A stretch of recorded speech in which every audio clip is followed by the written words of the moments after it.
right, testing 1, 2, 3, 4, 5, 6. Hello, everybody. Hopefully, you're all doing well and having yourselves a very fantastic day. My name is Jason Joseph. This is Play by Play with JJ. Got a doubleheader today. All right, so the Phillies are playing a little bit later tonight. They'll play at 6:40 p.m. Eastern Time, but they could use a little bit of some help from the Toronto Bluejays, and hopefully they can try to beat the Mets and cut the magic number of getting into the playoffs down to 9. So we're doing 2 games today. These games now matter. A Mets loss and a Braves loss is equivalent to a Phillies win as well. So Sean Manaea is going to be on the bump today, left-handed pitcher for the New York Mets, who on the season so far has a 157 and a third of an inning under his belt, along with a 3.43 earned run average as well, and an 11-5 record. Does have 163 strikeouts and also 56 walks allowed and 18 homers allowed on the season so far. The guy that he's going to be going up against is Bowden Francis. So Francis has an 8-4 record, along with a 3.72 ERA and a .99 WHIP as well.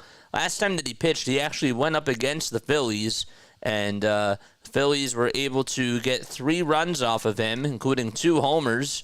And Bowden only went 6 innings. He had 6 strikeouts, 6 hits allowed, and he's looking for a little bit of redemption. He didn't really have a bad outing this last time, but the Phillies were just able to get the important runs off of him, and the Blue Jays are looking to try to get a win. All right, so let's go to the live stream. Make sure you guys like and subscribe. We got double trouble today. Let's go. Let's go, baby. What's up, Katie? What's going on, Jason? How you all doing? Good stuff. All right, so we got a long day. All right, let's go over the starting lineups for this afternoon's game. It'll be Francisco Lindor for the New York Mets. They'll be batting first, so it's Lindor who's playing over at shortstop. Jose Iglesias is over at second base. He's batting in the 2-hole. Mark Vientos playing over at third base, batting third. Brandon Nimmo is playing out in left field and will be batting in the cleanup spot. And then it's Pete Alonso who's playing over at first base, and he'll be batting fifth. J.D. Martinez is DHing in this afternoon's game and will be batting 6th. And then Starling Marte is playing out in right field, batting 7th in the lineup for the Mets. 8th will be Francisco Alvarez, who is catching behind the plate. And Harrison Bader, who is playing out in center field, will be batting in the 9th spot. So again, it's Lindor, Iglesias, Vientos, Nimmo, Alonso, Martinez, Marte, Alvarez, and Bader. And that is the lineup for the New York Mets. How about Sean Manaea, who is going to be on the bump for the New York Mets? He has a 614 OPP on fastballs, which is the second lowest in all of Major League Baseball. And we'll get to him in just a little bit. But this should be a good game. The Mets are 79 and 66 on the season. They have a 39 and 32 record on the road. And after this game, they're coming to the bank, and they'll take on the Phillies for a 3-game set. And that's going to be a very, very big series for both teams. Today is 9/11. I do want to take a moment and just acknowledge, it's hard to believe, man, it's been 23 years since 9/11 did happen, and I wanted to make sure that we, take a moment to honor those people that we ended up losing today on this day 23 years ago, and for the people that really fought during that really tragic day as well, all the lives and all the people that fought during that. It's a lot. So, just wanted to throw that out there, too. We're thinking about them. They're in our hearts, they're in our thoughts, and they're in our prayers. And that's the one thing I love about baseball, man, is that it unites people together, and it brings people as one. And I think that that's a really big thing. Serena says, let's see what they can do so the Phillies know what they have to do, says Serena. Yep. That's why we're doing the game. That's why these things matter now. All right. So the Mets are 79-66, we just mentioned. They're also 39-32 on the road. They have an 8-2 record over the last 10 games. They've been playing some really, really good baseball. Blue Jays have not really been playing their best brand of baseball. They're 69-77 so far on the season. The money line for this afternoon's game, it'll be Mets, who are at minus 125, or 135, I should say. And the over-under is set at 7.5 runs. I think it's going to go over. What are your final score predictions for this Mets-Blue Jays game? Please comment down below and let me know. And if you haven't done so already, make sure that you guys like and subscribe and hit that notification bell icon, man. PAS says, hey, JJ, thanks for doing the game. It matters, man. You know, these games now matter for us now, too. You know what I'm saying? You know, we need y'all to lose, and we need the Braves to lose. I want us to get I want us to get into the playoffs, and I want us to take the division. So, y'all can battle it out. Y'all can deal with the battle for the 6th or the 5th seed, but just help a brother out. No, I'm kidding. I'm kidding, man. We love you, bro. Make sure that hey, PAS. By the way, please drop your link down below, man. I would really appreciate that. I want people to make sure that they go like and subscribe to you, so that would mean a lot. All right. It is 3:07 p.m. Eastern Time, and we're just about ready to get started with Game 1 of our doubleheader today. It's Mets and the Jays, and then later tonight it is 6:40 p.m. Eastern Time. That's when the Phillies game will start. Sharon says 12-2 Mets. That's her final score prediction. All right, so here we go. Lindor batting in the leadoff spot. Iglesias playing over at second base. Vientos is over at third, and they'll be batting third in the lineup. Brandon Nimmo is the cleanup hitter today, playing out in left field. Alonso is over at first base. He'll be batting fifth. J.D. Martinez will be hitting sixth in the lineup, and he'll be DHing in this game.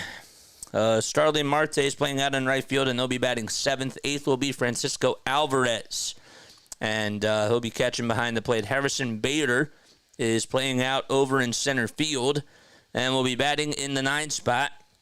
And the guy that's on the bump for the Toronto Blue Jays, well, it's Bowden Francis. All right, so Francis this season has gone 24 games. He's pitched in 10 starts total, has an 8-4 record, a 3.72 ERA. How about a .99 whip as well on the season for him?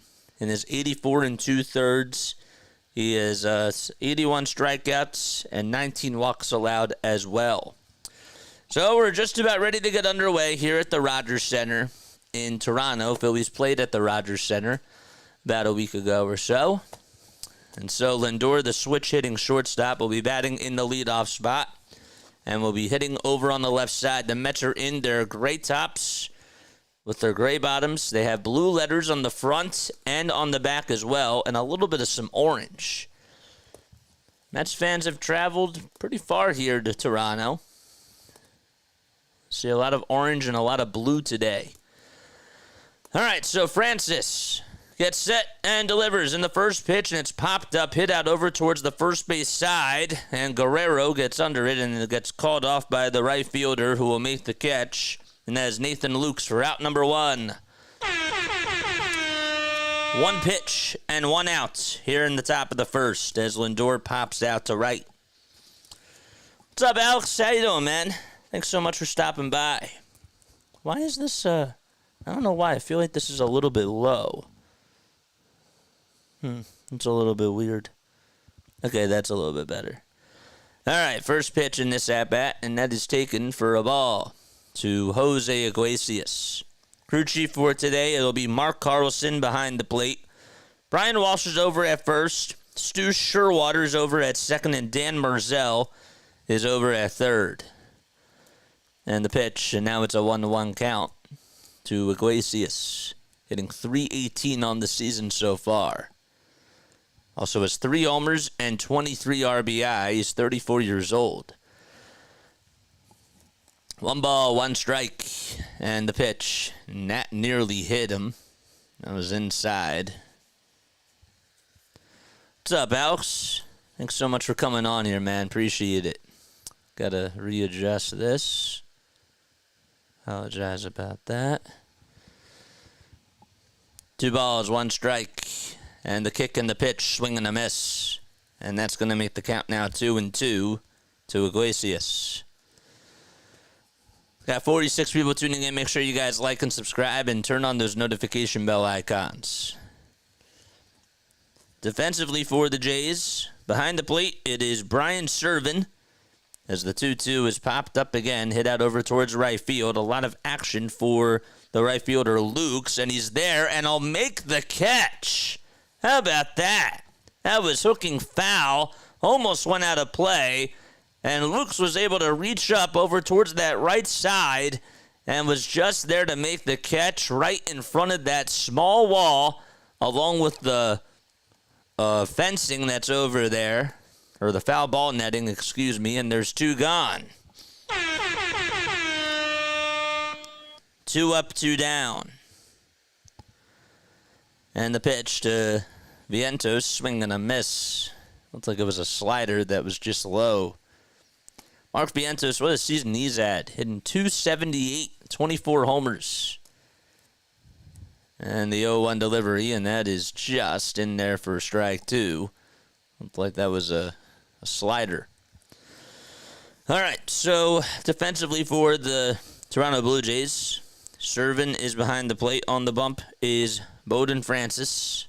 Playing over at first base, it's Vladdy Guerrero Jr. At second base, it's Will Wagner. Over at third base, it's Luis De Los Santos. And the shortstop will be Ernie Clement. And the 0-2 delivery is inside. Left fielder is Davis Schneider.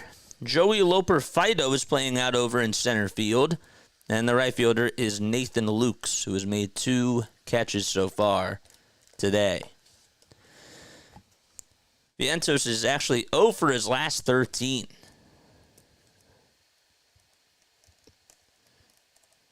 And the pitch check swing, he went around, so Vientos is down on strikes.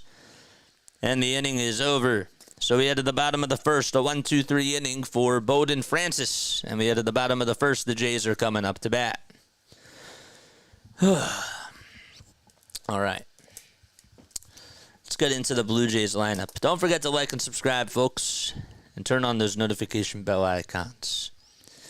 George Springer will lead things off for the Toronto Blue Jays. He's DHing today and will be batting in the leadoff spot.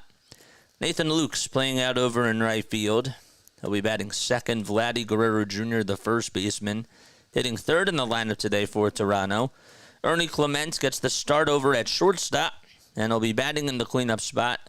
Will Wagner, playing over at second base, will be hitting fifth in the Jays lineup for John Schneider. And then sixth, it'll be Davis Schneider, playing out in left field. Luis De Los Santos gets the start over at third base today, and they'll be batting seventh in the lineup for Toronto. Protecting him will be Joey Loper Fido, who's playing out in center field, and Brian Servin is catching behind the plate, and he'll be batting ninth in the lineup for Toronto. So again, it's Springer, Lukes, Guerrero, Clement, Wagner, Schneider, De Los Santos, Loper Fido, and Servin. And that is the lineup for the Toronto Blue Jays. Are you getting paid overtime today? No.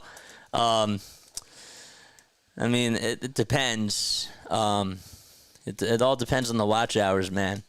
But I'm doing this because, you know, it's extra content, and it's for fun, and a Mets loss and a Braves loss at this time is equivalent to a Phillies win. First pitch, and that's taken for a ball. Sean Manaea on the bump, and the 1-0 pitch, and there's a fastball that's in there for strike one. Wish that I told you the speed of the fastballs. 1 ball, 1 strike, and the next pitch is inside for ball 2. Maybe we'll go to the Blue Jay stream and see if they have a better ticker. 2-1 pitch, and that's outside for ball 3, way outside. So Springer is up to bat, hitting .221 on the season so far. Also has 19 homers and 56 RBI as well. 3-1 pitch to George Springer, and that's outside for ball 4, and Springer gets on with a leadoff walk. All right. So he is aboard over at first base. Defensively for the Mets, they got Alonso over at first. At second, it is Iglesias. Third baseman is Mark Vientos, and the shortstop is Francisco Lindor. Catching behind the plate is Francisco Alvarez, and on the bump is Sean Manaea. And the pitch, and there's a drag bunt that's fouled. Left fielder is Brandon Nimmo. Playing out in center is Harrison Bader. And the right fielder is Starling Marte. Awesome, glad you got us covered. It's fun, man. Extra coverage, I like it, man. 0-1 pitch, and there's a foul ball hit back over towards the screen. Yuki Matsui, what's going on, man? Thank you so much for tuning in. How you doing? Guerrero is in the on-deck circle. So no balls, 2 strikes, and the next pitch. And there's a bouncing ball hit over to second base. The flip over to shortstop. There's one. Throw over to first, and beating that one out is Lukes. So a good hustle by him. That could have been a double play. But instead, it's a fielder's choice ground out, and Vladdy Guerrero Jr., who grounded into a double play in his last at-bat last night, is coming up to the plate. See if he beat that out. I think he just did. Not by much, though. I wonder if they're going to review this. Nope. Mets have their NYPD baseball caps on today. That's really cool. First pitch to Vladdy, and that's outside for ball 1. Mike, what's going on, man? I hit the like, have a good stream. Yep, we're going to be on for 6 hours today, so thank you, man. Appreciate it. Vladdy hitting .321 on the season. And the pitch. There's a foul ball hit back over towards the screen. What's up, people? What's up, Snowman? How you doing? I like this start so far. I do too. Manaea gets set just at the numbers. Looks back over at first. Now back to the play. Bat to first again. And the pitch is outside. And the throw over the second base. And Lukes is safe. So Lukes is able to swipe second base. Alvarez had to throw it from his knees over to second base to try to get him. It was not a good throw whatsoever, but the Blue Jays have a runner in scoring position. That's what you want to see, some wheels on the bases. And Lukes was able to just get a good jump from the start. And no chance that Iglesias was going to even get him out on a swipe or anything. The 2-1 pitch to Vladdy, and that's inside and low for ball 3. That was a wild pitch. Not actually a wild pitch, but it looked a little bit out of sorts.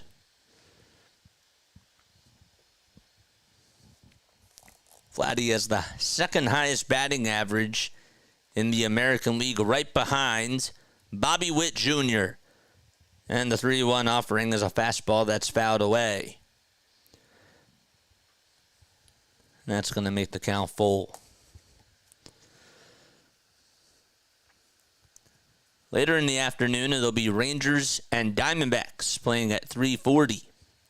The 3-2 on the way, swinging a miss, and Vladdy strikes out on a pitch that looked like it was above the zone. There's 2 gone here in the bottom of the first. That came at 94 miles per hour. I mean, it was a good idea for Manaea to just throw the fastball, but Vladdy could not catch up to it. Comes Ernie Clement. And the first pitch, and there's a foul ball. Looked like it was going to come back up the middle. The series right now is tied 1-1 between the Mets and the Jays. You'll need to unlock your iPhone. You can do that in the... Ugh. Thanks, Siri. Appreciate it. The ball is 1 strike. And the next pitch, and that is taken low for a ball. It's just reported that Edwin Uceda was suspended 3 games. And Kevin Cash also is suspended for tonight's game. That's the manager for the Rays. The 1-1 pitch, and there's a little flare hit out over to left field, but on the run to make the catch is the left fielder, Brandon Nimmo. So the inning is over. The Blue Jays leave a runner stranded over at second base. And we head to the top of the second with no score at the Rogers Center. Okay.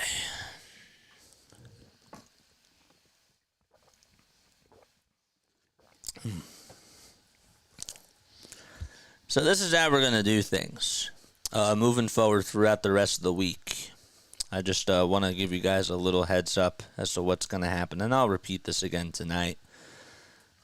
So we got the Mets on today, the Phillies play later, and then if the Braves are losing by the time the Phillies game is done, we'll scoreboard watch that.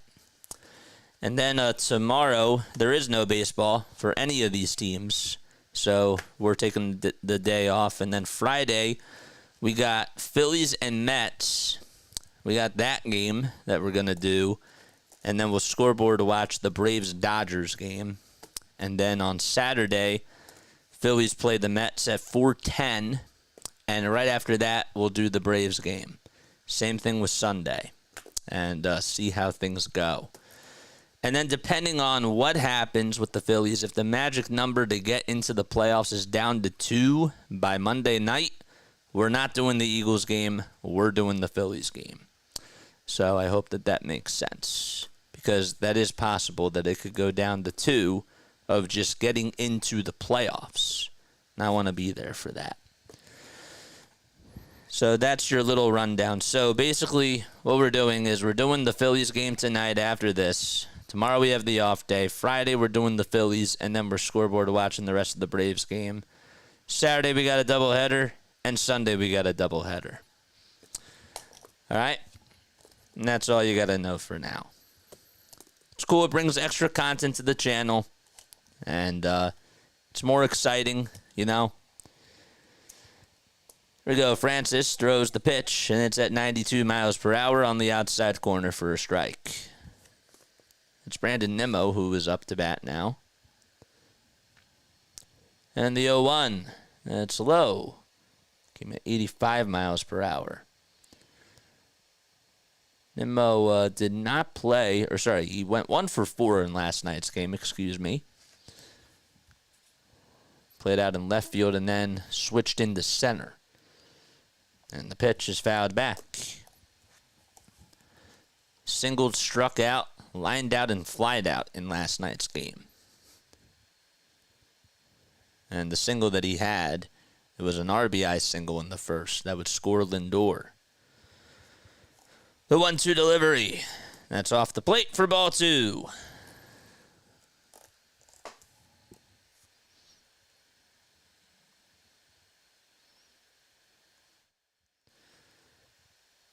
Two balls, 2 strikes. And the next pitch, and that is chopped foul. Nimmo over his last 7 games is 4 for his last 24. Or 4 for his last 22, I should say. 5 strikeouts, just 1 RBI, and 2 walks. Francis gets set at the belt and winds up. And it's chopped foul again. He has 115 hits this season and 506 at-bats as well, along with 18 homers and 75 RBI.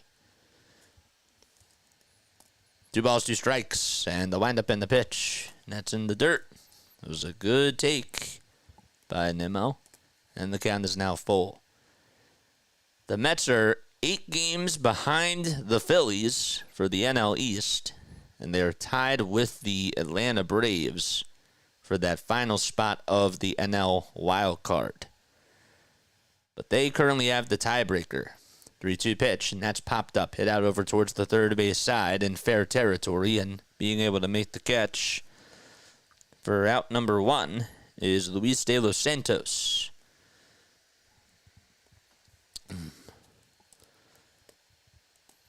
It is really cool, the hats that they're wearing today. They have a 9/11 remembrance on the bases. And it says underneath that, we shall not forget. The pitch. And there's a strike.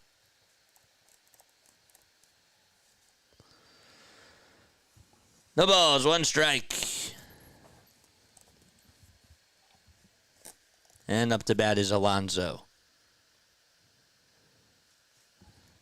And the pitch on the way. There's a pop-up hit out over towards the first base side. And making the catch is Shervin for out number 2. We're doing this game because the Phillies' magic number for them getting into the playoffs is down to 10. So that's why we're doing this game. And if the Mets lose, it goes down to 9. That's why we're doing this game. I want us to get into the playoffs. See those magic numbers down below? That's why we're doing this game, because this game matters.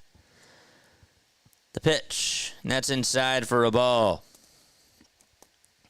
So essentially, the Phillies' magic number for getting into the playoffs today could go down to 8 if the Mets lose and if the Phillies win. 1 ball, no strikes, and the pitch. And that's taken low for ball 2. Francis already with 21 pitches. And J.D. Martinez up to bat. It's a really good career. 2-0 pitch, and that is skied high. Hit out over towards the third base side, and Clement will call off the third baseman De Los Santos and be there to make the grab. And the inning is over. So 1-2-3 go the Mets once again. No score, no hits so far. And we head to the bottom of the second. Okay. Are you listening to TSN or SNY? Are we listening to TSN or SNY? We are tuning in on SNY. So yeah, in case you did not hear, Edwin Uceda has been suspended for 3 games. And Kevin Cash, who is the manager for the Tampa Bay Rays, got suspended for 1 game. So he will not be managing tonight's game. Denver says, so I guess I should bring champagne to the beach next week to celebrate the Phillies clinching just in case. Yeah, man, you should. And after they clinch, then we're going to focus on getting the bye because that means a lot to me. I want us to get the bye.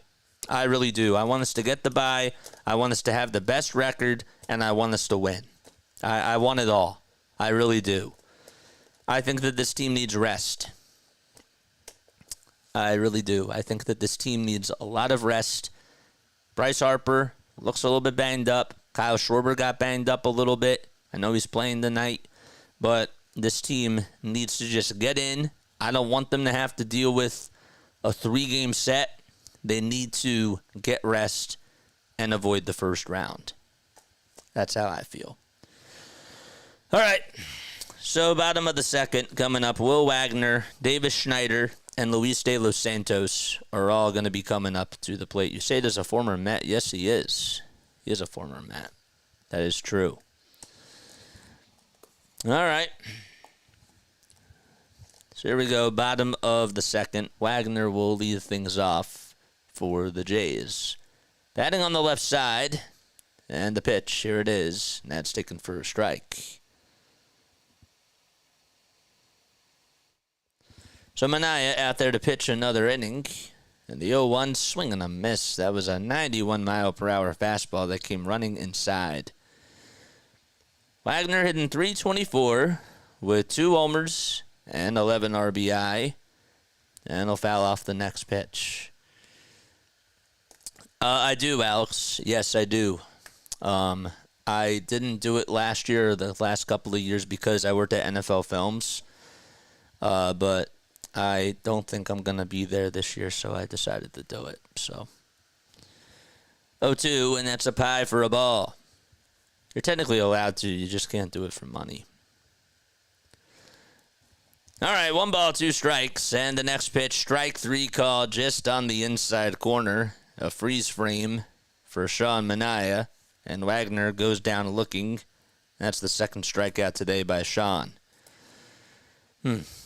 Daniel, what's going on, man? Hello from a cold, wet, and windy UK current. Got a power outage, which is fun, but can't miss a Mets stream. Let's go, Mets. Thank you so much for tuning in, my guy. And the pitch. And there's a strike call to Davis Schneider. Batting 192 on the season, along with 10 homers and 39 RBI. And the next pitch. And there's a bouncing ball. It's a foul ball. Luis De Los Santos waits in the on-deck circle. No hits so far by either team. The 0-2 delivery is high and away. Davis is from Voorhees, New Jersey. And the 1-2 delivery swing and a miss. Back-to-back strikeouts by Minaya. And so far, so good from him. Looks like he is on. The Mets have 10 road and 6 home games. They have the hardest schedule. The Diamondbacks have the 11th hardest schedule, they say. And the pitch, and that's taken for a strike. JJ, I need help. I'm a Phillies fan. My daughter's a Braves fan, so what do I do? How old's your daughter, Yuki? The ball is 1 strike, and the pitch, a 92-mile-per-hour heater taken for strike 2 on the inside corner. Let's get to 62 likes. Come on, baby. Hit that thumbs up button. And don't forget to subscribe. I want us to get to 4,200 subscribers by the end of today. The 0-2 pitch. Line drive, hit out to right field for a base hit. And De Los Santos breaks the curse and gets on with an opposite field single here in the bottom of the second. Looks like he got a fastball there and was able to turn on it and just slice it out over to right field. It was honestly missed its spot. It was supposed to be low, but ended up being right down the middle.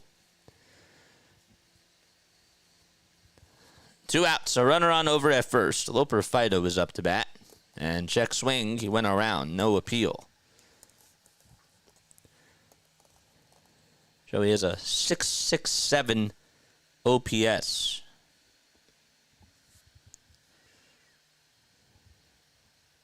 Toss back over to first. It's not in time.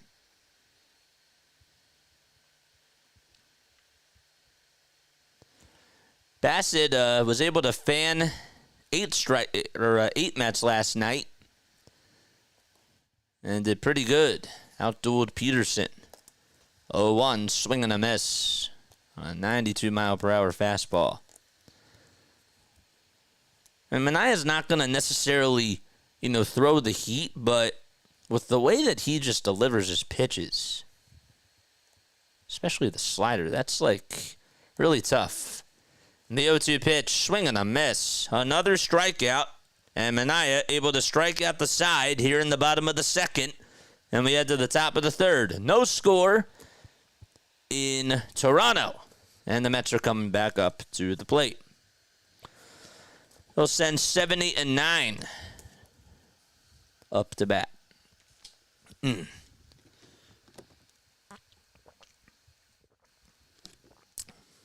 good stuff. All right. 66 people tuning in. Don't forget to like and subscribe, folks. I want us to take a look at this wild card standings while we're at it right now. We'll do that really quickly. Where is it? MLB standings. Good stuff. So in the NL wild card, it's the Mets that are still tied with the Braves. The Mets are actually 2 games behind the Diamondbacks and 2.5 behind the Padres. So it's getting pretty tight over there. It's becoming a tight race. The Padres are 82-64.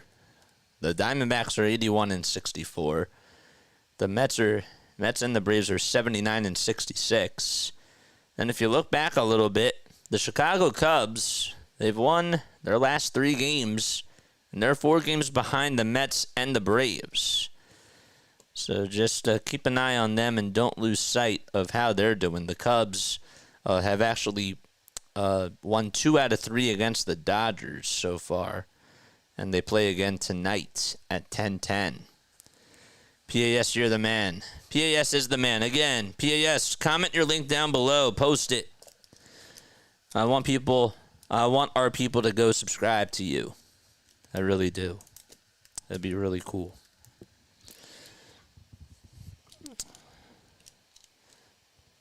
How about Luis Arraez, man? He has 120 straight plate appearances without striking out. I mean, that's ridiculous. The pitch, inside and high, to Starling Marte.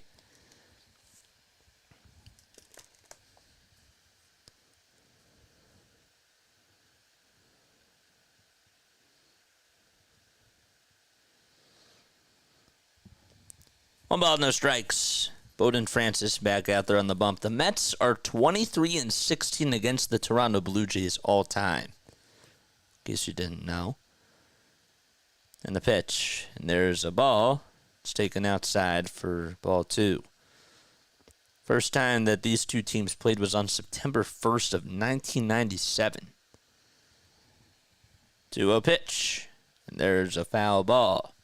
Mets actually swept that series. They played from September 1st to September 3rd that year. And were able to outscore them in the series of 15-7. 2-1 pitch. And there's a strike. And now it's a 2-2 count.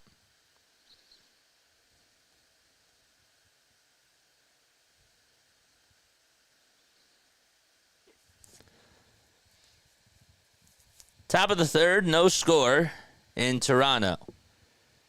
Francis kicks and fires, and Marte gets a piece of it.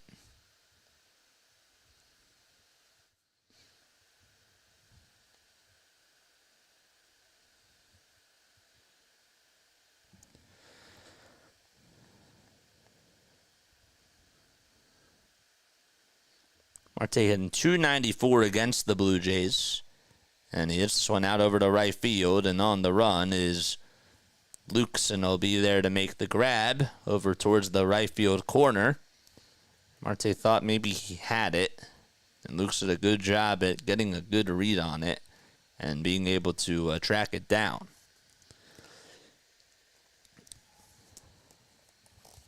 Seven up, 7 down, and Francisco Alvarez is due up to bat. Pitch. There's a ball. It's taken just above the zone. Alvarez is hitting .233. Has 6 long balls this season, along with 31 RBI. And the 1-0 pitch. There's a breaking ball that's low.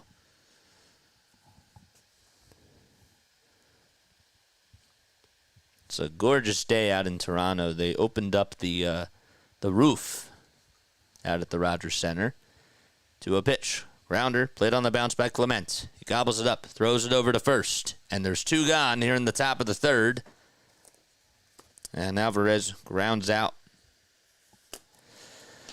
Prince, what's going on, man? How you doing? The grind doesn't stop, I see. Well, when we have a chance to clinch a playoff spot and a magic number for a division title that we haven't done so in 11 years, you got to put in the extra work. You know what I'm saying?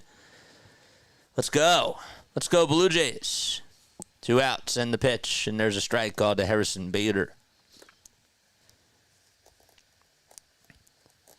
Just got a notification from NBA Central that says Patrick Beverly wants to see Julius Randle join the Sacramento Kings. Totally random. The 0-1. That's taken for a ball.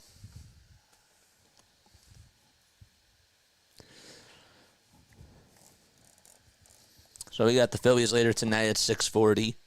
Tomorrow we're off. Friday we got the Phillies, and then we'll do the rest of the Braves game.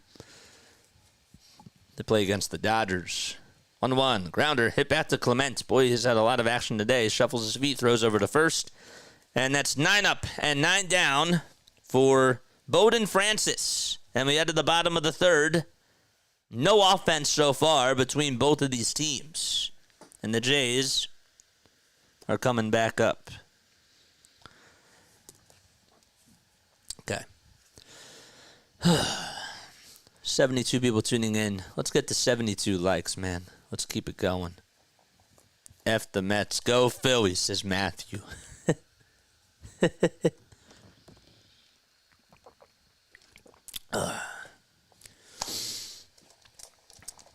Shervin will lead things off.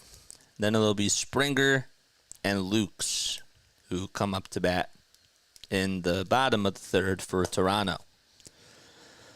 Matthew's here. Houston's here as well. Princess, I feel you. By the way, any news on Kyle Schwarber? Yeah, he's in the lineup tonight. I didn't get a chance to fill that out. But yeah, Kyle Schwarber is playing. He is going to play. Rob said that he felt like he was going to be fine. He would check in with him today, and Schwarber said, "I'm good." So, good stuff. For those people that are Mets and Jays fans on here, I want to know.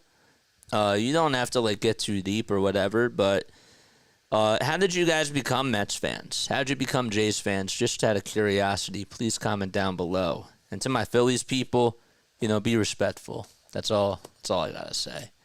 I mean, we can diss people, understand, but I want us to welcome in some of these people, All right, so bottom of the third, Jays have one hit, and that's all the offense today for both teams. Schwarber will DH tonight. Yep, Schwarber's been DHing all season long for the most part, except maybe 3 games. Manaea is going to head back out there, and he throws the first pitch and swung on and missed by Shervin, hitting over on the right side of the dish.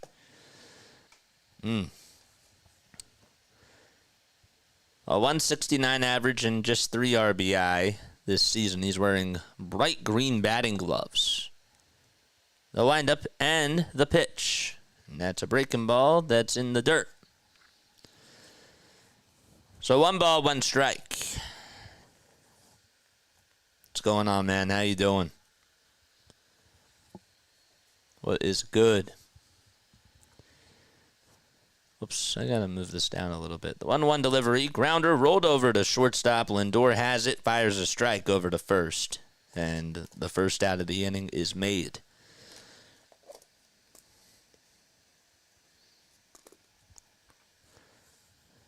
Figured that it was just going to be one of those days today where Manaea and Bowden were just going to go at it against each other. And so far, that seems to be the case. First pitch to George Springer. It's taken for strike 1.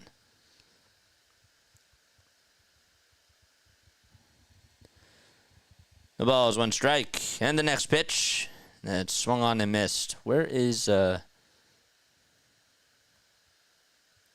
we go. That's better.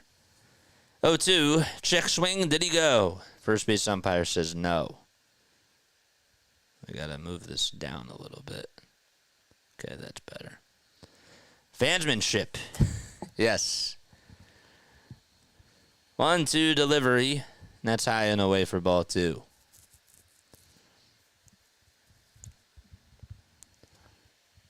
They're showing Manaea throwing diagonally in the bullpen when he was warming up today.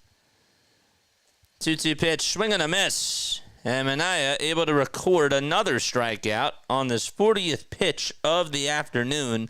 He has struck out 4 of the last 6 batters that he has faced.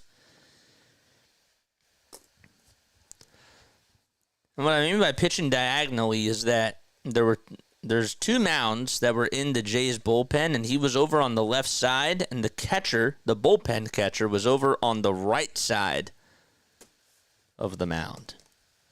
So he was just throwing across. It was interesting. The ball is 1 strike as Lukes is going to take a strike down the heart and soul of the plate, and he'll foul the next pitch off.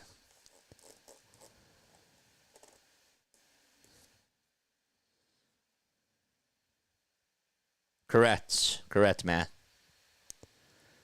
0-2 pitch. There's a line drive diving catch by Lindor, and he flips it to Vientos, and he makes the barehanded catch. Lindor didn't think he was going to have a good grip of the baseball, And so he just sort of flicked it to Vientos, and it just landed into his bare hand. That was just a play of trust. What a play. That's going to go down as a 6-5 lineout. Never seen anything like that before. But the inning is over, and we head to the top of the fourth. That was pretty ridiculous. I thought maybe Lindor first caught it, but he didn't have a good grip of it and just flinged it right over to Vientos, and he caught it with his bare hand. That's pretty insane. Never know what you're going to see at the ballpark sometimes. So top of the fourth coming up, and Lindor will lead things off.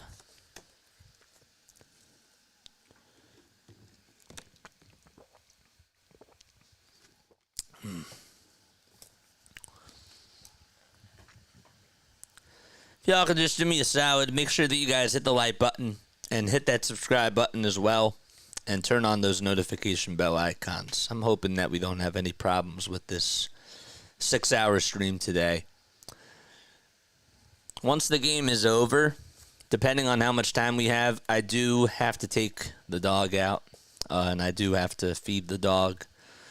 So I will be taking a quick step off. What's up, Grace? How you doing? What is up, Grace? Thank you so much for coming by. Appreciate it. Good stuff. Good stuff. Wait, is this better?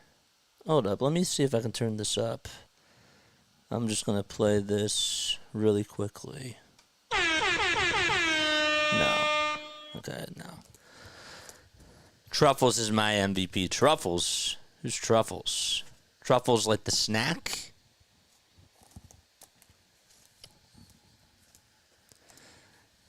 All right. Oh, Truffles. Is that a nickname for like one of the Mets players? Comes Lindor, who takes a breaking ball that's low and inside. What's up, Grace? Thank you so much for popping by. 1-0 is the count. 8 seconds left on the pitch clock. And Francis kicks and fires, and that is fouled away.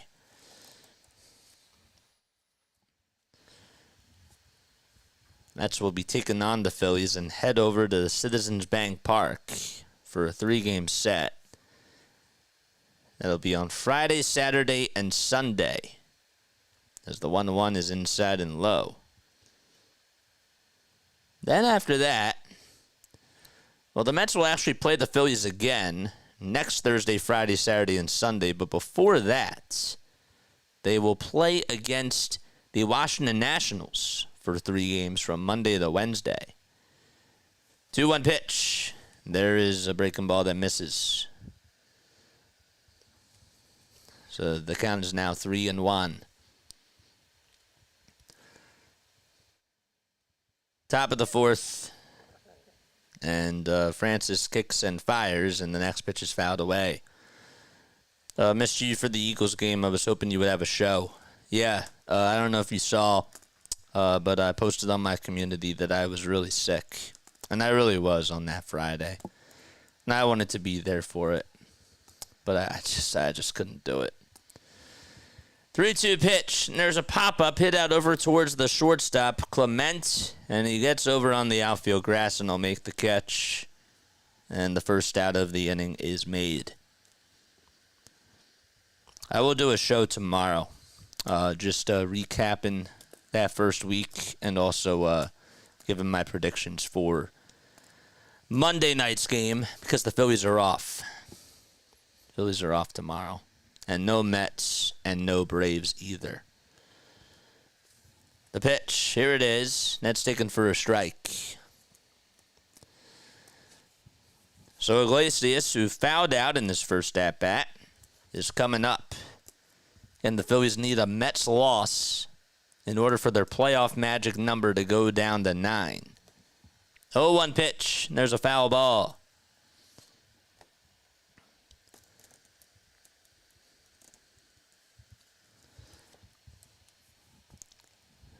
No balls, 2 strikes, and 5 seconds left on the pitch clock. And the next pitch, line drive, cut over at first by Vladdy Guerrero Jr., and he takes away a base hit from Iglesias. And there is 2 gone in the top of the 4th. What a nice play by Vladdy. Whew. That was really good. I gotta tell you, that was a good read by Vladdy. Just able to recognize where the ball was going to go and be able to leap up in the air and make the catch. And Vientos is coming up. And the first pitch, and there's a bouncer hit over to third. Dug out by the third baseman, De Los Santos. And the throw over to first will get Vientos out. And so far, a quick game as we head to the bottom of the 4th. And the Blue Jays are going to send Vladdy Guerrero Jr. to lead off the bottom of the 4th inning. All right. What's up, Colin? Hey, JJ, the last time you streamed a game from Toronto, your Phillies beat my Jays on a Wednesday afternoon. Yeah, that was after they came back and beat the Jays the night before. I don't forget about that. That was like last week. What's up, Colin? How you doing, man? I'm going to ask this again. For those of you that are Blue Jays or Mets fans, because we don't usually do Mets games on here or Blue Jays games, I want to know, where did your love for Blue Jays and Mets baseball, where did that start? And what do you remember about the first game that you either saw on TV or that you went to with either of those teams? The first game that I remember going to as a Phillies fan, I remember watching Ryan Howard hit a couple of home runs. That was like the first one that I clearly remember. I remember going to the vet. I was really young, though. I was born in 98, so the vet closed in 03. But I do kind of remember the vet a little bit. But the bank, my first actual memory was when Ryan Howard hit a 2-run homer, and I think it was against the Braves. So that's my first memory.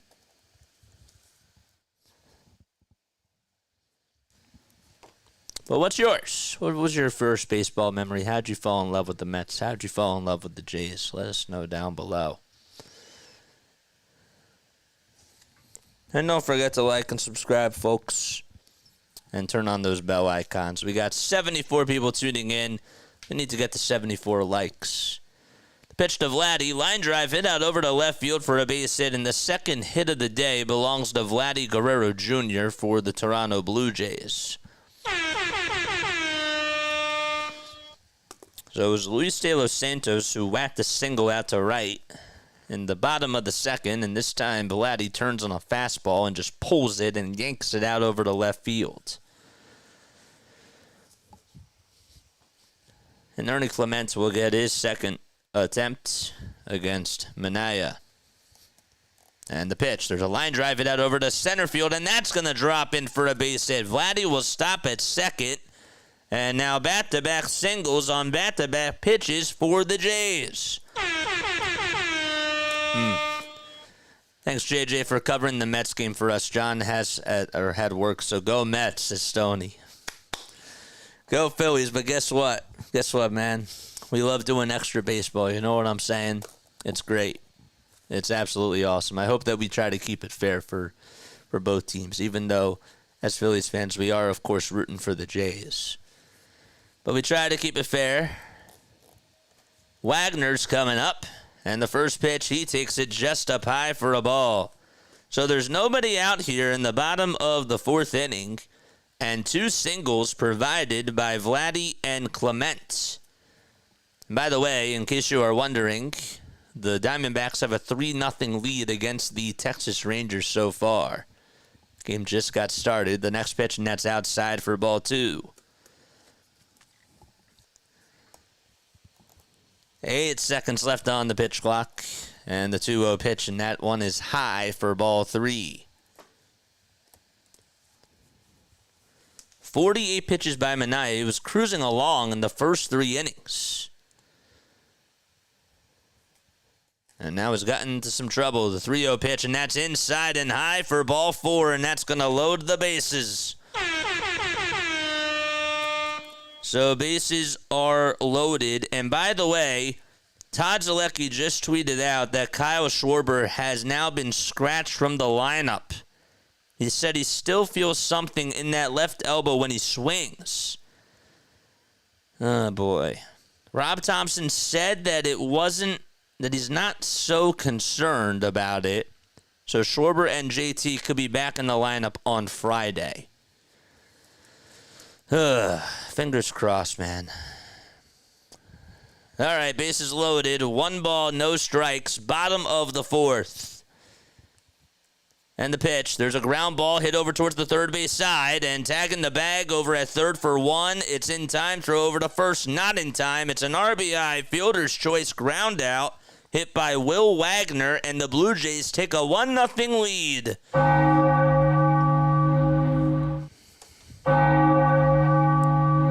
I should say that was Davis Schneider who got the RBI fielder's choice. So out at third is Vladdy. That was a good play by Vientos. It was. And now it's Luis De Los Santos who's up to bat. 1-0 Toronto. Bottom of the 4th, 2 runners on, and the pitch, and that is inside for a ball to De Los Santos, who did single in the 2nd. How about the hustle by Davis Schneider? I mean, he just was able to rush out of the batter's box. 1-0 pitch, swing and a miss.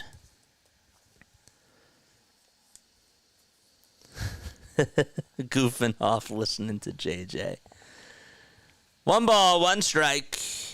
And Minaya looks back at second and now back to the plate in the 1-1. Swung on and missed. That was a 93-mile-per-hour fastball that was way outside. And the count is now 1-2. By the way, we mentioned it before, but the Diamondbacks have a 3-0 lead against the Rangers. Here's the 1-2 pitch. On the inside corner for a called strike 3, and Minaya gets a huge strikeout. It's a backwards K. And De Los Santos goes down looking at strike 3. Just froze him right on the inside corner through a fastball that was at 93. And just put it in a really good spot. I got to tell you, when he's on with his location, he's a good pitcher. There's a 95-mile-per-hour heater that is swung on and missed by Joey Loper Fido.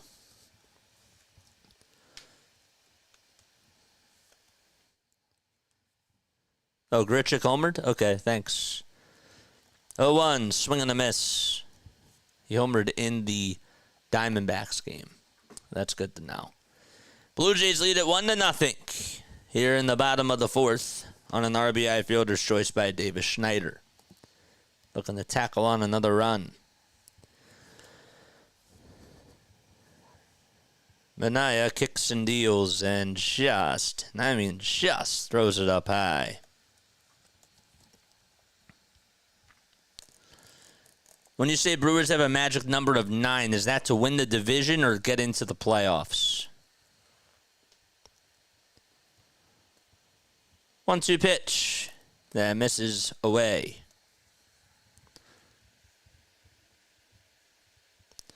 So Schwarber has been a scratch from the lineup tonight, as we just mentioned before. Just wanted to make sure that I commented on that again. The 2-2 pitch and a foul ball. And we'll do it again.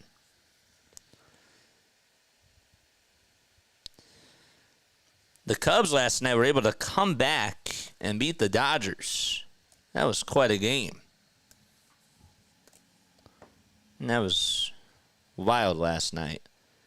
2-2, and that's a pop-up hit out over towards the left side of the infield. Vientos gets under it. He'll make the grab, and the inning is over. But the Blue Jays are able to take a 1-0 lead on an RBI fielder's choice by Davis Schneider. And we head to the top of the 5th.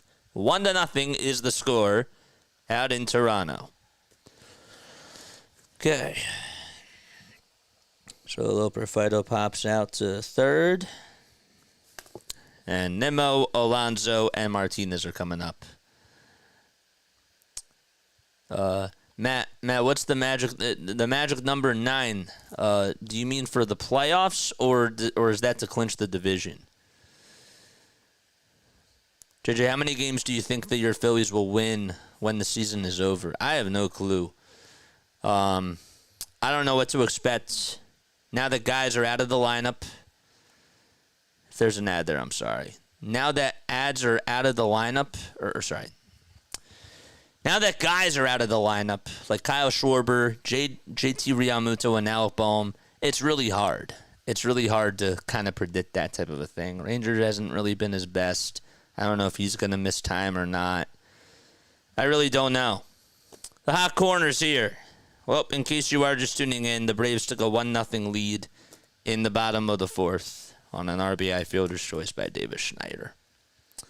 Brewers magic number 9 is for the division. Thanks, BAS. I appreciate that. For them to get into the playoffs, what's that number at? That number for the Brewers to get into the playoffs. The magic number for them to get into the to win the division is actually a 10. Because they don't have the tiebreaker against the Cubs. The Cubs do. I just looked at that right now. And it says on this website, playoffmagic.com, it's at 10. But for them to make it into the playoffs, it's at 8, I believe. There's a 10. There's a 10. I think it's... I can't remember. To make the playoffs. Okay, so it's 10 and 10. All right. The pitch, and there's a ball. So 1 ball, no strikes, all right, to make it to the playoffs. And win the division. I think it's both.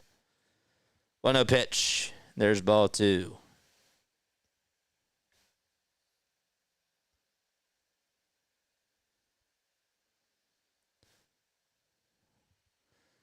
The 2-0 pitch, line drive it out over to right field, and that's going to be caught by Lukes.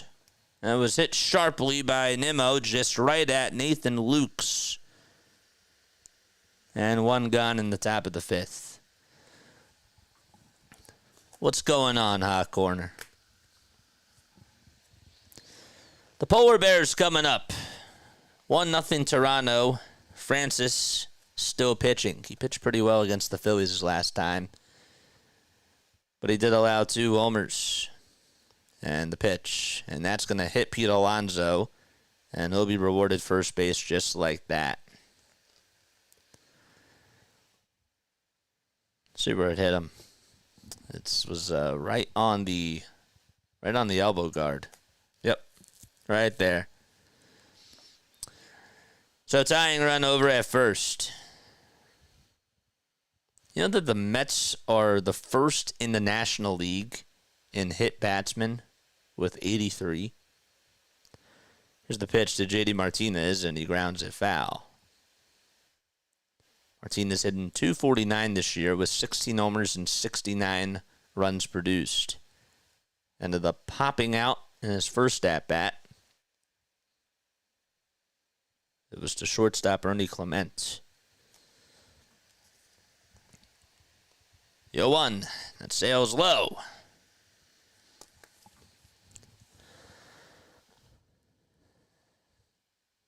Diamondbacks just added on another run. And that's crazy. 36 more subs until we get to 4,200. Let's keep it going. The 1-1 pitch, and there's a high bouncer over to third. It's a foul ball, though.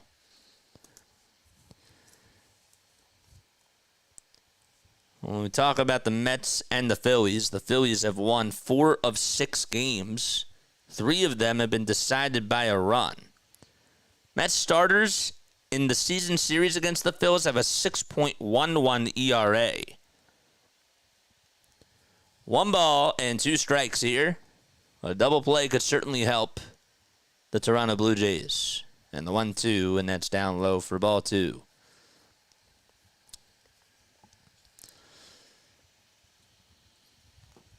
Already 52 pitches so far by Francis. Braves and the Nationals play tonight at 6:45. We'll be keeping our eyes on that game as well. And the 2-2 delivery, and there's a line drive smacked out over to right field. That'll be caught, though, just again by Lukes. I mean, my goodness, the Mets are hitting the ball so sharply, but Nathan Lukes, I mean, he's just right there at the right time. It's just crazy. Harper is batting .337 in his last 28 games, but this year against the Mets, he is raking against them, batting .429 with 2 homers. All right, so 2 outs here in the top of the 5th. And another line out to right as the pitch, swing and a miss. You're Starling Marte.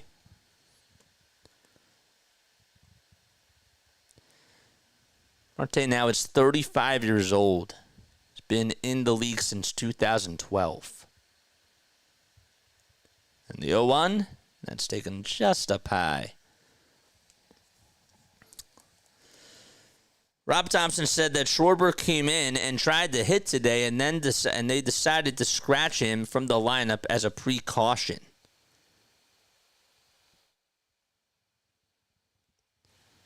One, swing and a miss.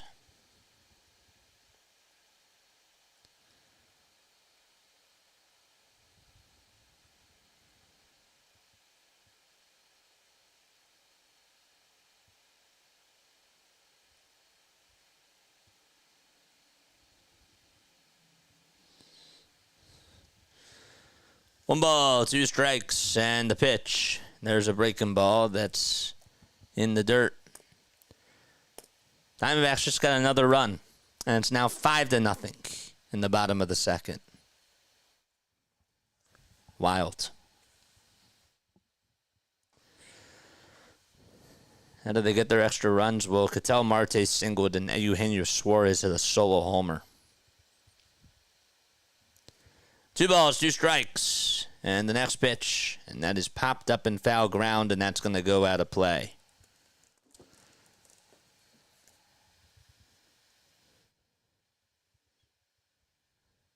There's a couple Mets fans holding up a sign that says Gary, Keith, and Ron, best in the business.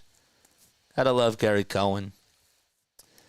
I like the whole crew. I mean they are a really good crew. 2-2, there's a foul ball. They definitely all fit very, very well together.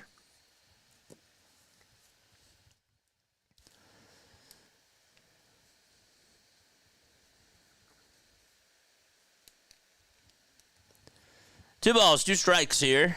Top of the 5th. A runner over at first and 2 outs. And the 2-2, that's outside, not by much for ball 3.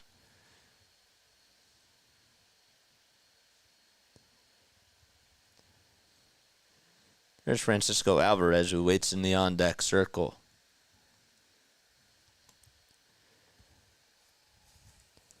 Have Grimace cleats on. I don't know what Grimace cleats are. 3-2 pitch, and that's in the dirt for ball 4, and Marte gets on with a walk. And, well, that's going to put 2 runners on base here in the top of the 5th.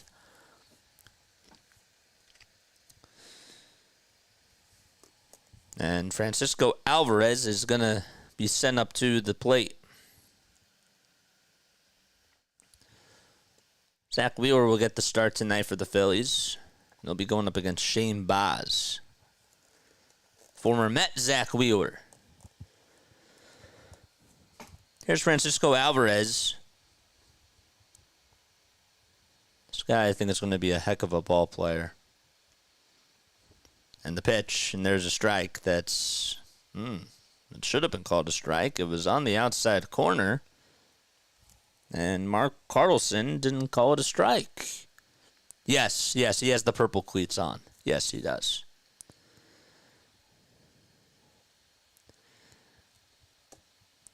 One 0 pitch, and there's a curveball that misses down low for ball 2. It was cool. Francisco was one of the ball players that I got to see when I was covering minor league baseball for the Wilmington Blue Rocks. And when I saw him in 2021, I thought, man, this guy's going to be a really good player. There's a couple of them that I thought. Him and Jason Dominguez were the top two, though, that I saw. And Anthony Volpe. 2-0. There's a strike called.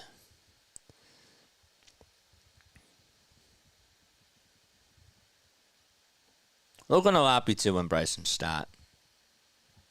But Dominguez and Alvarez were by far the best. And the 2-1 pitch, fly ball hit out over to right field, and it's warning track power as Lukes is there to make the catch. I think they got to stop hitting the ball out over to right field because Lukes has just been there at the right time. All right, so 2 runners stranded in the top of the 5th, and the Blue Jays are able to get out of the inning. The Mets still don't even have a hit today. And we head to the bottom of the 5th. It's 1-0 Toronto. Okay.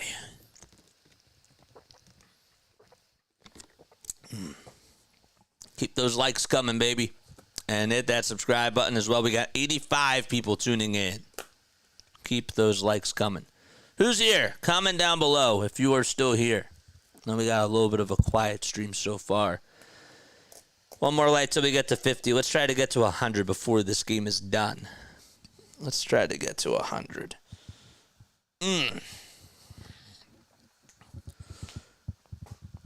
If you guys want to donate, you're more than welcome to do so. I'm a broadcaster from South Jersey. I go on for Phillies baseball, Sixers basketball, and Eagles football. We are going to be covering the Mets, though, and the Braves until the Phillies clinch. And then it's going to be the Brewers who we cover and the Dodgers to see if we can try to get the bye and the 1 seed. So, some extra coverage. All right, so bottom of the 5th coming up. It'll be 9, 1, and 2 due up in the order for Toronto. In case you are just tuning in, welcome aboard. Davis Schneider had an RBI fielder's choice ground out in the bottom of the 4th, and that's all the offense. The Mets have not gotten a hit today. Phillies' magic number to make the playoffs is not down to 9. It's at 10. If the Mets win, it goes down. Or sorry, if the Mets lose, it goes down to 9. That's how it works. Because both the Mets and the Braves have the same record. So that's why. Procrastinating late day. That's funny. Francis took a no-hitter into the 9th a couple of starts ago. Yeah, he's a good pitcher, man. Comes Brian Servin, who stares at a fastball that misses up high and just a little bit outside. Minaya heads back out there for his 5th frame. It's 2 balls, no strikes. Serving grounded out to short. His first time up. To a pitch, and there's a strike called by Mark Carlson, the home plate umpire. By the way, Eugenio Suarez for the Diamondbacks has 3 homers in his last 4 games. It's pretty impressive. 2-1 pitch, and there's a fly ball hit out over towards shallow right center field. Marte heads on over towards the alleyway, and will make the grab, and there's 1 gone. You're in the bottom of the 5th.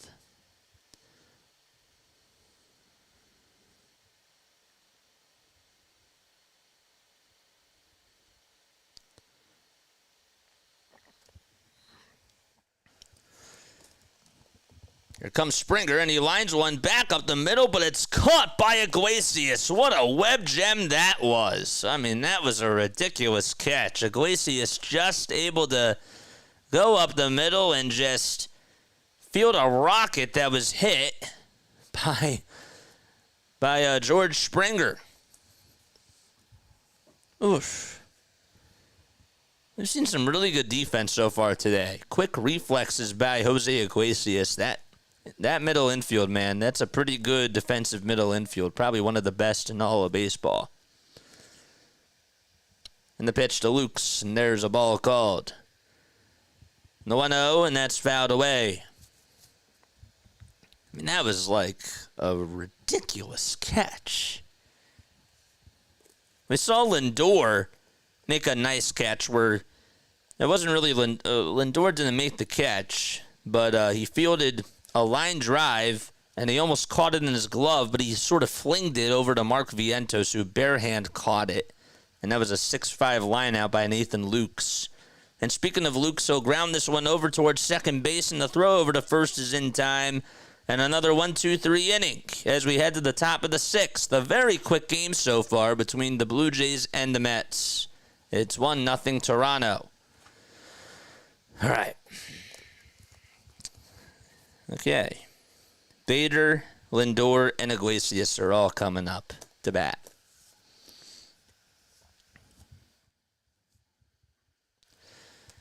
JJ, what happens if the Mets and the Braves lose and the Phillies win today for the Phillies magic number to make it to the playoffs and to win? Yeah, so we'll count it down, but basically, if the Mets lose, playoff magic number goes down to 9. If the Phillies win and the Mets lose, the playoff magic number goes down to 8. If the Phillies win, the division magic number also goes down to 9 as well. And if the Braves lose, the division magic number goes down to 8. If the Mets win and the Phillies win, then the division and the playoff magic number go down to 9. And then if the Braves lose, then the playoff magic number goes down to 8. That's what happens.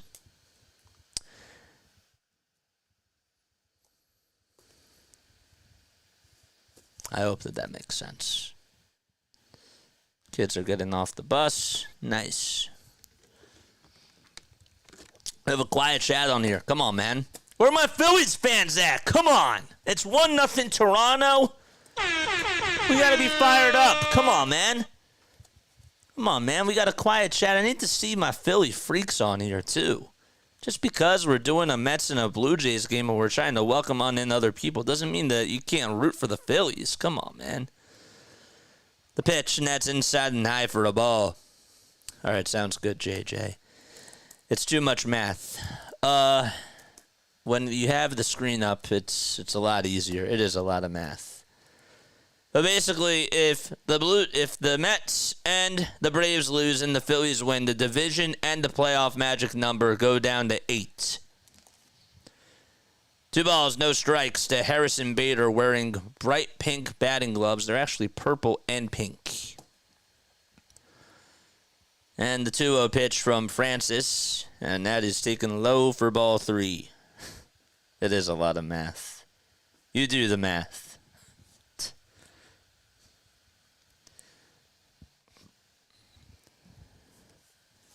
3 balls, no strikes. Top of the 6th. And the pitch. And there's a strike called right at the kneecaps.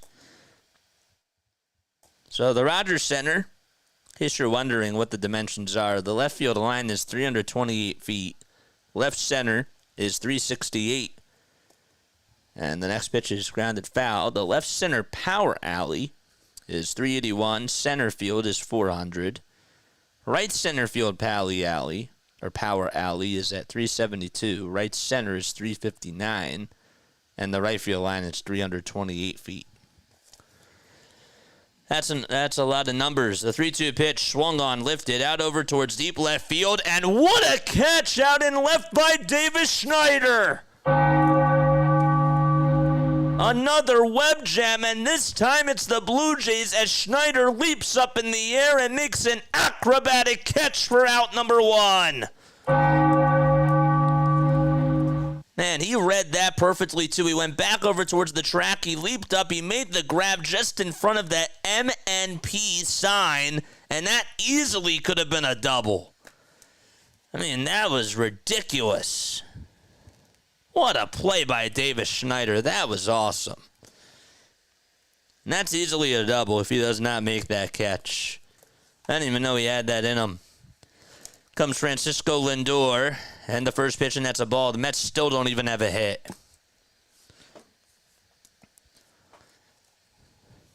Lindor flied out and popped out, and is 0 for 2. 1 ball and no strikes. I'm looking at this again. Schneider just read that so perfectly and almost banged into the fence. right in front of the Blue Jays bullpen, and the bullpen's looking at him, and they're like, hey. Wow. 1 ball, no strikes to Francisco Lindor. And the next pitch is fouled back. The Mets have been hitting the ball pretty hard today, too.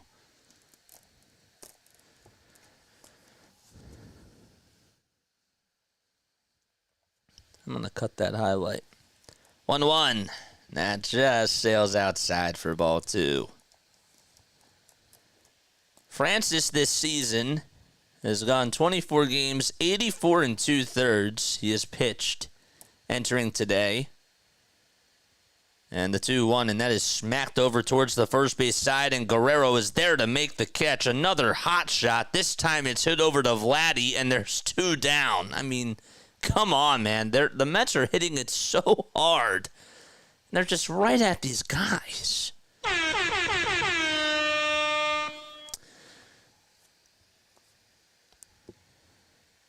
How many hard hit balls do they have today? It feels like they've had a lot.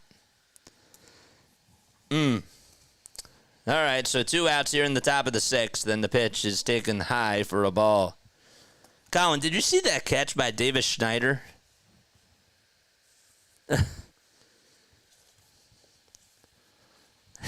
1 ball, no strikes. Iglesias up to bat. And the pitch. That's taken outside for a ball.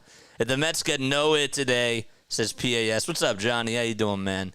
You can never do another Mets game. I don't care if they're playing the Phillies or not. You can't do it, JJ. You're funny, man. I appreciate you. That's hilarious. 2-0 pitch, and there's a strike called. That was a curveball taken at the kneecaps. I don't know how Davis Schneider caught that. I really don't. 2 balls, 1 strike, and 2 outs here in the top of the 6th. Then the next pitch, and that's fouled back towards the screen. That's so funny. Hey, if there's any sort of good news, well, I guess the Rangers got a run back, so it's instead of 5-0, it's 5-1. So I know that the Mets are looking at that game as well. Mets fans, I should say. 2-2 pitch, and there's a foul ball.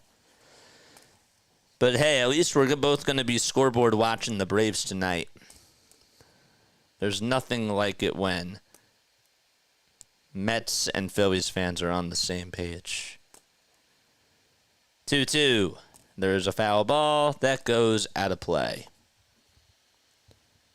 Francis does have 81 pitches. I think maybe he'll be able to go 1 more inning at least.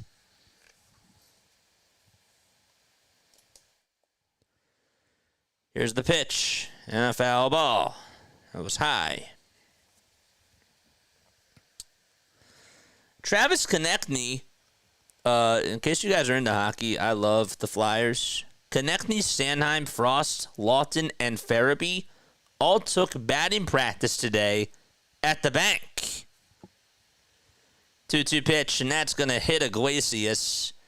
And he'll be going on over to first base. And John Schneider is going to make an argument saying that Iglesias leaned into the pitch. And maybe for a second it maybe looked like it. I want to see again if he leaned right on into that. Schneider is he wants an explanation from Mark Carlson.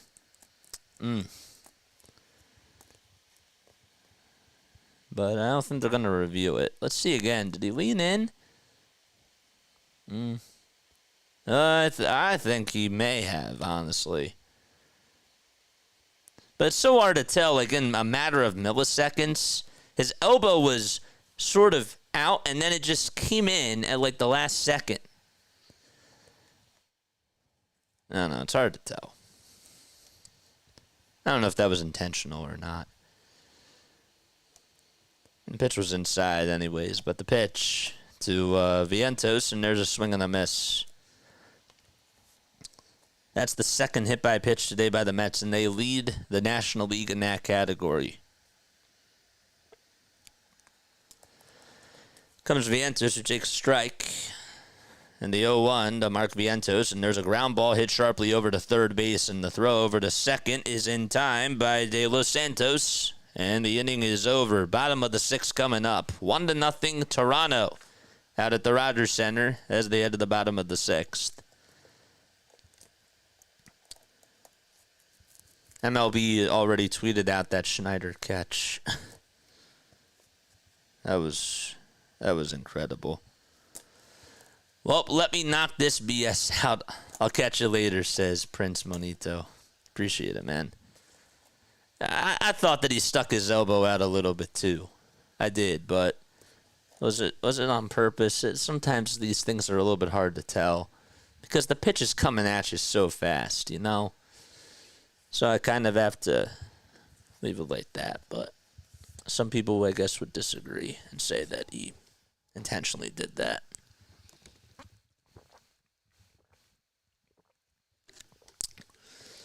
But at the same time, your intention, you could also make the argument and say, well, if the pitch is coming right at you, your intention wouldn't just be to stick your elbow there. Your intention would be to get out of the way. And that makes sense, and that's a logical approach. But it's coming at you pretty fast, and you don't really have a lot of time to react to it. That's my argument. I'm one of those guys that's like, well, to be devil's advocate, because I like to look at things from both sides, you know, from different perspectives. That's sort of how I roll. Don't forget to like and subscribe, folks, and make sure that you turn on those notification bell icons, and that way you'll know when I go on for a Phillies game, a Sixers, or an Eagles game. All right, so 1-0 Toronto. They got an RBI fielder's choice from Davis Schneider, who also made a ridiculous catch to take away at least a double from Harrison Bader. And Vladdy Guerrero Jr. comes up. Minaya will go out there for his sixth frame of work, and the windup and the pitch, and that's way outside for ball one. What's up, AJP? How you doing, man? Hit the like button, folks. Let's get to 100 likes before this game is done and before we go into the Phils. 1-0, here it is. And that is taken for a strike on the inside corner. Louis is here. What's up? There's my Philly freaks. That's what I want to see, bro. Now I have my Philly freaks.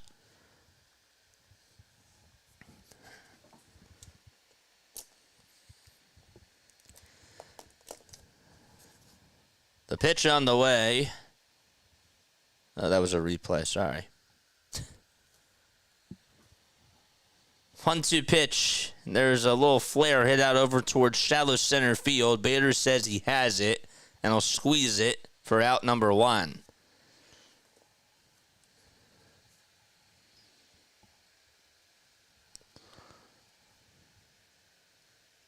Oh, I hope that you're okay, AJP. I did not hear about that. I'm so sorry. Ugh, that's annoying. That's scary. There we go, the pitch. And that's a high strike called to Ernie Clement. That was above the zone, but regardless, Minaya kicks and delivers, not wasting any time, and he throws that one way up high for ball one. This one may just wrap up early, bro. 1-1 pitch. That's outside, and it's called a strike. Mark Carlson's made some controversial calls behind the plate. 1-2 pitch, and Clement fouls that one away.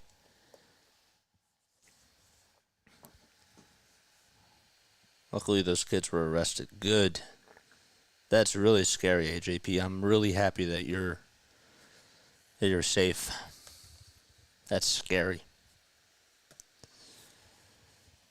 The 1-2 pitch. Another foul ball. That pitch was way up high. And Clement tried to defend himself. I didn't realize this, but the Rogers Center was... the construction cost to make the stadium was $570 million. and it broke ground in October of 1986. The pitch, and there's a swing and a miss, and Minaya gets another K.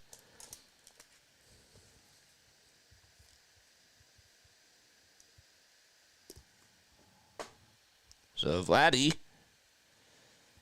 pops out to center, and Clement strikes out swinging, and Will Wagner is going to come on up to bat. Time called as Lindor was over at shortstop. Something didn't seem right. He's looking at the umpire. I don't know what just happened. Did something like fly on him or something? I don't know. They're trying to get a close-up of his glove. I don't know if something's on there or what it is, but I'll go back over to short and try to get back in action. Maybe it was a dragonfly or something? I don't know. The pitch, and there's a strike called just on the outside corner for strike one. Come on, guys. We need 36 more subs in order for us to get to 4,200. Let's keep it going. The next pitch, and there's a strike called on the outside corner, and it's now a 1-1 count. The 82nd pitch, and there's a line drive smacked foul towards the third base side, and out of play it goes.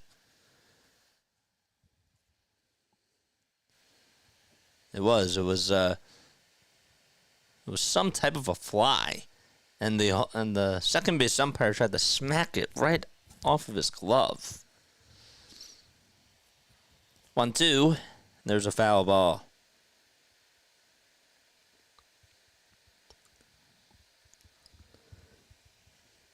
The Sky Dome was originally renamed the Rogers Center following the 2005 purchase of the stadium by Rogers Communications.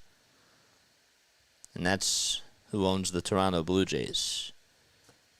2 balls, 2 strikes here to Will Wagner, the second baseman batting on the left side, and the 2-2 is pulled over towards the right side, but picked up by Alonso, and he'll just tag the bag over at first base. And the inning is over. It's time to go to the top of the 7th. It is 1-0 Toronto. And the Mets are going to come up to the plate. No hits so far in this game for the Mets.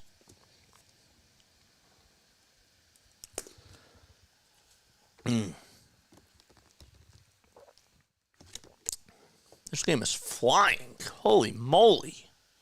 This game is like flying by so quickly. Would have never thought that. If this game ends early, I'll tell you what, we'll do the rest of the Diamondbacks game. We'll just keep it going, I guess. No, we're not going to do the rest of the Diamondbacks game because I do have to feed the dog, and I got to do that. But 75 people tuning in. 75 likes. Come on, let's go. Let's go. Come on, baby. Need y'all to hit that like button. I want to thank you all so much for being here. I did construction at the Sky Dome. Did you really? Did you really? When did you do the construction? That's really cool. When did they add the retractable roof? I'm throwing like all these questions at you. I apologize, but I'm curious as to when they added that because I don't think that was. I don't think that they first added that. I feel like that had to have come like later. You know. It's the last North American baseball stadium built to accommodate both football and baseball. That I didn't know either. It served as the site of the opening and closing ceremonies of the 2015 Pan American Games. All right, so top of the 7th. 4, 5, and 6 do up in the order. It's the heart and soul of the lineup for the Mets. Brewers and Phillies series is going to be a tough one. Phillies' next 10 games are not going to be easy. And the pitch, and there's a curveball that is in there for a called strike. That was a good pitch thrown by Francis.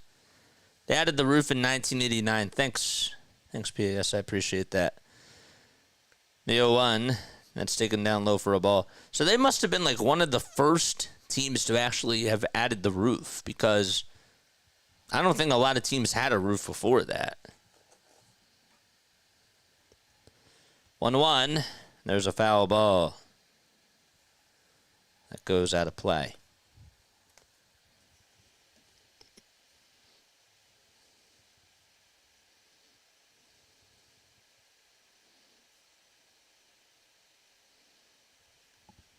One-two pitch. And there is a check swing. Did he go? And they say no. Like and subscribe, says Zach. Yes, sir. Yes, sir.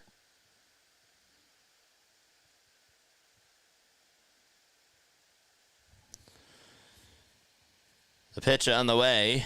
There's a foul ball hit over towards the left field corner, and that one goes out of play.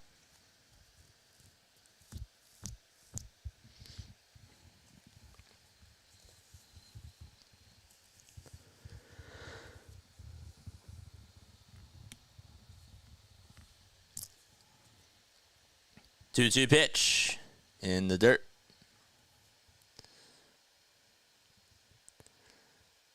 This isn't the only game that's going on right now. Mentioned that the Diamondbacks are on. They're taking on the Rangers. Guardians also lead a 5-4 against the White Sox in the bottom of the 7th. The 3-2 pitch, and there's a line drive hit out over to center field, but that's going to be caught by the center fielder, Joey Loper Fido. Quintana will pitch against Aaron Nola on Friday. Luis Severino will be pitching probably against Colby Allard on Saturday. Colby Allard. And Christopher Sanchez will be pitching on Sunday, but we don't know who's pitching for the Mets just yet.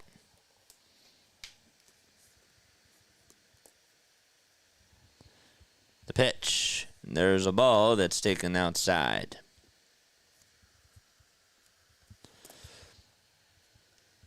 Apparently, Mac Delp tweeted out, he covers the Phillies. He said, for what it's worth, Kevin Cash actually reached out to some people on the Phillies side to clear the air, and everyone appreciated that.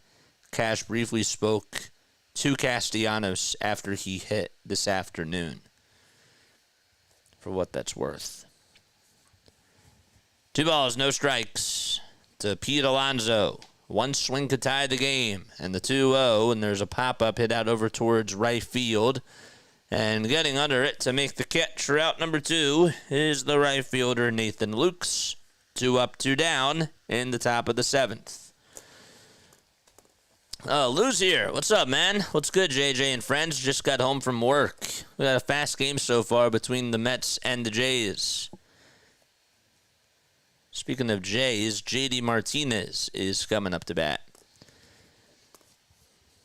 And the first pitch, and he'll foul that one away. How many more games until we earn a playoff spot in the division? It's right up here, man. It's right. If you look at the screen, it's literally right below my face. It's literally right there. 0-1, and that is in the dirt for a ball. The division magic number is at 10 games, and the playoff magic number is at 10. Can't make it any more clear than that. 1 ball, 1 strike. And the pitch on the way, and there is a bouncing ball. It's a foul ball hit over towards third.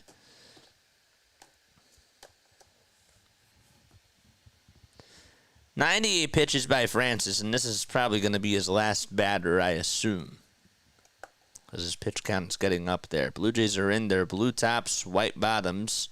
They have the white letters on the front and the back. And the 1-2 pitch, and that's inside for ball 2. Francis was throwing a no-hitter a couple of weeks ago that went into the 9th inning. And so far in 6 2/3 has one here, the 2-2 on the way, and there's a foul ball.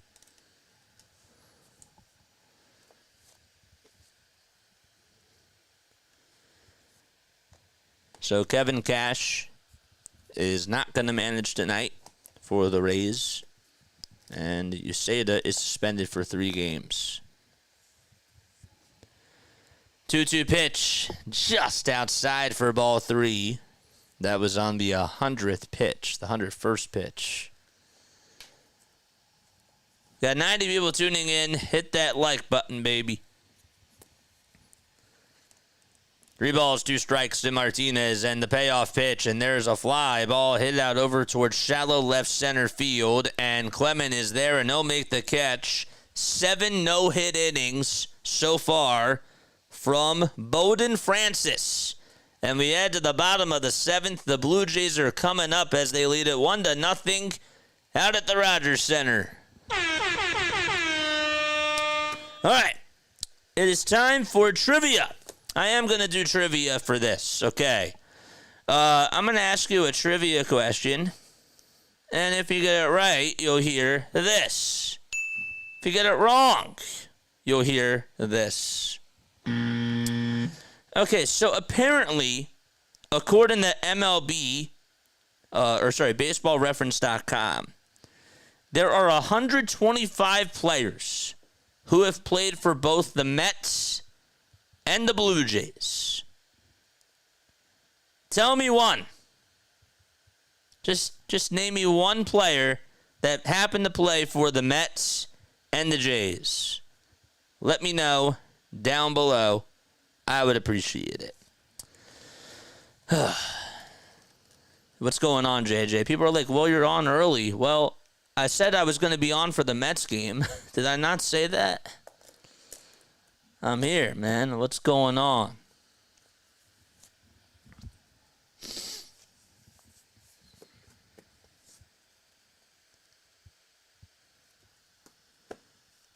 A 125 players that have played for both the Mets and the Jays. R.A. Dickey, that is correct. That's one.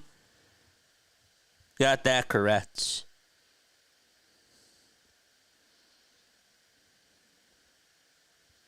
Even though his name is not on here, I remember he was on the Jays and the Mets. That's weird. Chris Bassett. That's correct, too. Frank Viola. That is also... Oh, wait. That's because I was not under pitchers. Frank Viola, that is also correct. Mike Piazza. That is also correct.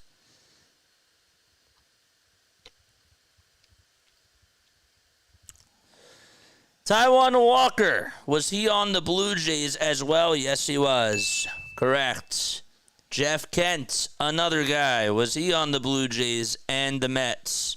That is... Hold up. That is incorrect. But yeah. Nobody said Carlos Delgado? I'm surprised. Carlos Delgado is the first one that comes up to my mind. Or Ricky Henderson? Olerud is another one. There you go. All right, 2 balls, 2 strikes. And the pitch to Schneider, and that's fouled away. All right, so good. So you guys got some. Marcus Stroman, that's also correct. All right, I'm done. I'm done taking all those answers. Good stuff. Jeff Kent, though, was not there. 2 balls, 2 strikes to Davis Schneider. We're in the bottom of the 7th. Sean Manaea still on the bump. And the pitch on the way. Fly ball hit out over towards right field. It's not that deep. And Marte tracks it down and I'll make the catch. And there's out number 1.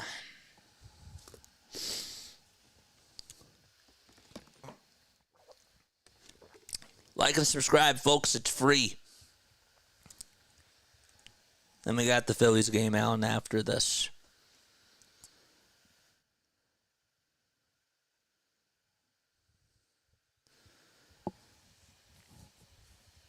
De Los Santos is coming up. He's 1 for 2 today. No balls, 1 strike. And the pitch from Manaea is taken up high for a ball.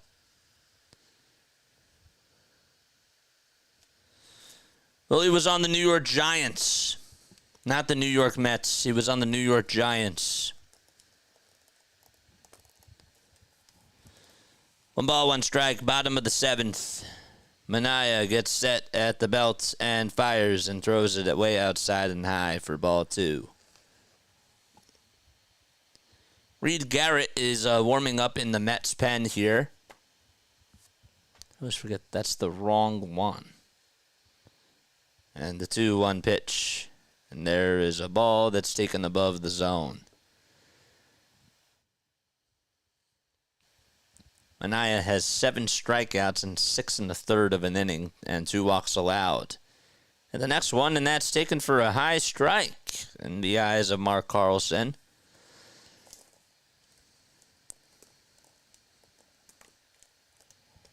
And the 3-2 pitch, and there's a foul ball. I get people can't donate to the channel. Money is tight for many, but a like is free. I like that. I like that a lot. And as we continue to grow, of course we'll get more people to do that, but that's not why we do this. 3-2 pitch, and that's outside and high for ball 4. And Manaea allows his 3rd walk on the day, and there's a base runner with a 1 out here in the bottom of the 7th.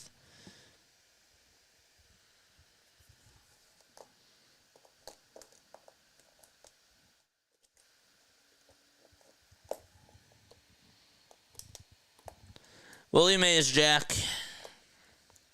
Willie Mays was never on the Mets. He was on the New York Giants before they relocated to San Francisco.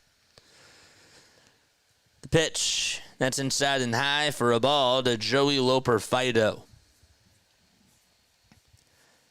100 pitches for Manaea. I guess that this will be his last batter. Toss back over to first, and De Los Santos gets back in there safely.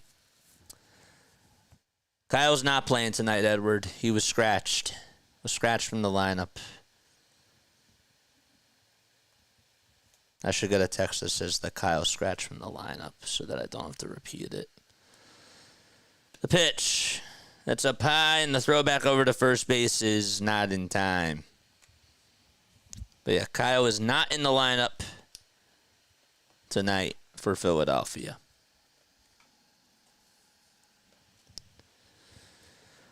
Two balls, no strikes. And the pitch, swing and a miss. Jack Dwight says wrong. I'm not wrong about that. I'm right. Mays was never on the Mets.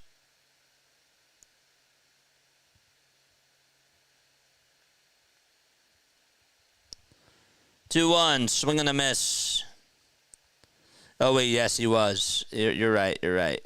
But he was on the Mets. Yes. They were really called the New York Giants. Yes, okay. Yeah, at the end of his career, yes, you're right. Sorry about that. You're right. But he was also on the New York Giants, too. That's a little bit confusing. And the pitch, and there's a foul ball.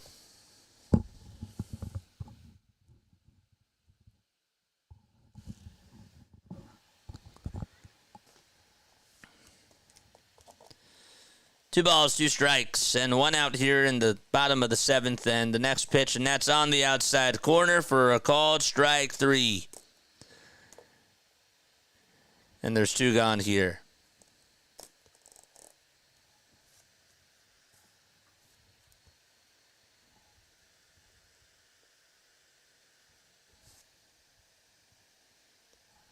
So Loper Fido strikes out.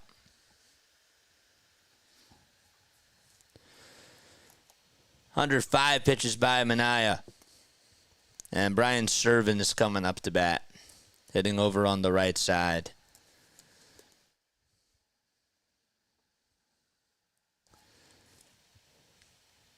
And the pitch, and that's taken up high and outside for ball 1. Yeah, Mays was on the Mets at the end of his career. I totally forgot about that. That's not how he was remembered, though. 1-0. That's taken down low for ball 2.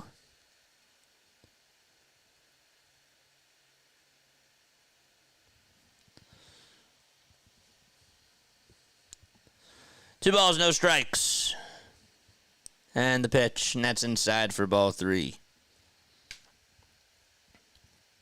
It's like so hot up here.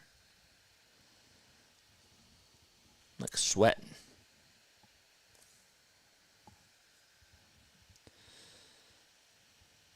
I'm surprised that Mendoza's leaving him in this long. 0-2 on the way. That's outside for ball 4. Sorry, the 3-0 on the way, and that's outside for ball 4. So now Mendoza's going to go out there and make a change. After 109 pitches thrown by Minaya, well, he is not going to be in line to get the win. He goes 6 2/3, does his job. Then we have another pitch and change here in the bottom of the 7th. And Springer's going to come on up.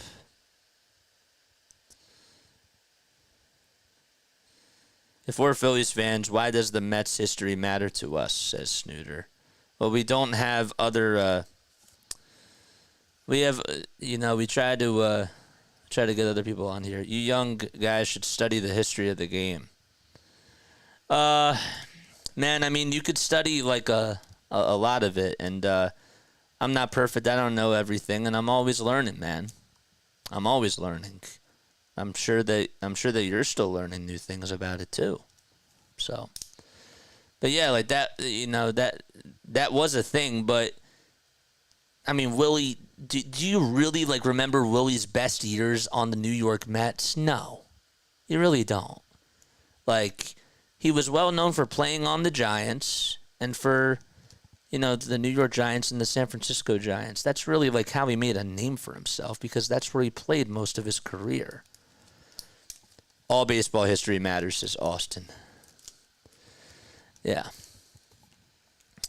I'm trying to be versatile, though, in other sports, too, so it's a lot. And then it's only going to get tougher for, like, our kids, because they're going to have to study even more history. And it's not going to get easier. This was interesting. I thought I saw a tweet that was interesting. I miss ESPN Classic. I used to love, as a kid, watching classic sports docs while I played video games as a kid in the summer. Yeah, man. I like to watch some of the documentaries, too.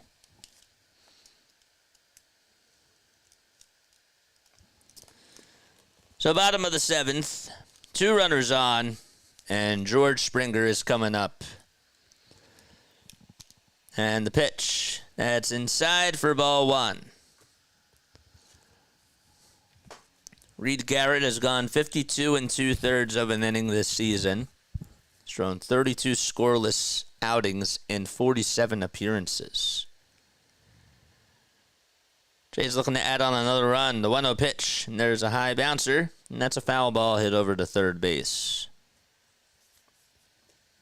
Springer hitting .220 with 19 homers and 56 runs produced.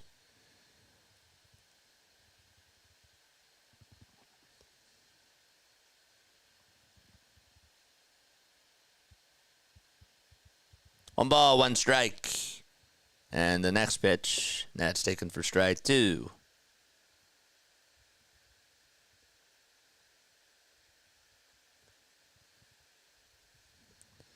Correct, Jack. So I mean, not a lot of people remember that. Just like there's going to be people that won't remember that Jordan was a Washington Wizard. There are going to be people that that don't remember that. 2 balls, 2 strikes in the bottom of the 7th. And Garrett gets set and delivers. And it's swung on and missed. And the inning is over as we go to the top of the 8th. And Francis is going to go out there for another inning. How about that? So 1-0 Toronto. And, well, 7 no-hit innings by Bowden Francis. And he's going to go back out there for another inning.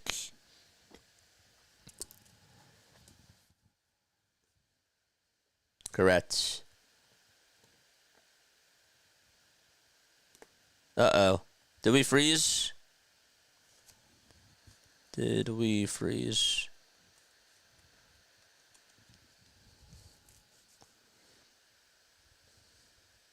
Hello? Are we still live? Are we still live? Please let me know if we're still live.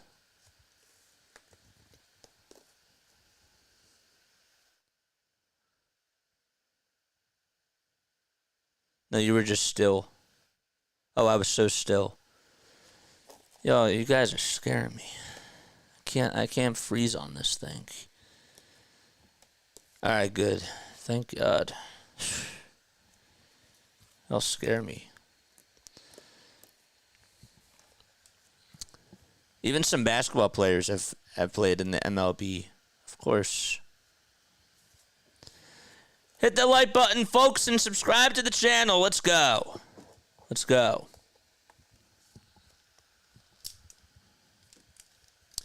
I want us to get up to 4,200 subscribers by the end of today.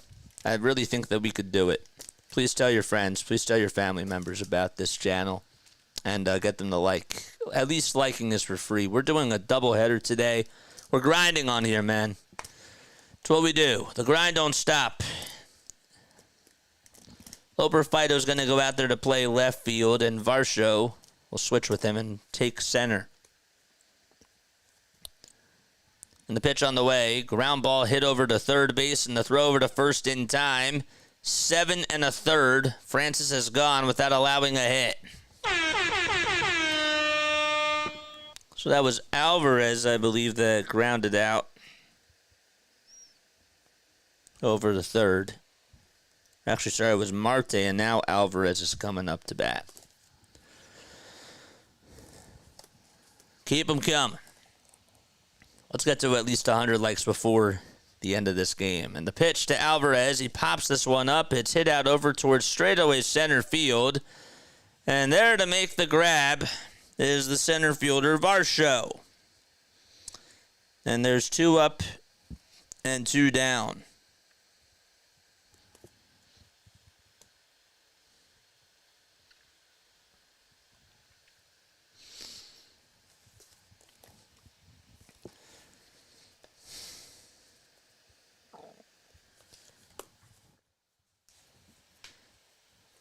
The Mets will have a pinch hitter here for Harrison Bader. Curious to know who it's going to be. Bader got robbed on a hit his last time up on a ridiculous catch by Davis Schneider. And Jesse Winker is going to be up in his spot as Mendoza wants to make a chess move. 2 outs, top of the 8th. Francis will be in the rotation next year. That's an understatement. The pitch, and there's a strike called on the outside corner right at the kneecaps. The only run that was scored was on an RBI fielder's choice by Davis Schneider. And the 0-1 delivery, swing and a miss. That was at 92 right down the pike. I'd leave him back out there for the 9th, but that's just me. I know he's at 106 pitches, but 0-2 pitch. That should have been called strike 3. That was on the inside corner, but it's called a ball. Man, oh, man.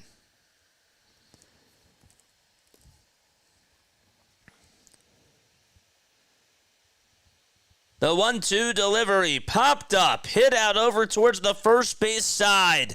Vladdy gets called off by the second baseman, and he'll make the catch. Will Wagner's there to catch it, and 8 no-hit innings by Bowden Francis as we head to the bottom of the 8th. It's 1-0 Toronto. Man. Anybody know when the last time the Blue Jays threw a no-hitter? Anybody want to know? Anybody want to guess?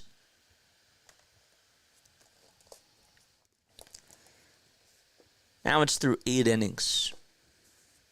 Anybody know? Speaking of baseball history,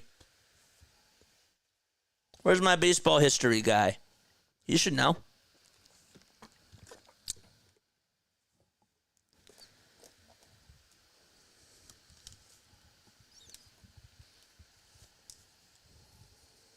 $97 people on here watching.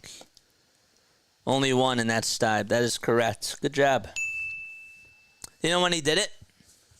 What year?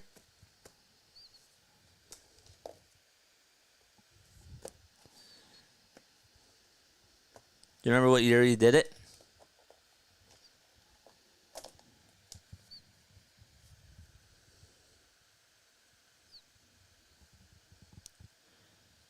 It was actually, I didn't realize it was against, I forgot it was against the Cleveland.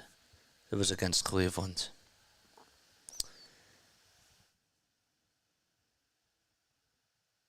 JJ, how come your webcam is acting a little bit weird? Because this table that I have, it vibrates like that. And I'm using a green screen on top of that. Plus the sun is in back of me. I usually haven't casted here in the day, and I'm dog sitting. So I'm not using this isn't my typical setup. I'm dog sitting. 1985. Nope, that's incorrect. It wasn't 85. It was 1990. 1990. You were close, though. The pitch on the way. Ground ball and sit back over towards the mound. Garrett has it. Throws it over to first. And there's one gone here in the bottom of the eighth.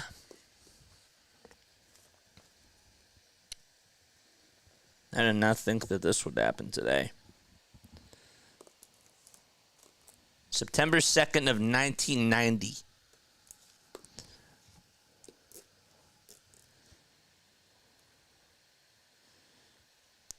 Here we go. Up to bat is Vladdy Guerrero Jr. And the pitch. And that's taken low for a ball. Hit the like button. Hit the subscribe button. Francis has 108 pitches. He probably won't go out there for the ninth. I would be shocked if John Schneider did that. 1-0 pitch. That's taken outside for ball 2. Okay, well, got you. Yeah, no worries. No. I'm streaming from somewhere else. Because I'm dog sitting. 2 balls, no strikes to Vladdy Guerrero Jr. And the pitch swung on and lifted out over towards deep left field.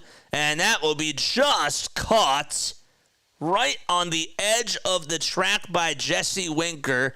And a couple of more feet than Vladdy would have gone distance. But a nice catch by Jesse. And there's 2 gone. I mean, that was inches away, and Reed Garrett just got away with 1. So 2 outs here in the bottom of the 8th. And the pitch on the way, and there's a line drive hit out over to right field, and that's going to drop in for the base hit. And there's a 2-out single that's hit by Ernie Clement. And he gets on for the second time today.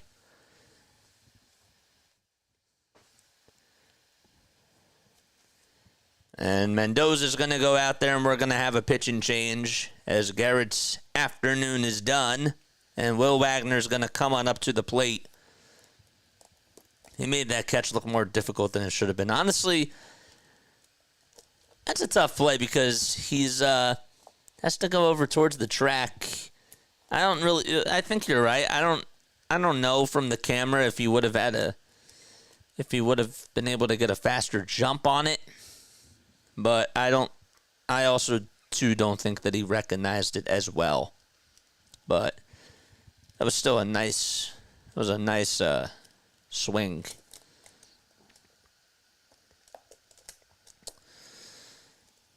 All right.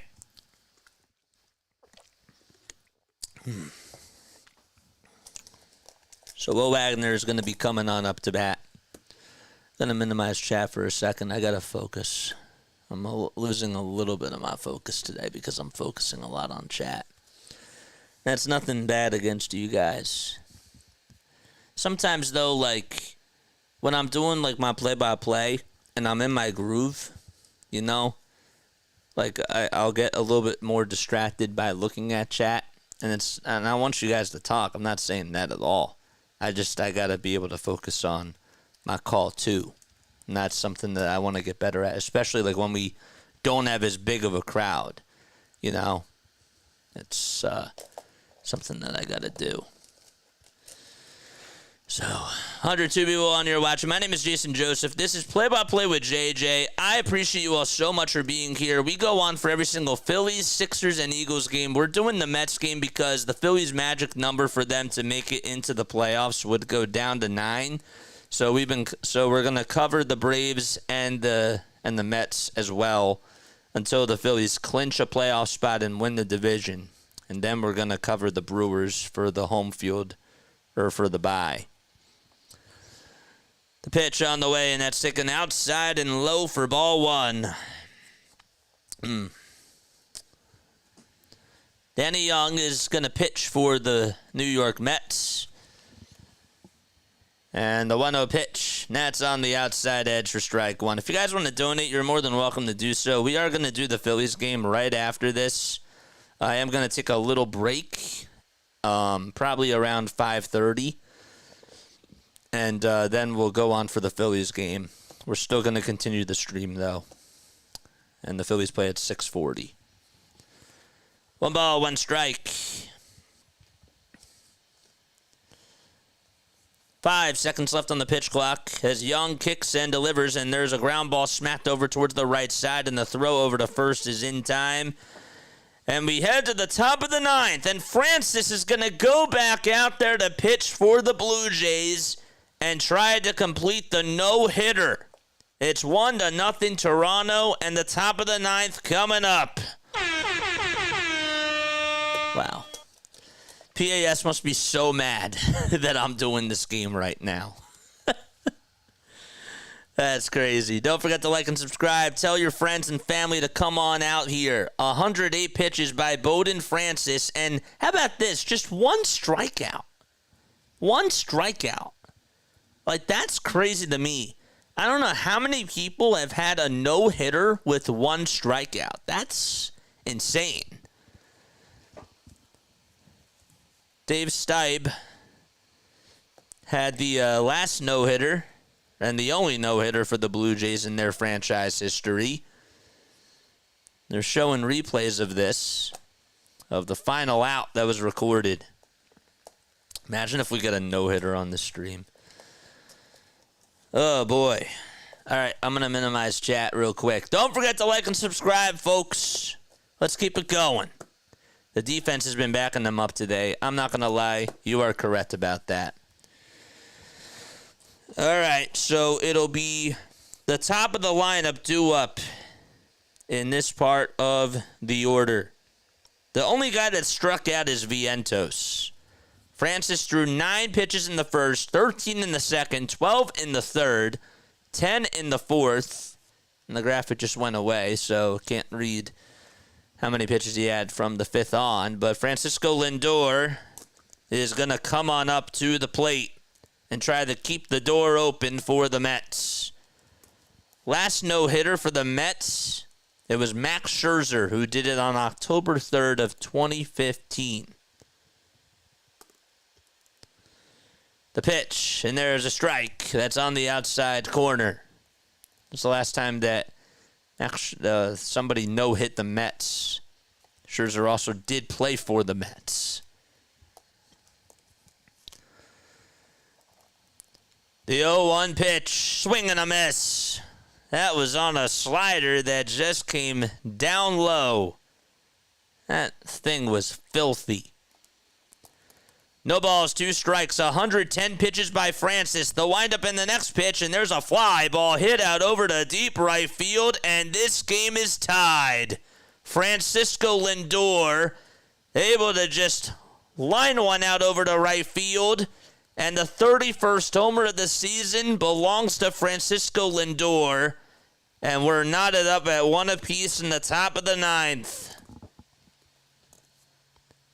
That was right down the middle, and Lindor all fired up as he continues his MVP season. Wow. And that's going to be it for Francis.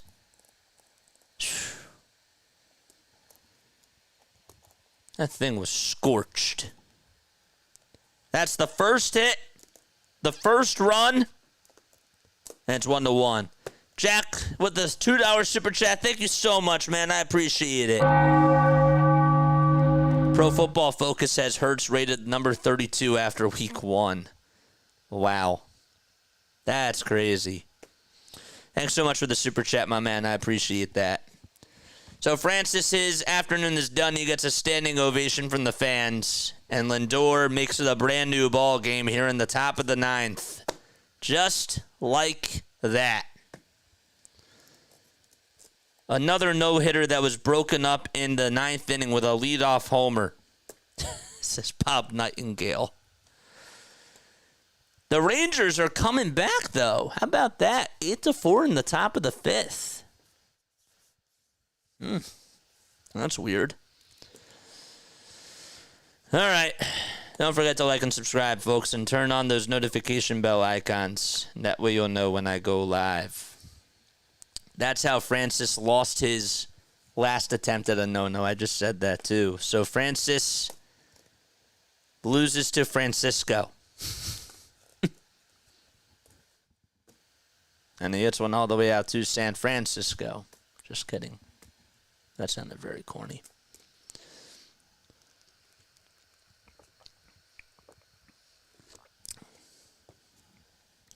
That was a heck of a swing, too. All right, so 1-1 in the top of the 9th. Bowden Francis had a no-hitter heading into the top of the 9th. And Francisco Lindor hit a solo homer. And now it's a tie game. Here comes Vientos in the pitch, and there's a foul ball. It's Chad Green that's now going to pitch. Francis won't even get the win. That's even crazier.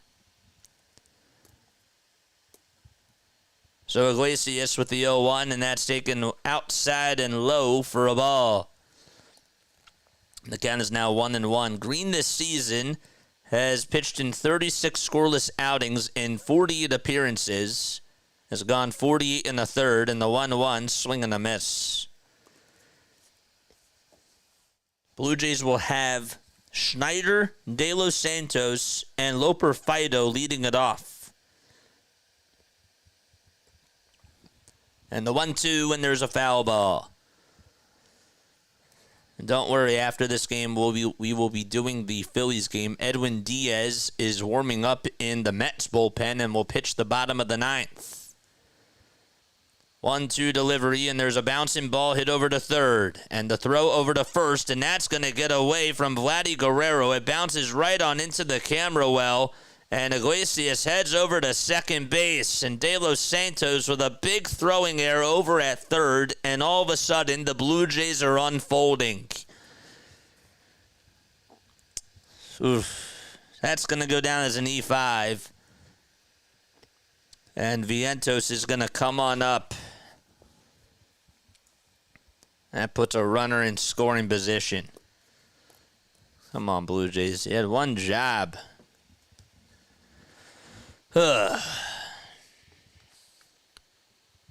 So it's an infield single by Iglesias and an E5 as well. The pitch to Vientos, and that's outside and low for ball one.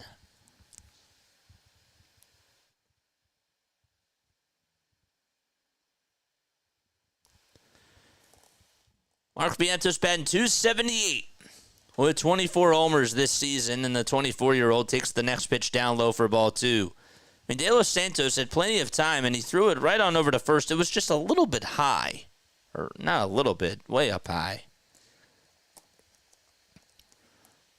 And 2-0 pitch. That thing is blocked in the dirt for ball three, and Chad Green not able to get a good grip of the baseball. It's now 3-0 to Vientos.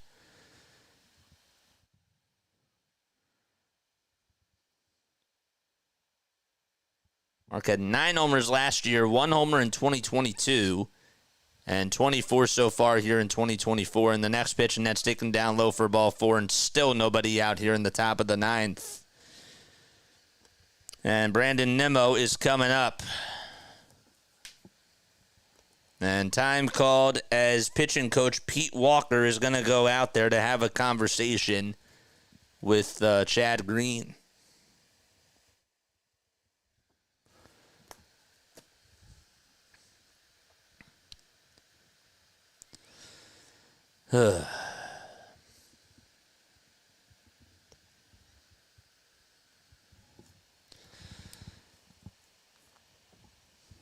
So 2 base runners here in the top of the 9th. And Lindor tied it on a solo homer. And Brandon Nimmo is going to try to give the Mets the lead. His 0 for 3 is popped out and lined out twice. Everybody on that Mets dugout was standing up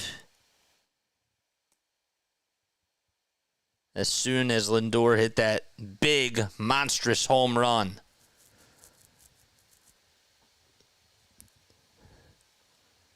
Nimmo up to bat, and the pitch, and that's inside and low for a ball, and Green just can't find the strike zone. Just has not been himself over the last week. He's pitching so well. 1 ball, no strikes to Brandon Nimmo, and the next pitch is on the outside edge for strike 1.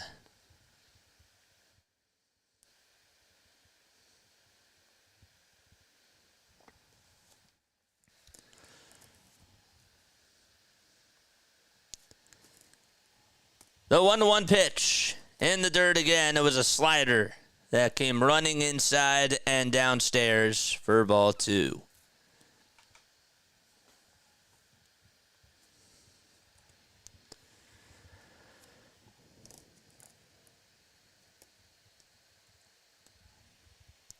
Two-one pitch inside again for ball 3.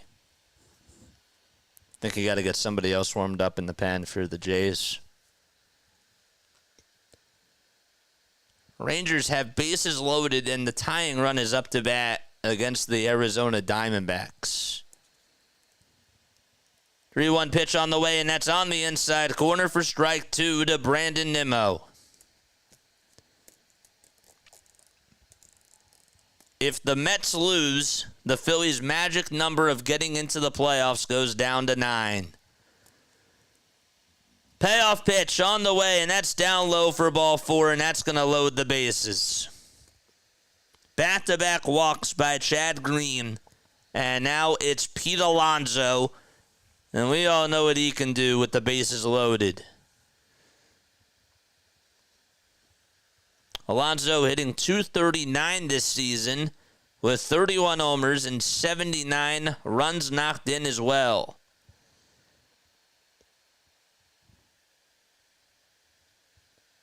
This season with bases loaded, he's 8 for 11 with 4 RBI.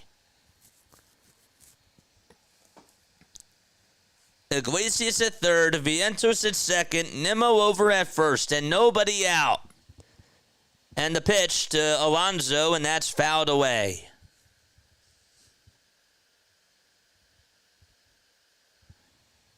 Eddie Alvarez is pinch running for Mark Vientos over at second base. The 0-1 delivery, swing and a miss. That pitch was outside, and Alonso went fishing after the slider.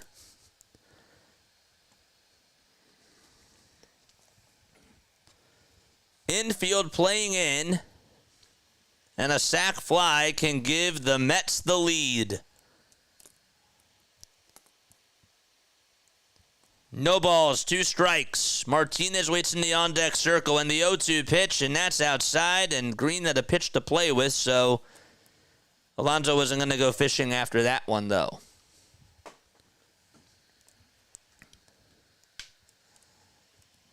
One and two is the count. 8 seconds left on the pitch clock. And here's the 1-2 pitch, and that's outside again. Same pitch, same spot. And the count is tied up. Martinez, who's up next, is 0 for 3 today. Bases loaded, nobody out. Here's the 2-2 on the way, and there's a fly ball hit out over towards right field. This should be deep enough for Iglesias to score. He'll tag up. The catch is made. The throw is drawn over to second, and the Mets take the lead here in the top of the ninth on an RBI sac fly by Pete Alonso. And how about going on over to third base, Eddie Alvarez? So he got the job done. And Martinez is coming up. Bowden Francis had a no-hitter going into the ninth inning. And all of a sudden, the Mets have shown life. So runners at the corners with one out here. And Martinez is up. And the pitch, and there's a strike called. Looked a little bit outside. If you're the Blue Jays, you got to get a double play. Just make it a one-run deficit. 0-1 pitch. Swing and a miss. Good slider thrown that time.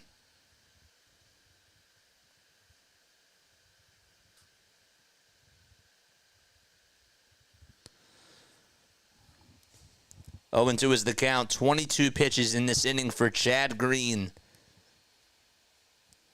And the 0-2 pitch. Fly ball, it's a foul ball, and it hooks out of play.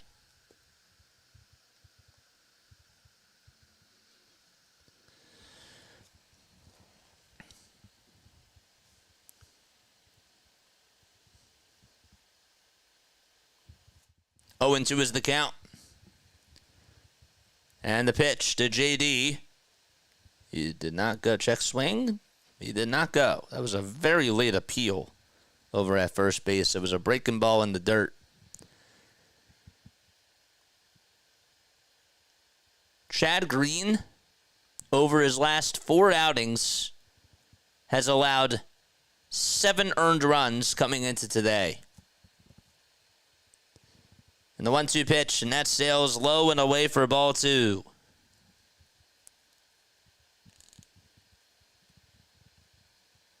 He has not had a good month of September. He has a 17.18 ERA during this month. Here's the 2-2 pitch.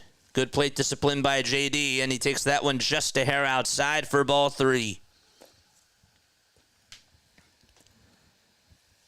3 balls, 2 strikes. Starling Marte is up next.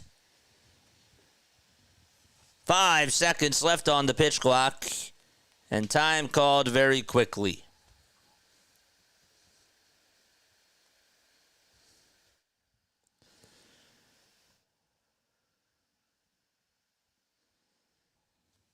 Here's the payoff pitch. Just outside and not by much for ball 4, and the bases are reloaded.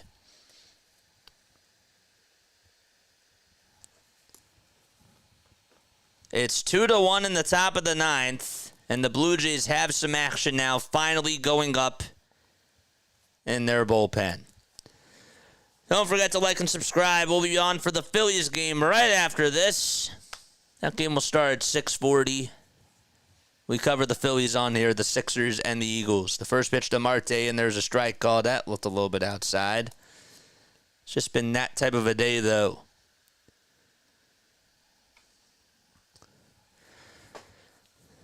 The Mets were getting no hit until the top of the ninth.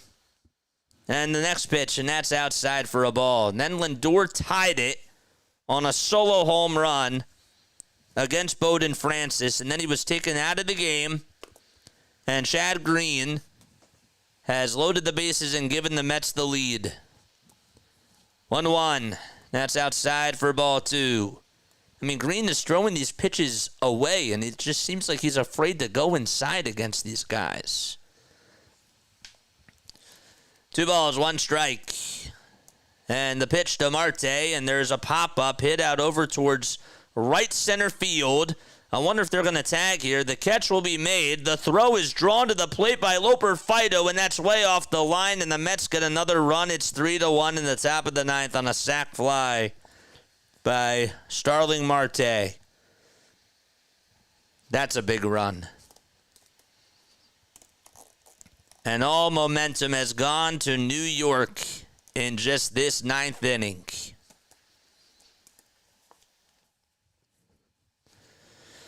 Oof. There's a good catch, too, by Nathan Lukes.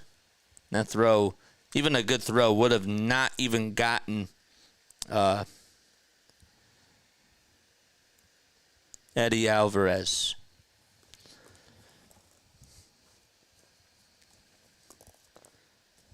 Here comes Francisco Alvarez, and we have another pitching change as John Schneider has seen enough from Chad Green. So it's 3-1, and a new pitcher coming in for the Toronto Blue Jays.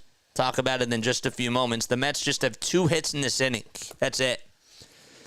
And it's 3-1.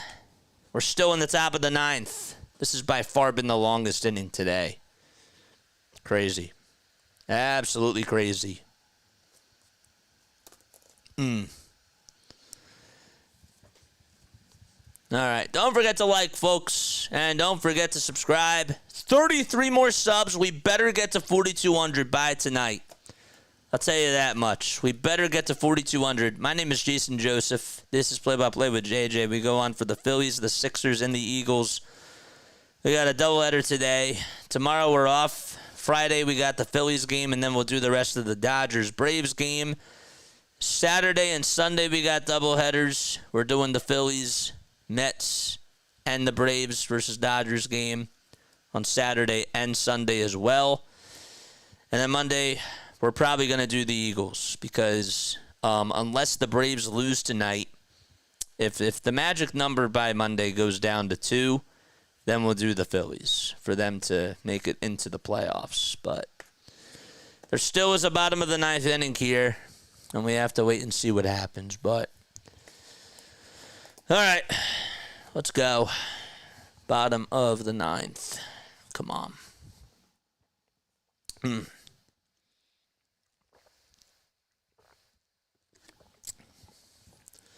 still in the top of the 9th.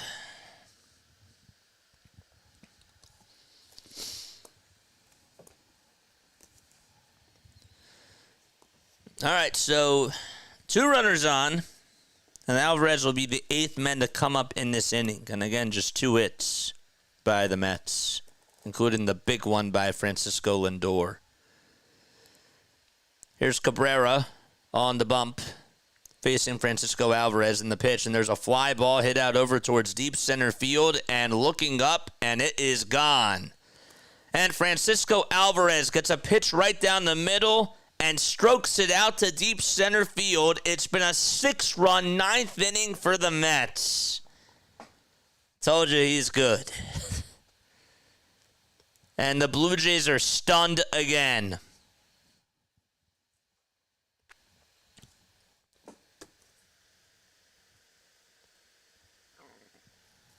That was a missile by Alvarez.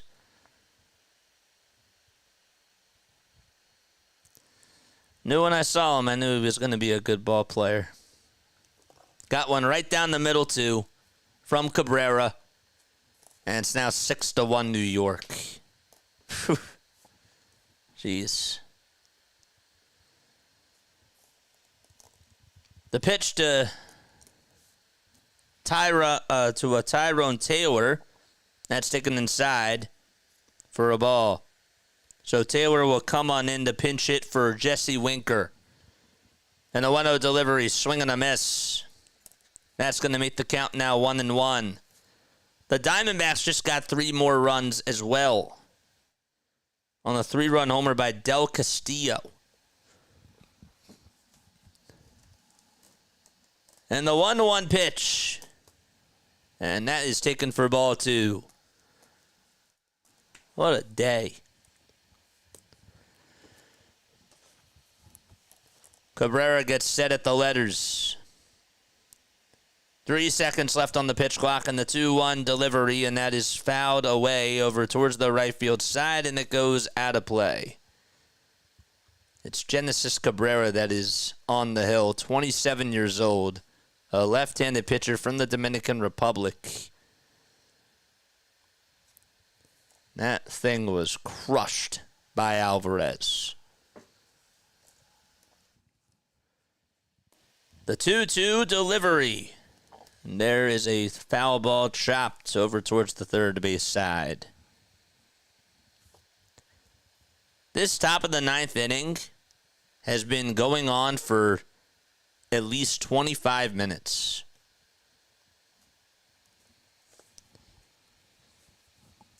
Two on the way. Another foul ball. And Taylor fouls off another pitch.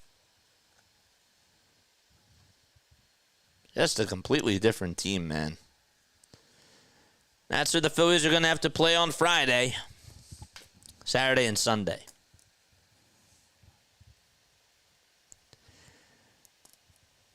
Two delivery. Fly ball hit out over towards left field again, and that one is hit off the top of the wall. Schneider plays it on a bounce. The throw over to second base is off the line. That was inches away from going, and Tyrone Taylor doubles. And the guy that started the rally, Francisco Lindor, is coming up to the plate once again for his second time in the ninth. That was tailed off the end of the bat, and Taylor just was able to lift it out over to left field. If the wall wasn't that high out there, if it was a little bit lower, I think that would have went. So Lindor homered on the left side, and now he's coming up batting on the right side. 8 seconds left on the pitch clock, and the first pitch to Lindor is taken downstairs for ball one.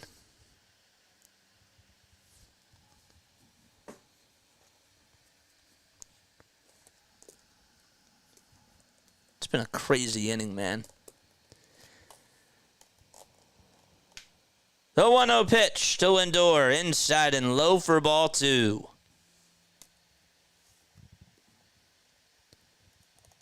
Ronnie Stanek is warming up now in the Mets bullpen along with Edwin Diaz.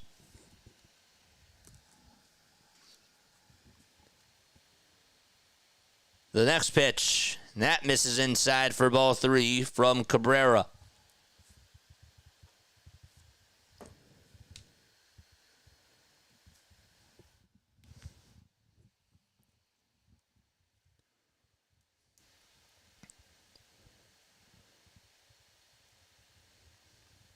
Three-0 pitch to Francisco Lindor inside for ball four. That's going to put 2 runners on in the top of the ninth. And Gibbons will get somebody else warming up in the bullpen. They just got to get one more out. Luis Frias is warming up now.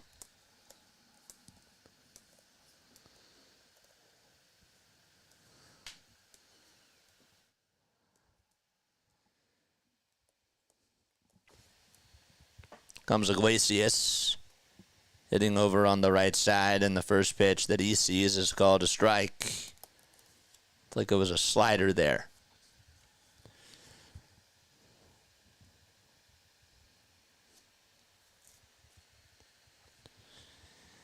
Game isn't over yet. No balls, 1 strike. 5 seconds left on the pitch clock.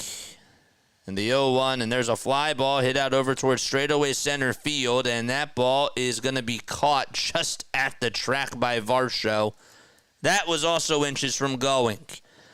But the Mets, they send 10 men up to the plate, or 11 men up to the plate, I should say, and are able to not only break the ice from the no-hitter, but provide 6 runs off of Bowden Francis, Chad Green, and, of course, Genesis Cabrera. And it's time to go to the bottom of the ninth. 6-1 is the score. New York leads it by 5. Okay. So we're going to need the Braves to lose, essentially. We're going to need the Braves to lose tonight. And that's going to be tough. I don't expect the Nats to be able to help us out there. But it is what it is. Don't forget to like and subscribe, folks. We'll be back on for the Phillies game later tonight at 6:40 p.m. That'll be in about an hour. So, once this game is done, that's how we do it. So, PAS, do you want me to do Mets games from now on? I'm sure that for those first 8 innings, you were not happy, and now I'm sure that you're feeling good. But the game ain't over yet. I know how this goes. I've seen crazy things in baseball. But there we go. All right. Bottom of the 9th. What a game, man. I got to say, what a game. What a game it's been. It's been a good game. I will say that. 32 more subs. Come on, man. 32 more. I need y'all to hit the like button and hit that subscribe button as well. We have 95 people tuning in. Did we even get to 100 likes? Did we even get to 100? We're at 84. We're at 84. Keep them coming, baby. All right, bottom of the 9th. Riley Stanek is going to be pitching for the Mets. He's gone 50 2/3 of an inning and has pitched in 58 games this season. 7 for 11 in save opportunities. This is not a save opportunity. And the first batter he'll face, swings and misses, that is Dalton Varsho. That is strike 1. Varsho wearing the blue batting gloves. Stanek kicks and fires and throws it outside for ball 1.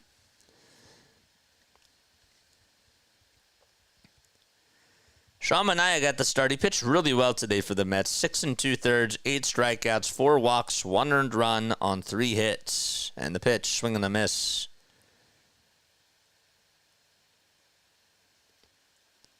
Stanek pitched for the Astros from 2021 to 2023. And was traded to the Mariners and then was traded to the Mets as the next pitch is taken down low for ball 2.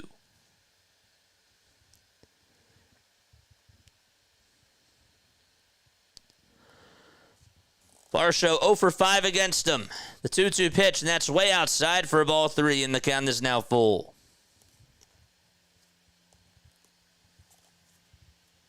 There's only 3 guys that have gotten a hit off of Stanek, and that is Ernie Clement, Spencer Horwitz, and George Springer. 3-2, and a foul ball. Good at bat by Varsho as he just stays alive.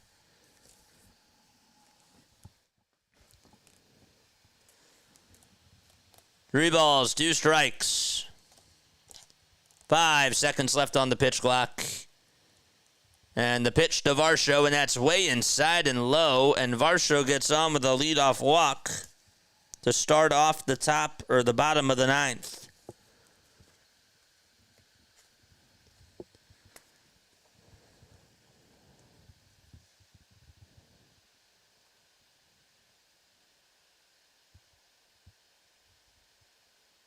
Stanek overall has had a pretty good season. Last time he allowed more than 1 earned run was against the Seattle Mariners on August 11th. And ever since then, he's only allowed 1 run since. And the pitch to Spencer Horwitz, and that's taken for a strike.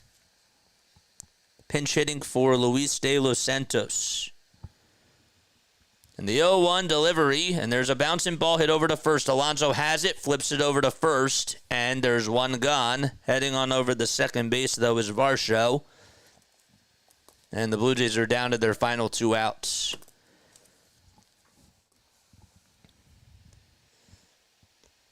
Alonso did a good job of just making sure that he tracked that down, and I don't know why it looks like from a glance that Horwitz sort of slowed up a little bit.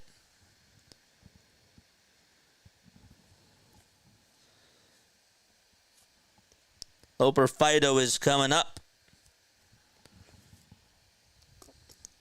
And Servin waits in the on-deck circle. Pitch number 1, strike 1 on a swing and a miss at 97 on the gun.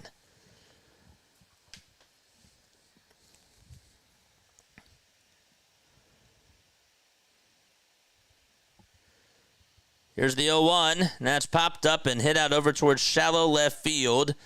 And getting under it is Taylor, and I'll make the catch for out number 2.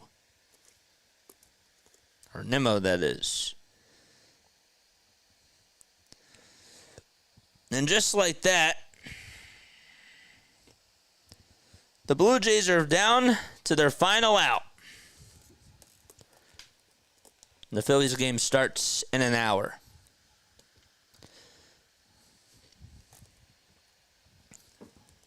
All right, bottom of the ninth. A runner on at second in the pitch, and there's a foul ball. It's hit back behind the plate.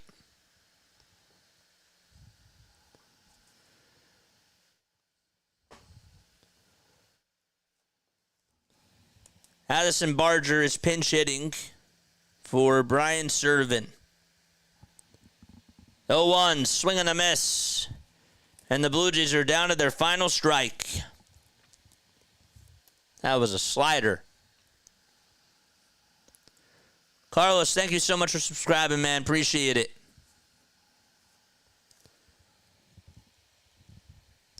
Over at third now is Varsho on the defensive indifference. The 0-2 pitch, and that's way up high for a ball.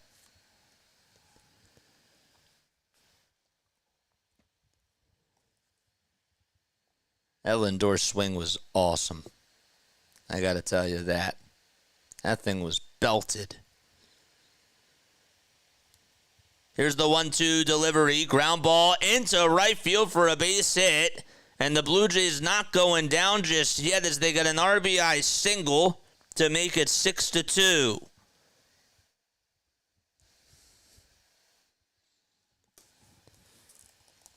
And George Springer is coming up to the plate. Was hit right over towards that first base side, and it just got by the dive of Iglesias. Here comes Springer in the first pitch. Strike one, right at the kneecaps.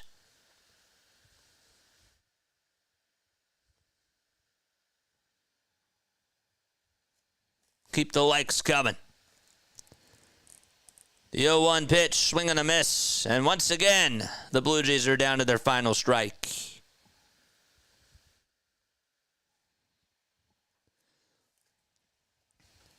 The ball's 2 strikes.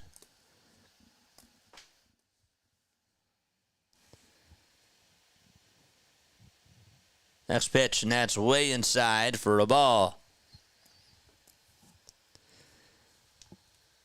Mets are 1 strike away from getting their 80th win of the season.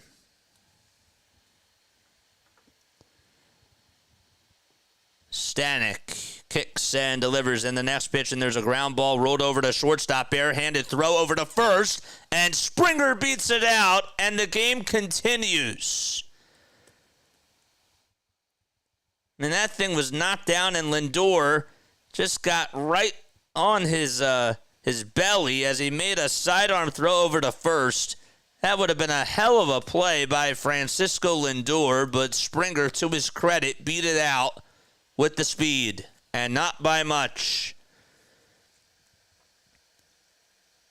So the potential tying run is on deck. And now we have time called on the mound, and Carlos Mendoza has seen enough, and he's going to pull the plug from Stanek. And we have a pitching change, so this game ain't over yet.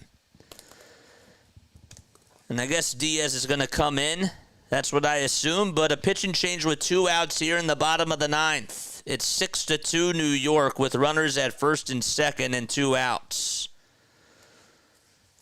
Wow. How about this? Good. I'm kind of happy that this is sort of buying me some time. This is crazy. What a game, man. It's been a good game. I will say that. Don't forget to like and subscribe, folks.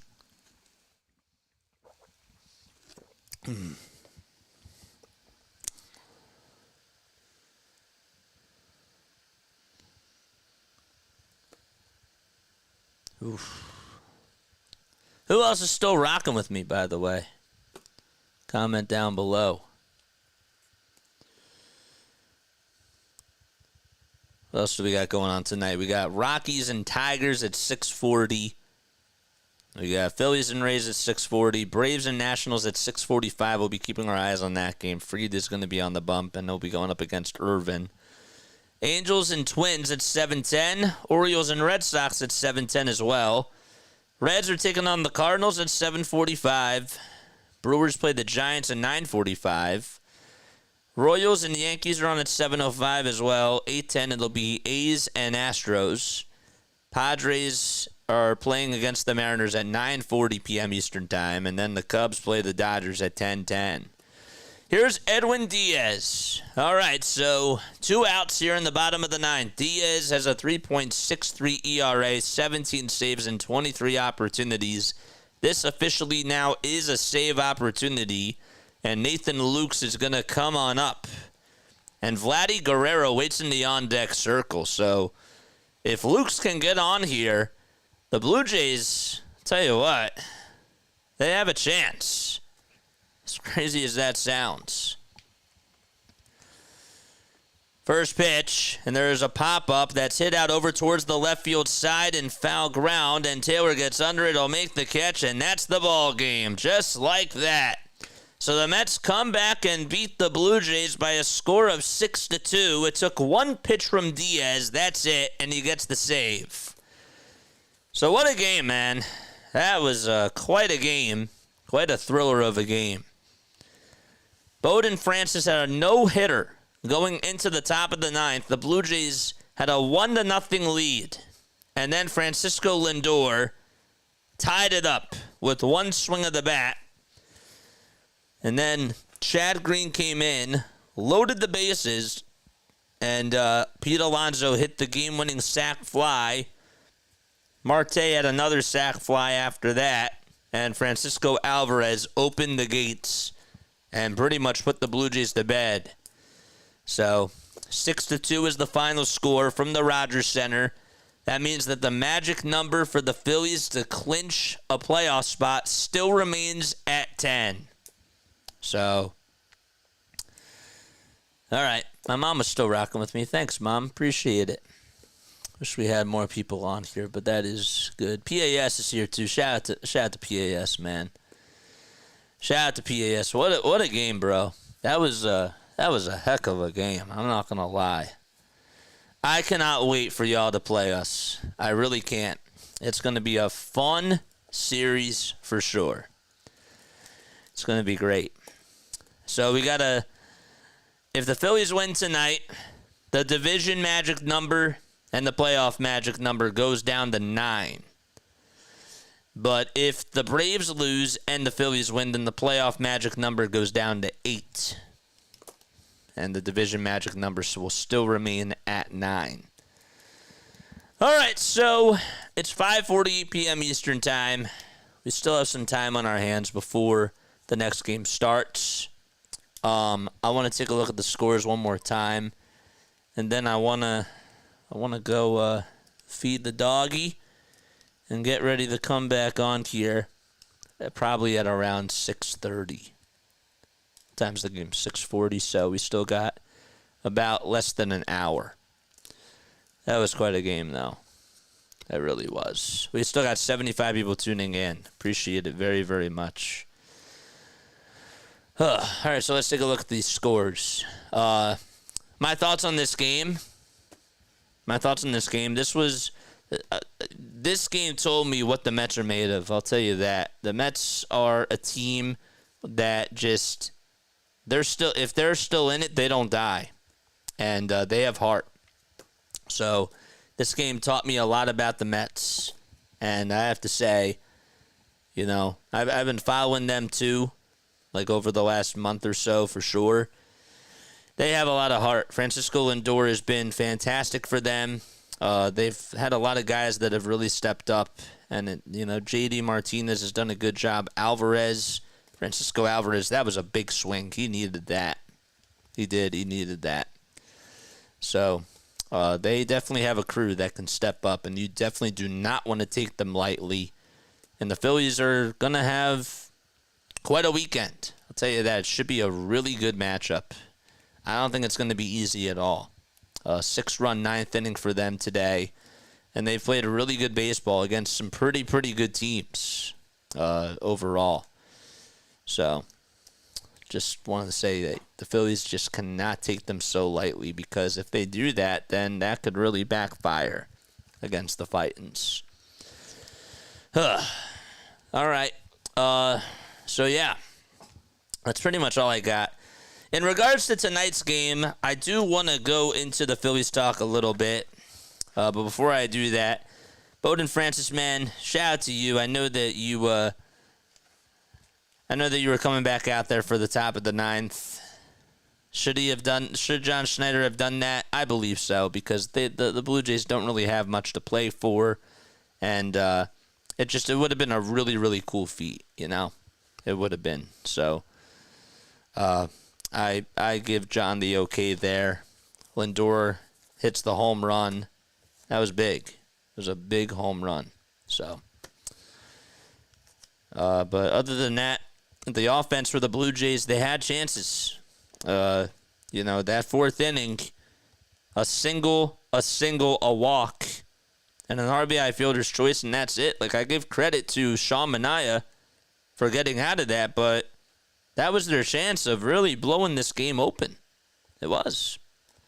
So, but that's how it's been for the Blue Jays this year. They've really just have not been able to hang on to leads. That's been the name of their team, and that's how the season has gone for them. So, all right, let's get into the Phillies really quickly. So we got to change this. We'll do that right now. We'll get our Phillies stuff ready. But the Mets do win by a final score of 6-2. One last time from the New York Mets. Being able to get the win was Young. So Young gets the win. Danny Young, that is. Young, the 30-year-old, able to get his fourth win of the season. Chad Green got his sixth loss. He's now 4-6, and his ERA has gone up to 3.49. That's crazy to me. And Diaz gets his 18th save in his 24th opportunity. So he did enough there. All right, so let's get into those Phils. Let's take a look at their lineup, and let's get that all straightened out. All right, so we're going to change this graphic, and we're going to put the Phillies over here. Let's do that now. What are your thoughts on this game, man? We have a quiet chat on here. I want to hear what your thoughts are, man. How do you guys feel down below? How do you feel about this? One word to describe it. Let me know. I'd like to know. Okay. Oops. That's not good. One word to describe that game. You summed up the Jays season right there. And other than Vladdy, a lack of offense. Yeah, they just, honestly, man, like, I've been so surprised. I knew that, you know, like, when they lost Teoscar and they lost Marcus Semien, you know, like, I figured it was going to go down, but Bo has had a terrible year. Bo has been so bad this year, even before he got hurt. You know, they finally got rid of Danny Jansen, but Kirk hasn't really been too strong this year for them. It seems like it's been a very down season for the Jays, and you figured that the Orioles were going to come on up. You figured that the Yankees were going to be relevant, but the Jays were supposed to be in the mix. They were. Kevin Biggio, I know he got traded too, but man, he was supposed to be the guy. It was supposed to be Bo Bichette, Kevin Biggio, and Vladdy Guerrero Jr. And it just never worked out that way for some reason. You know? It's just crazy to me. I expected the Blue Jays, like, if you were to tell me, like, 2 years ago that it would go like this, I would have been shocked. I really would have. So, yeah. All right. So we got the Phillies game up over here. Let's put the scores up over here as well. Got to put the Phillies game back over here. Where is it? That's not what I wanted. I want the Mets and the Blue Jays down here. And I want my Phillies right here. Oh, that's not what I wanted. Bro, come on. Bro, where is it? Where is it, man? Media source, no. Live score, no. Philly score, right there. Oh. I have to, okay. I'm an idiot. I gotta do it this way. Phil's. No. It's right here. Okay. Alright. There we go. I figured it out. Yeah, they got rid of all their offense. Yeah. It's I did not think it was gonna go down like this for the Jays. And it's been a sad season for them. It really has. Lindor is the fourth player to break up a no-hitter with a homer in the ninth or later this season. J.D. Martinez did it back on May 11th. Corey Seager did it back on August 6th. And Taylor Ward did it, of course, against Bowden Francis on August 24th. So, that's just wild. But congrats to those Mets. We'll see the Mets on Friday, Saturday, and Sunday. I'm excited for that series. All right. So now we got to turn the page here. Whoops. That's not what I wanted. All right, so let's look into the lineup for the Phillies, and let's get that lineup all straightened out now. Let's do that. So where are we? Where are we? There we are. Traded the future number one catcher in Marino. Hopefully Atkin gets fired in the offseason. Yeah, man. I'm happy that you brought that up, because that was a big loss too. That was. Ross Atkins. Yeah, man. They had, to me, like, they had such a promising future. And, like, Bo Bichette is, like, not really their fault. Like, that's on Bo for just having the bad year that he's had. But it's more than that, man. Like, it's other things, too, that have accumulated. And it's like, if Vladdy's the only thing that y'all got now, that's not good. That's not good, man. It's not good at all. So, all right. So let's do the Phillies lineup. So, Christopher Morel is batting in the leadoff spot. Then it's Brandon Lowe. Brandon Lowe is batting second. Junior Caminero.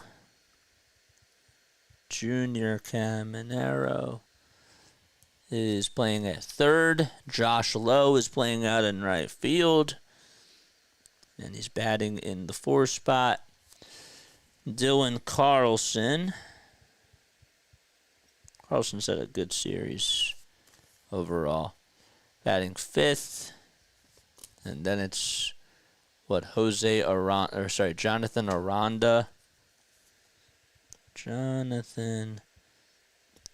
Aranda. Batting seventh, Jose Siri. Batting eighth. Ben Rortvet is batting ninth, or eighth.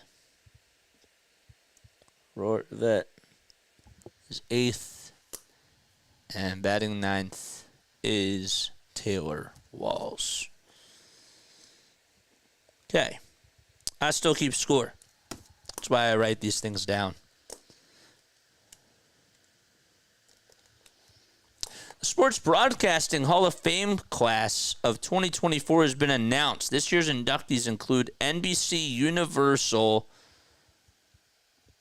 Media Group Chairman Mark Lazarus, Bryant Gumbel, Andrea Creamer, Hubie Brown, and Chris Mortensen. Interesting. We were talking about Hubie Brown the other day. That's according to Barrett Media. I follow Barrett. They do a good. They're an interesting company. I should try to see if there's a way that they can look into my content. I doubt it, but all right. So the Phillies, they have Stott leading off, huh? How about that? That's wild. Stott, Trey, Bryce, Casty, Marsh, and Wes Wilson, Cody Clemens, Johan Rojas, and then catching is Aramis Garcia. Is my chat working? Is my chat working? Write something down below. I'm too lazy to check the other things because I have to write down these lineups. I want to make sure I get this stuff done now. Usually I have this done like hours beforehand, but because we were doing the other game, got to do it sometime. Lowe is DHing, Rortvedt is catching. Second base, third base. Aranda's at first. I'm going to guess that either nobody's here or it's just not working.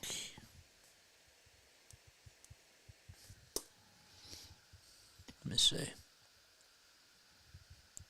Oh, there it is. Sorry about that. Okay, so it was working. Friday's the last game of the City Connects. I did not know that. I did not know that, man. Yeah, 6-2. Who won the Mets game? Yeah, there was a no-hitter going into the ninth inning, man. A no-hitter going into the ninth, and Francisco Lindor blew it. Literally hit a solo home run. And the Mets scored all 6 of their runs in the ninth inning. It was crazy. What a game.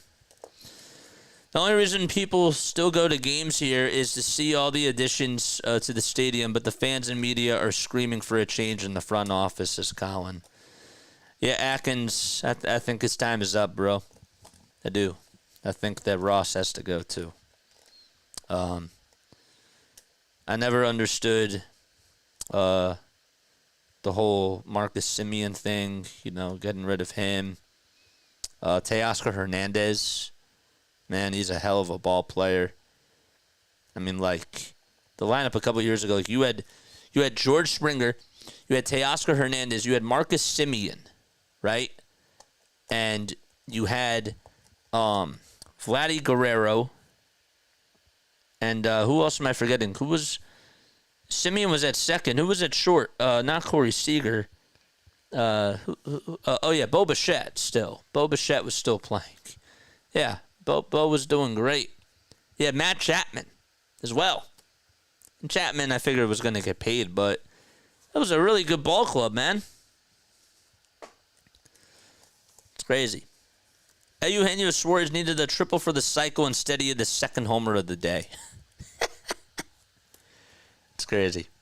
How about that? All right, so let's get to the rest of this lineup. Josh Lowe is playing out in right field. Carlson is in left. Jose Siri is playing out in center. And that's all the defense. Stott's over at second. Let's see where this goes. Gurriel. Yep, Lourdes Gurriel Jr. I knew I was forgetting somebody. Always liked him, too. That was a big loss for y'all. It was. Yep. Weird spot to be in, bro. You know, my favorite, I have to tell you, I have to be honest with you. I don't follow the Blue Jays like every single day, of course. But I will tell you, I loved Encarnacion, Bautista, and Donaldson. That three-headed monster, I thought was ridiculous. I really did. I thought that was a heck of a trio. I really did. That was fun to watch. Joey Bats was fantastic. Forever a legend. And my favorite player growing up, too, was Adam Lind. I watched that whole 2009 season with him and Vernon Wells and Aaron Hill as well. I think he had Rod Barajas on that team. That was an interesting team. I don't know. I really liked Adam Lind. I thought that he was a heck of a hitter. Watching that 2009 season was great. Bryce Harper is over at first. But yeah, shout out to Edwin Encarnacion. Shout out to Joey Bats. Also a former Met too. Forgot about that. Harper's DHing today. The good old days, says Colin. Yeah, man. Adam Lind, Vernon Wells. I think Sean Figgins was on that team too. Marco Scudero. I remember Marco Scudero. He was a good one. He was man, Marco Scudero, shout out to him. He was underrated. He was so good on defense, man. I remember how athletic he was. You know, him and Aaron Hill up the middle were great. And who else am I missing from that 2009 team? Now I gotta know. I said Vernon Wells. You had Marcus Stroman, right? Like, that's when he started his career. Marcus Stroman was on I want to see the 2009 Blue Jays team. Blue Jays roster. I gotta know now. I'm in the mood, bro. Lyle Overbay. There we go. Lyle Overbay, Alex Rios. Yeah, Lyle Overbay. He was also underrated. Edwin Encarnacion, bro, was like literally a backup third baseman because Scott Rowland was there that year. Ricky Romero. There's another one. Ricky Romero, dude. Ricky Romero had like a couple of like really good years, and I never knew what happened to him. Like, did he get injured or something? I don't know. He had like a couple of really nice seasons, I thought. And he was sort of another, like one of those underrated pitchers. That 2010 season he had was really good. And 2011, he was great as well.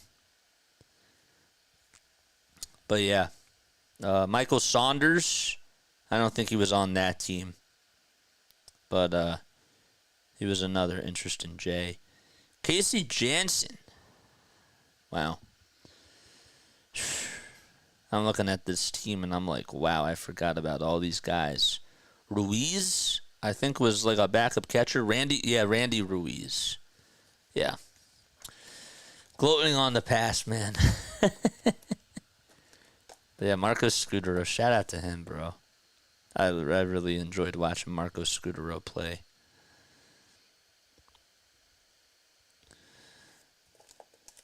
Aaron Hill had 36 homers that year. That's crazy. All right. So Casty's playing out in right field. Harper's DH and Marsh is in left, right? And then Rojas is out in center. Aramis Garcia is catching. Stotts at second. Turner's at short. And I think we're good. All right. So I'm going to take a 15-minute step off. Let me go walk the dog.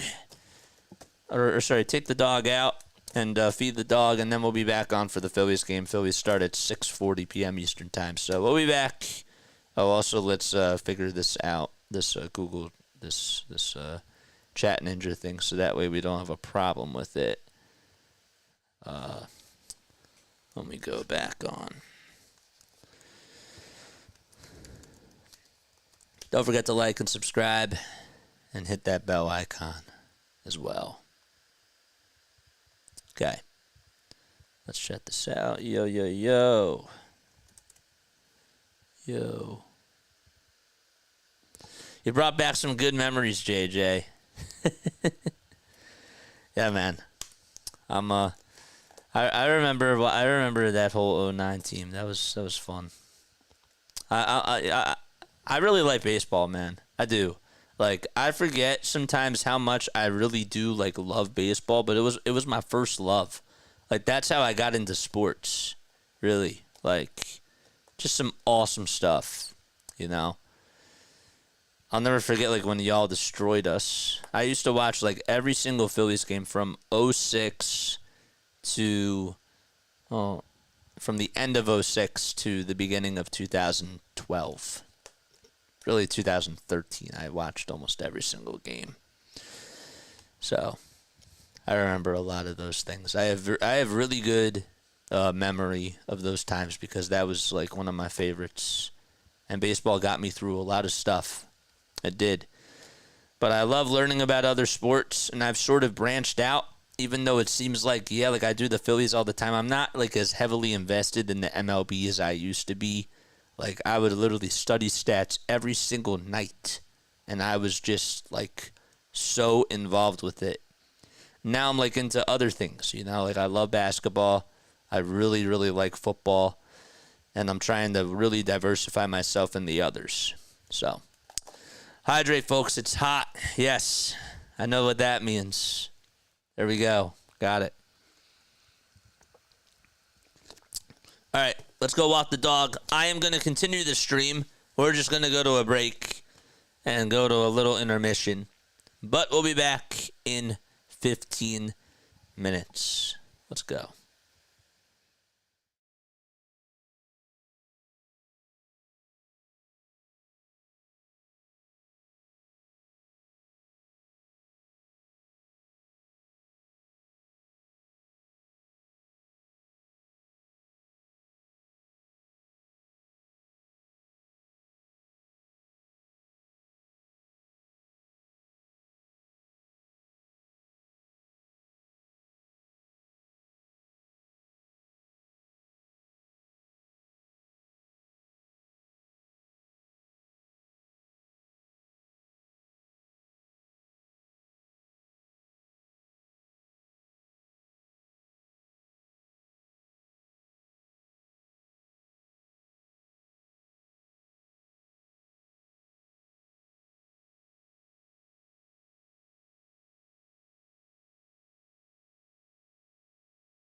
All right, good evening, everybody. Hopefully you're all doing well and having yourselves a very, very fantastic day. My name is Jason Joseph, and here we go. Second game of the day.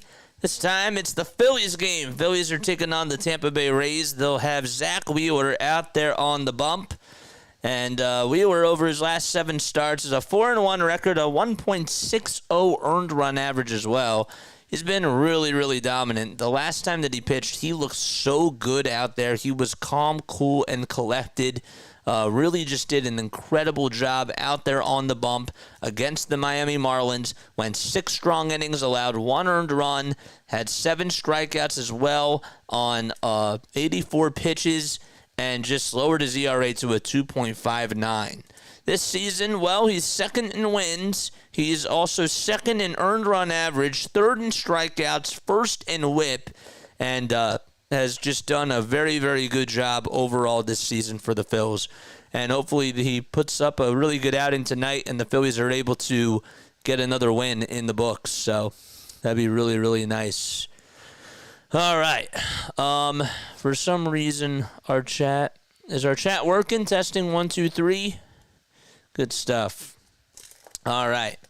Phillies will have Bryson Stott leading things off. Appreciate your lives and scrolling scores. Been watching you for a few weeks now, says NG. Thank you, man. Appreciate it very, very much. So Shane Baz is going to be on the hill tonight. Let's actually go to our live stream hub right there. There we go. Good stuff. All right, so Shane Baz is going to be on the hill tonight for the Tampa Bay Rays. This is a guy who has been pretty dominant on the hill throughout his career.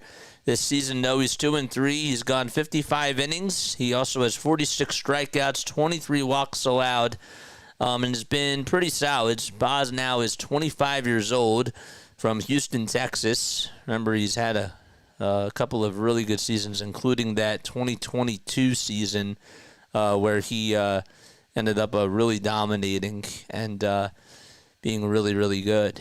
Why is this froze? That's a little bit weird. All right, I usually don't do this because I usually have my stuff up and ready, but because we were doing another game before, I've gotten a little bit thrown off. So bear with me for a second as I get all this other stuff ready to go. So I want to make sure that is up and ready. But how's everybody doing tonight? Comment down below. Let me know what your final score predictions are as well. Doubleheader crew, says the Hot Corner. Yes, sir. What are the final score predictions? Let us know down below. Love to hear from y'all. Christopher Morel batting in the leadoff spot. What else do we got? We got Brandon Lowe is DHing tonight. So we got our first 3 hitters. We got to get that up and running. And then for the Phillies, we got... It's crazy that Stott's leading things off. I don't know if I like that or not. How do you feel about Bryson Stott leading things off in this lineup tonight? Do you think he's earned it? I don't know. I really don't. I have no clue. But it is just for one game. So we'll see how it goes, man. We'll see how it goes. 7-3, good guys, says the Hot Corner. Nice. Good stuff. Diamondbacks beat the Rangers today 14-4. That's really wild. Where did my thingy go? 7-3, good guys. And of course, did this stop working? It did. So let's redo this again. I have to figure out why this thing is so streaky at times.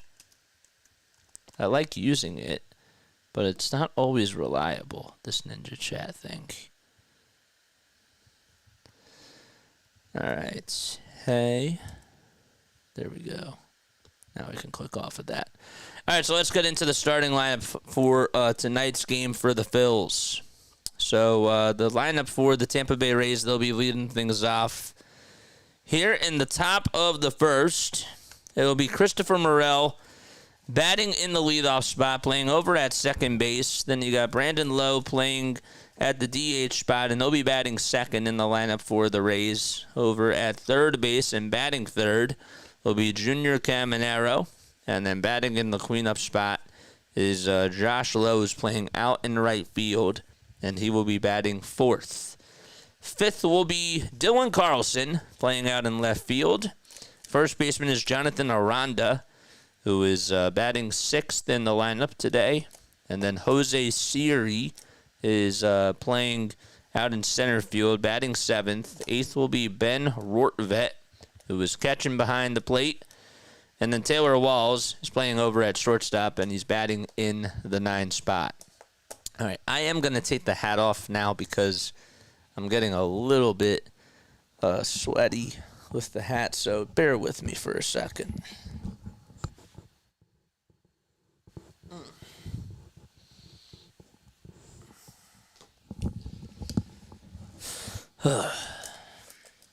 I second the Phillies score.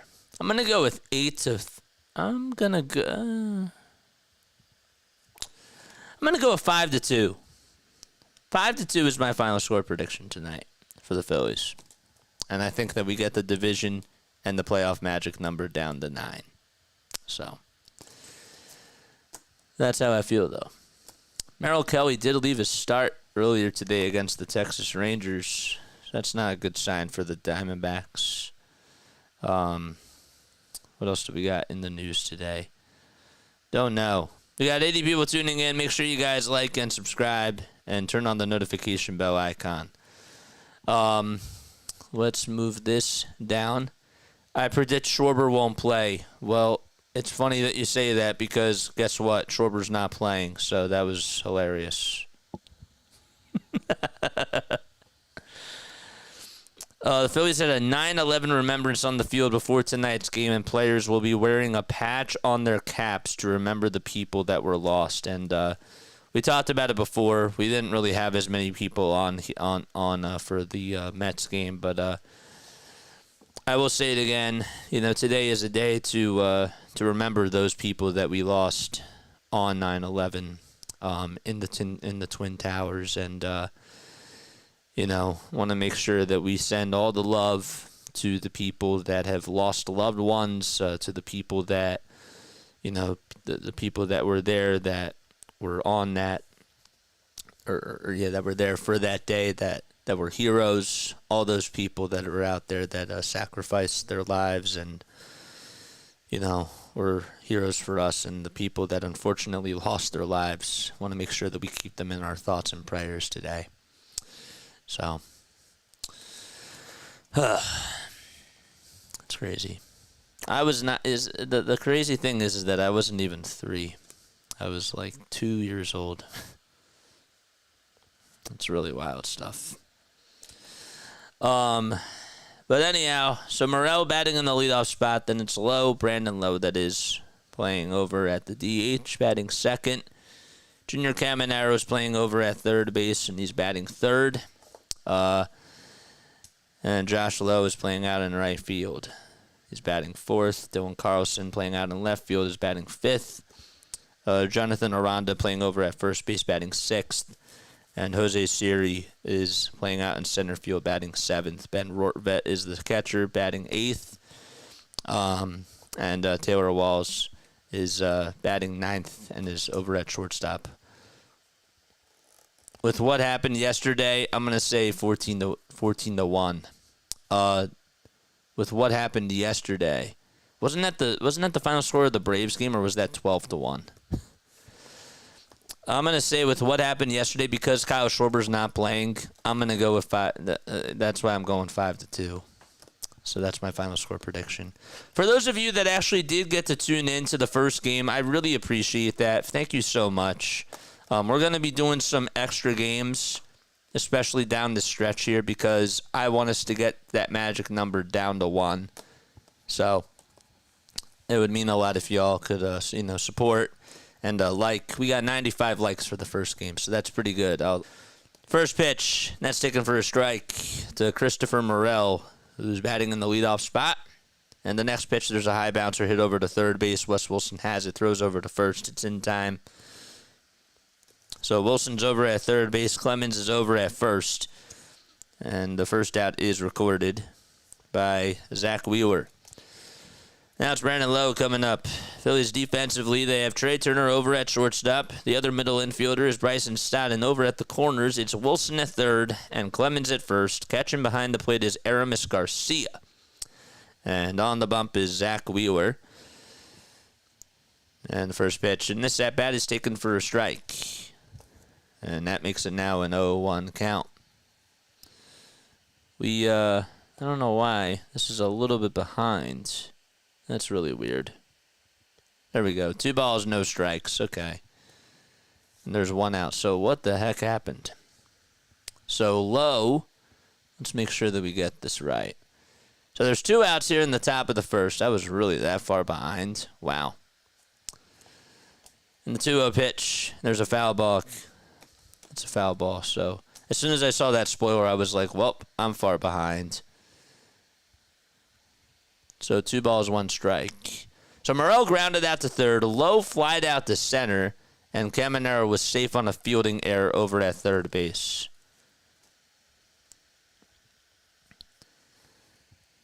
And the 2-1, and there's a foul ball. Hit out over towards the third base side.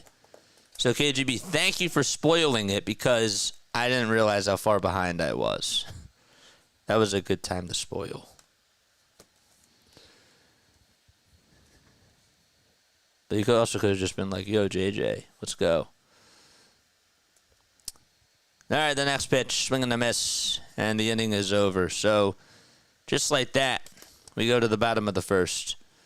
On ours, you hit exit on the remote, and it brings it back to time. Oh, that's really weird. Well, I'm dog sitting, so I'm not watching it on a TV. I'm watching it on my laptop. I'm watching it actually on the YouTube TV app. So, for some reason, it was paused, but whatever. All right. So, bottom of the first coming up. Crew chief for tonight, it'll be John Bacon over at first. James Hoy's over. Or John Bacon's calling the balls and the strikes. Hoy's over at first. Rayburn is at second. And John Lipka's over at third. Please make sure that you guys like and subscribe. And turn on those notification bell icons. Yes. Yeah. I know my setup doesn't look any different, but it is. I really don't even have a lot of access to like my other notes. So that's why if people are like, well, your cast sound is a little bit different, it's because my things aren't set up the way that I'm used to it. But hopefully we still do a good job. And hopefully you enjoy this content. So Stott will lead things off in the bottom of the first. Then it'll be Trey Turner, Bryce Harper, Nick Castellanos, Brandon Marsh, Wes Wilson, Cody Clemens, Yohan Rojas, and Aramis Garcia. I cheated. I already knew Schwarber was scratched. Doesn't make my prediction any less accurate. Well, you didn't detect the you didn't hold up. So you thought that I was being serious. That you didn't that you said that. And yeah, no, I knew that you were being serious. That was sarcasm. That was sarcasm. Makes you smart. I appreciate that, man. Here's Boz, who throws a strike just on the upper third of the zone. That was sarcasm, Larry. I knew that you were being truthful there. 0-1, and, well, that's going to nearly hit Bryson Stott. You remember what happened yesterday? Jeez Louise. I mean, that was high and inside, and that nearly got a piece of Bryson. Phillies and Rays benches cleared with Castellanos getting hit by a pitch after a home run was allowed by Uceda, who then got suspended for 3 games. The 1-1, and that's fouled back towards the screen. So Bryson Stott batting .247. He has 11 homers and 54 RBI on the season so far. Heading in the leadoff spot here, the Phillies are in their white and red pinstripes, and the 1-2, and that's outside for ball 2. So the Mets did beat the Blue Jays earlier today, so the Phillies' magic number to get into the playoffs is still down to 10. 2-2 on the way, and there's a foul ball. So now what has to happen is if the Braves lose, then the magic number for the Phillies to get into the playoffs goes down to 9. And then it would go down to 8 if the Phillies win. And the only way for the Phillies to decrease their magic number to win the division is by winning. The pitch, here it is, swing and a miss. And Boz gets his first strikeout of the evening, and Stott strikes out swinging. John Bacon is over at home plate. James Hoy is the first base umpire. DJ Rayburn's at second, and John Lipka is the third base umpire in tonight's game. So Trey Turner will get a crack at it, and he takes it outside for a ball. Turner in last night's game had 2 homers, ended up going 3 for 5 with 4 RBI. That was his second and third homers of the month. And the 1-0 is way up high for ball 2. So that's going to make the count now 2-0. Like and subscribe, folks. Charge! 2-0 pitch, and there's a grounder hit back up the middle for a base hit, and Trey Turner able to get on with a single. Throw is going to be cut off over at second base, and Turner took a wide turn, but went on back over to first base. And there's the first of the day for Philadelphia. Okay, so now Bryce Harper is coming up. And Harper had himself quite a night last night. Ended up going 4 for 5. Something that was really awesome to see. He's DHing in tonight's game. We're in the red batting gloves and the pitch. That's taken outside for ball 1. Had 3 doubles and almost did a home run. It was fan interference, though. His average has gone up to 291. Still hasn't homered in about a month. 1-0 pitch. There's a foul ball. Defensively for Tampa Bay, it'll be Junior Caminero over at third base. You got Christopher Morel at second, Jonathan Aranda over at first, and the shortstop is Taylor Walls. 1 ball, 1 strike. Boz kicks and fires and throws it way upstairs. Behind the plate, it's Ben Rortvedt. And Shane Boz is taking the hill.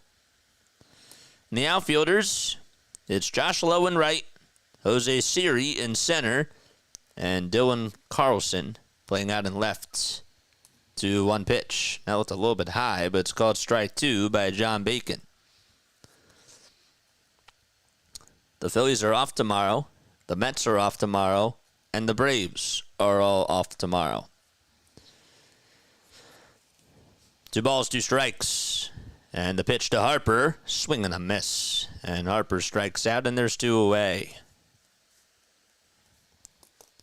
Thought maybe he was going to get the bat on the ball there, but not able to do so.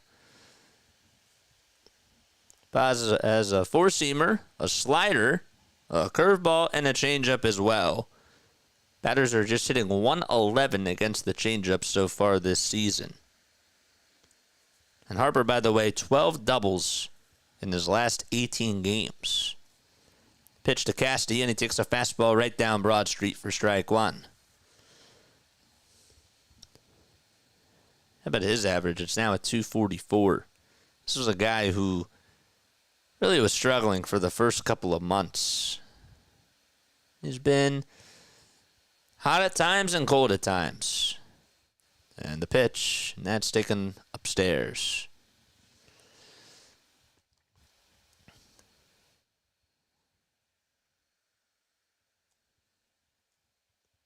One ball, 1 strike.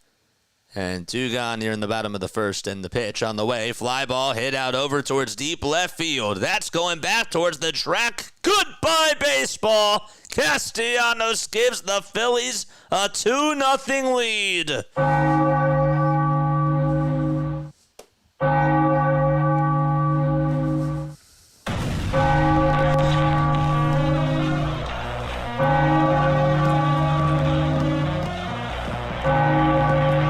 Good swing.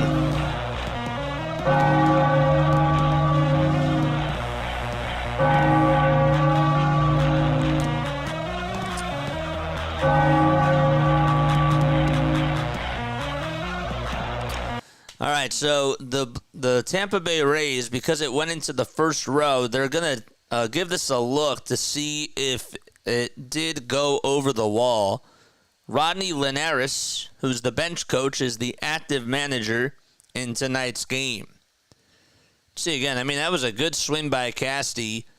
Let's see again if it went over that first row.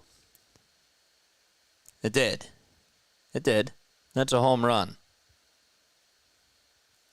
So the call's confirmed, and it's now 2-0 Philadelphia on the Casty homer.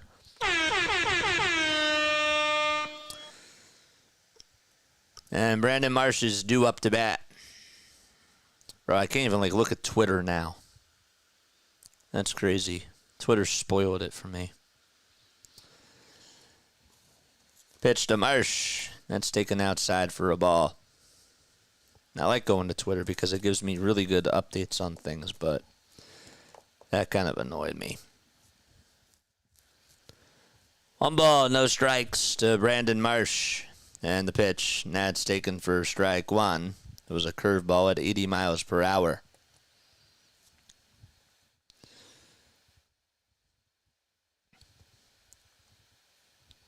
One ball, 1 strike. The pitch to Marsh, and he slices that one foul. So Schwarber led off the ball game last night with a solo homer. And the Phillies in the bottom of the first in this game got a 2-run shot by Nick Castellanos. 1 ball, 2 strikes. Marsh at the plate, and the pitch, and there's a foul ball. Chopped over towards the first base camera well.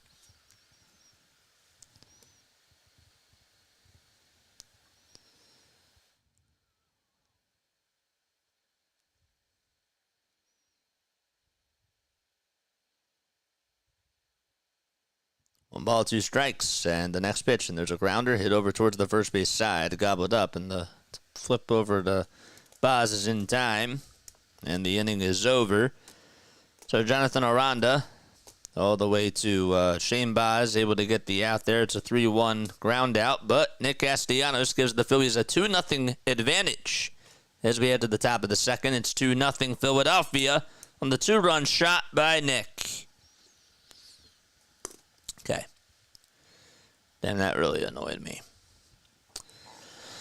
All right. Make sure y'all like and subscribe and hit those bell icons. How about the Tigers? They have scored 6 runs in the bottom of the first, and there's 2 outs. Your thoughts on the over-under? Your thoughts on over or under? Want to get 5 picks for a small $1 bet? It'll pay $23. I usually don't give thoughts on it, but 7.5 runs, I think that it's under today. Oh wait, no, I think it's under. I said 5-2 was my final score prediction. I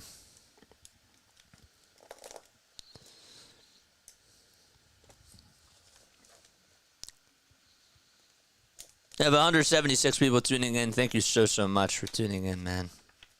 I appreciate it. My question in the poll for tonight's game was, out of all the following playoff teams, which NL team poses the biggest threat to the Phillies? I think that that's a legitimate question. I really would like to know who you think is the biggest threat. I'm going to be honest with you. I think that the Arizona Diamondbacks are the biggest threat to the Philadelphia Phillies. 36% of you have said the Dodgers. They have 181 votes so far. 31% of you say the Diamondbacks. 9% of you say the Brewers. And 23% of you say the Padres, the Mets, or the Braves. I'm going with the Diamondbacks. I do. They're a very pesky team. And they are hot. They have really good hitters. They have depth. They have a nice pitching staff. And that's why I'm going to go with them. 1-0, and there's a foul ball that's ripped over towards the first base side and out of play. If you guys want to become members, all right, it is $2.99 a month. Click on this link right here. It's right in the description area. If you want to become a member, that's all you got to do. Be great. The pitch. It's now 2 balls, 1 strike. That's what I put down, Diamondbacks. I kind of agree. Diamondbacks just seem to play us really well. They have our number 2, and they're just a very good team. Like, next pitch, and that's taken for ball 3. They put up 14 runs today, man. They are, like, putting the world on notice. They beat the Astros. They almost came back and beat the Dodgers twice and then slandered them in the 3rd game. They're not going to be easy. The pitch, and that's outside for ball 4. And Wheeler allows a walk to Dylan Carlson.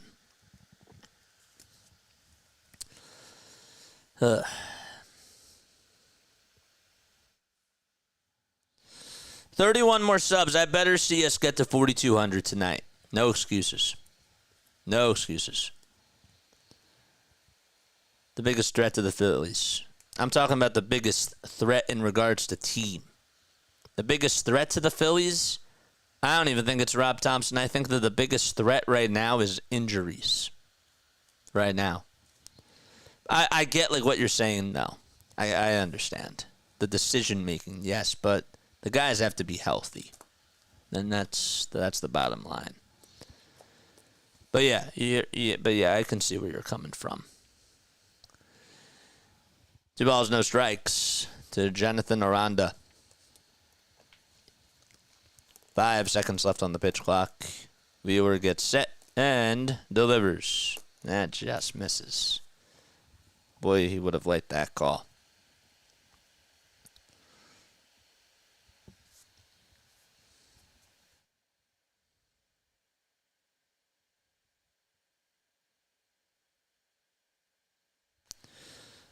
Rio pitch. That's high for ball 4. And there's back-to-back walks allowed by Wheeler. That time it was on 4 pitches. And Jose Siri is coming up. It looks like Aramis Garcia and Zach Wheeler aren't necessarily getting on the same page right now.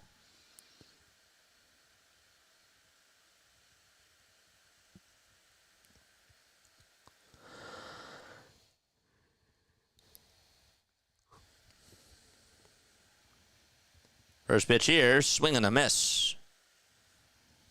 That was a good sinker thrown at 96 miles per hour.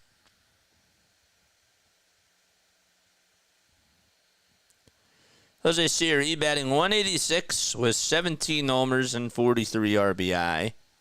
And the 0-1 is swung on and missed. Wheeler, by the way, has 101 wins in his career, 69 losses. Also has, he needs 9 more strikeouts to get to 1,600. And he's also won a Gold Glove as well. Began his career with the Mets back in 2013. 0-2 on the way, swing and a miss. And now 8 more strikeouts to get to 1,600 for Zach Wheeler. Actually, wait, that was a second strikeout, so that means 2. That means he needs 7 more. Sit down, baby.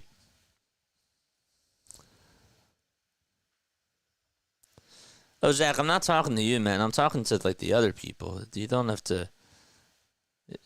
I'm not just talking to you, my guy. The pitch. That's taken for a strike. If y'all haven't subbed yet, just please subscribe. That's all I'm saying.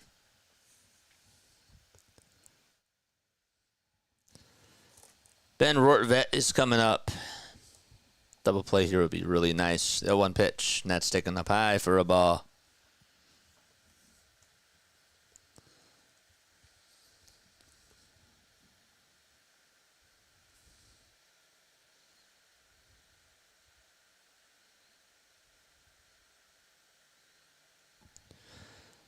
And the 1-1 delivery, swing and a miss. Or it was actually a foul ball.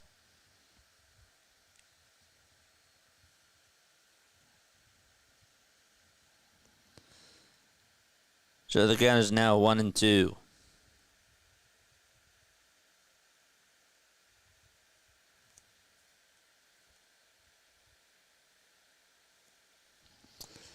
So 1 ball, 2 strikes, and 1 out here in the top of the second. And the next pitch, and there's a foul ball hit out of play.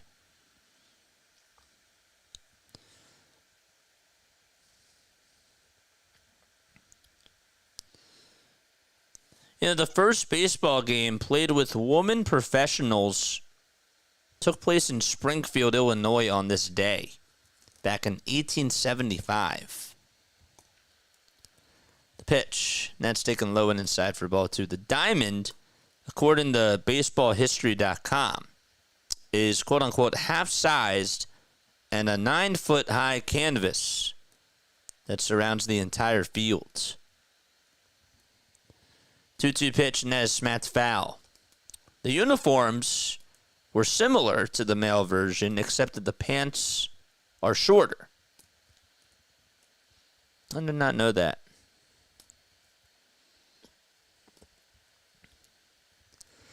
Two balls, 2 strikes, and 1 out here in the top of the second. Rortvet up to bat. Wheeler looks back at second and now back to the plate in the 2-2, and that is skied high, but it is fouled away. 11 years later, Connie Mack made his major league debut with Washington and contributed a single as the Nationals defeated the Phillies 4-3. 2-2 pitch. Called strike 3 on the inside corner.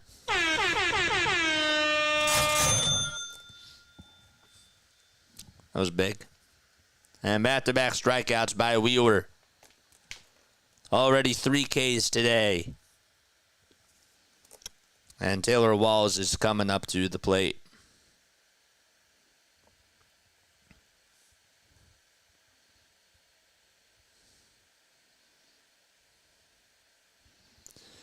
The pitch, that's taken for a ball.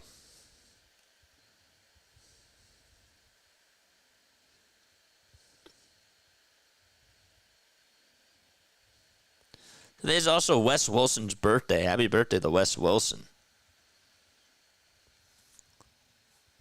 1-0 pitch, that's high for a ball. It's been a really cool story for the Phils. Really. It's pretty awesome.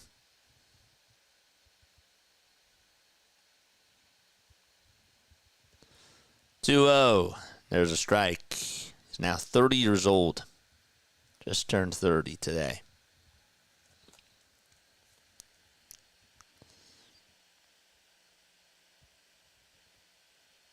This is also Eduardo Perez's birthday. And Dave Roberts as well. 2-1 pitch. Line drive hit that over to right field, and that's going to be in there for a base hit. So 1 run's going to easily come on in the score. It's an RBI single that's whacked by Taylor Walls. Stopping at third is Aranda, and Carlson is the guy that scores. It's an RBI single. There's the first hit and the first run on the day for Tampa Bay.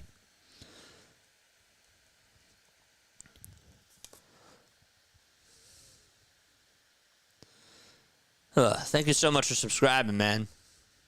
Appreciate it.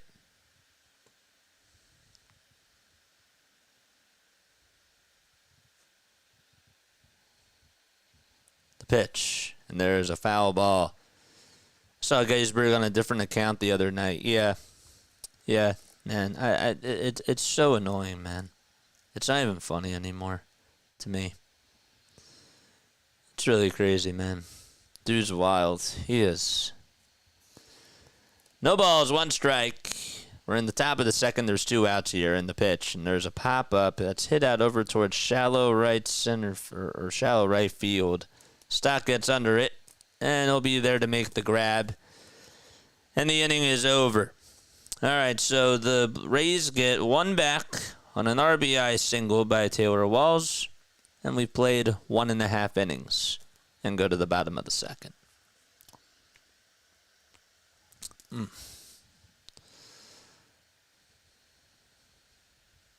All right.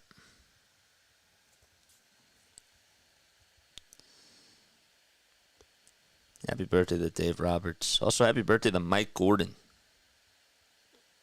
Mike Gordon, Shannon Penn. Don Slaught was born today. Don Slaught. Slaught was 23 years old when he broke into the majors back in 1982 with the Kansas City Royals.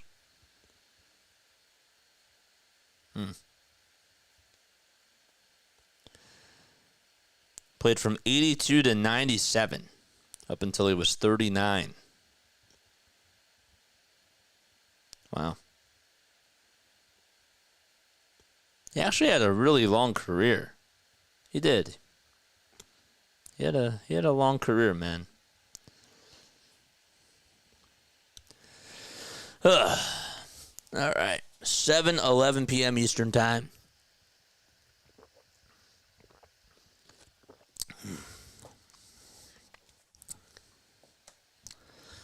How's everybody's day going? Comment down below. I would like to know how everybody's doing.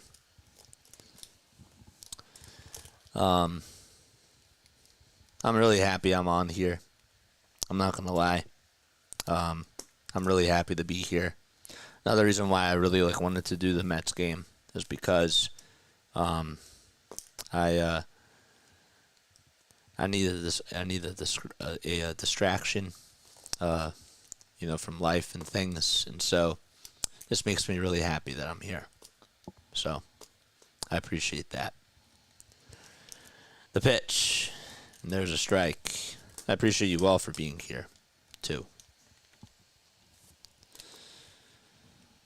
Wilson hitting .308, the birthday boy up to bat. Just turned 30 today, and he takes the next pitch outside for a ball. My shoulder's bothering me a little bit. Can somebody come over and give me a massage? No, I'm kidding. I'm kidding. 1 ball, 1 strike, and the pitch, and that's outside for ball 2. That's one of the reasons why I don't always like to sit a lot, because that's it's not always good. I'm trying to work a little bit more on posture as well. 2 balls, 1 strike, and the pitch from Baz, and that's outside for ball 3.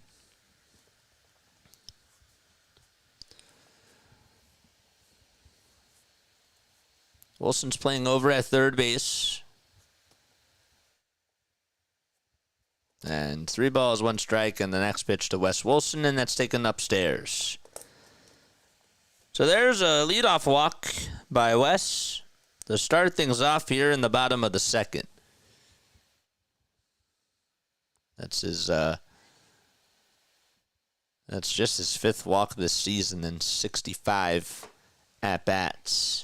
70 plate appearances.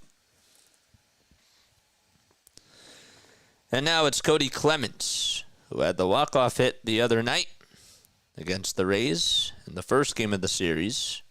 Also had a big double in last night's game, and he'll foul that one away. Saw the tweet that his father, Roger, made.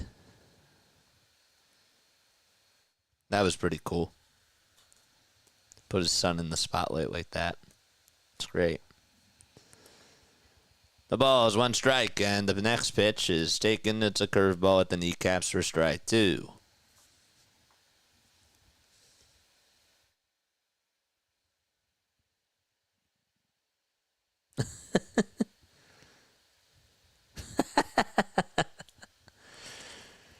Let's see pitch, and there's a foul ball. There was somebody that was in Phillies overalls when there was a foul ball hit. Can't tell when it was, but like literally hopped over the rail just to go get the foul ball. And the producer at NBC Sports saw that. That was pretty cool. The ball's 2 strikes, and the next pitch on the way. Ooh, that looked like it was on the outside corner, but it's called a ball by John Bacon.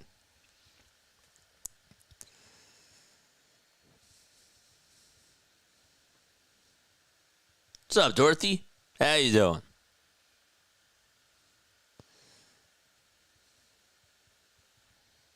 One-two delivery, strike 3 called. That curveball was right on the top of the third of the zone.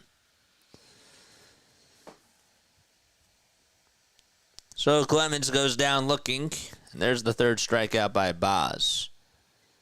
Phillies are 7.5 games above the New York Mets, and with a win today, they'll be back up by 8. The Braves are taking on the Washington Nationals. It's no score in the bottom of the third. We got our eyes on that game as well. The pitch, and there's a ball taken by Johan Rojas. Phillies need the Braves to lose, and obviously the Phillies have to win in order for their playoff magic number to go down to 8. And the 1-0 pitch, swing and a miss. So on a fastball right down the heart and soul of the plate. Trying to inch their way closer into the playoffs. We got Phillies and Mets on Friday. We'll finish out the Dodgers and Braves game on Friday night as well. And we got a doubleheader on Saturday and Sunday. We'll do the Phillies and the Mets game at 4 o'clock. And then the Braves are on at 7:15. And we'll do that game right after the Phillies game is done. 1 ball and 1 strike here. And the next pitch is taken way outside for ball 2.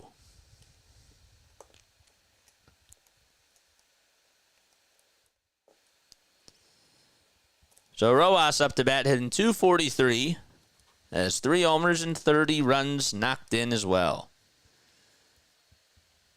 And the 2-1 delivery, and there's another curveball that's taken just on the inside corner at the kneecaps for strike 2.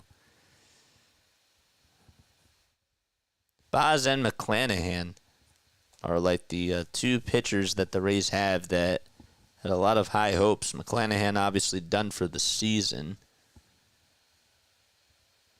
2-2, and there's a high bouncer hit over towards the third base side. It is a foul ball, though.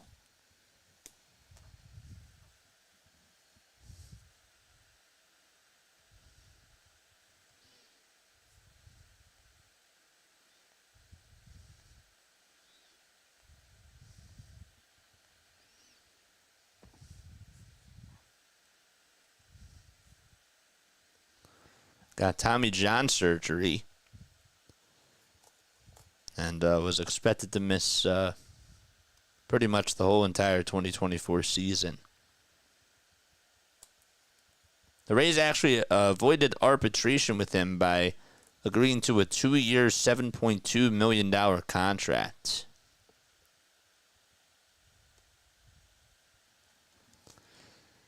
Two balls, 2 strikes to Johan Rojas. Boz kicks and delivers, and there's a line drive. That's hit right over the glove of the second baseman, Christopher Morel, into center field.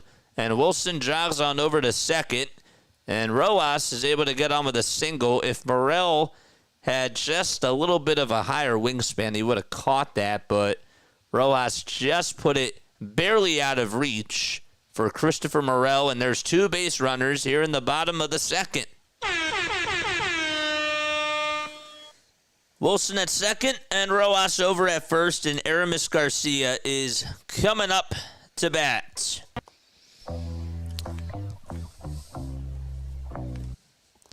And there is a look back over to second base, and Wilson doesn't even flinch. Garcia is 0 for 3 with the Phillies. He's looking for his first major league hit. And he takes it just off the plate for a ball.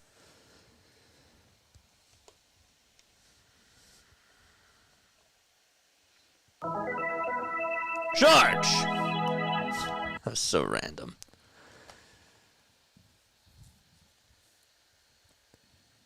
The 1-0.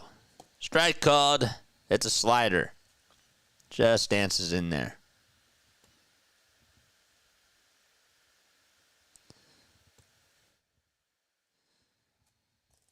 One ball, one strike. And 5 seconds left on the pitch clock. And the pitch on the way. There's a foul ball. What's up, Steven? Hey, JJ, are there any teams not presently in the wild card standings outside by at least one full game that you can think of that could still make it? The Braves. My wife is desperately pulling for the Tigers. In the National League, it's the Braves. The Tigers, interesting. The Cubs, maybe, but that's more of an outside chance. 1-2. There's a pitch that is in the dirt for ball 2.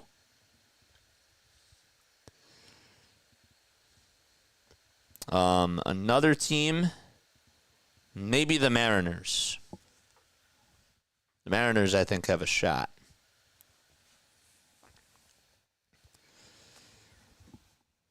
Two balls, two strikes, and one gone here in the bottom of the second. And the next pitch on the way, and there's a foul ball again. What's up, Kevin? How you doing, man? Again, thank you all so much for being on here. For the first 2 games. Or sorry, for the first game. We had a good crowd. We did. Overall, we did have a really good crowd. 2 balls, 2 strikes, and one gone here in the bottom of the second. And the runner goes, and the next pitch, swing and a miss, and a double steal is good by the Phils. Or did they call it a foul ball? They call it a foul ball. They said that he just fouled it. It was hard to tell because as soon as he swung at it, they gave a different angle. They cut to a different angle of both runners stealing. So, but they show Wilson over at second. Yeah, Rojas is over. Okay, so 2 balls, 2 strikes. 2 balls, 2 strikes, 1 out. Bottom of the second. And the pitch. And there's another foul ball as Garcia stays alive. 7 pitches in this at-bat. I can't believe that he just fouled that last pitch off. Nationals take a 1-0 lead. Let's go. Nice. That's good stuff. And they have runners at the corners in the bottom of the third. Bottom of the second here, Phillies lead at 2-1. 10 seconds left on the pitch clock. And the next pitch, here it is. There's a ground ball hit over to shortstop to flip over to third, and that's all that they're going to get. And Wilson's out by force. So it's a fielder's choice. And runners stay put over at first and second. That's a 6-5 fielder's choice.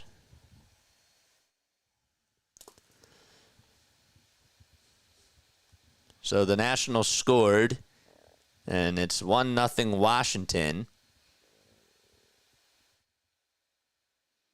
Chaparro just struck out.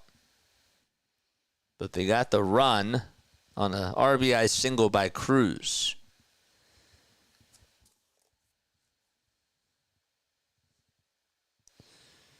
Here's Bryson Stott, 2 outs here in the bottom of the second. And the pitch, he takes that one just on the outside corner for a called strike.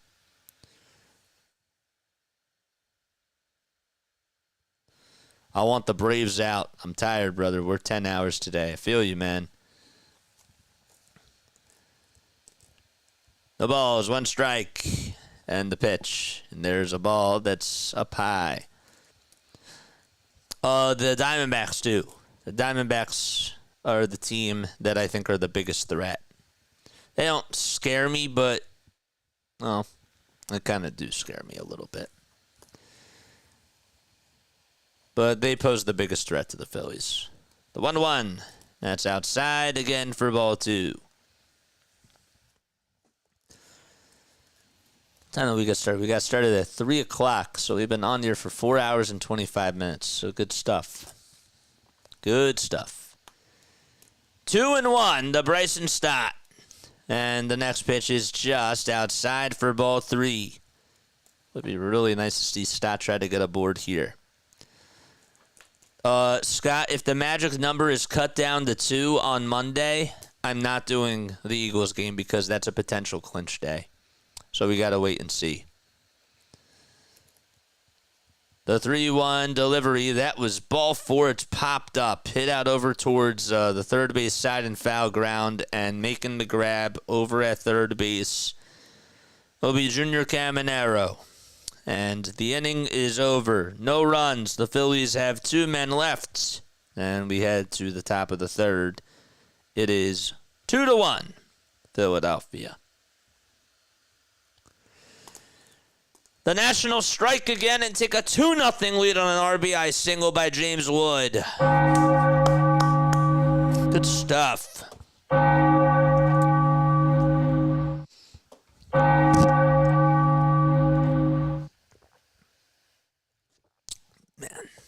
great. Great stuff. All right. Mod Squad, how we doing on here? We got 266 people tuning in. Not a lot of people commenting. What's going on?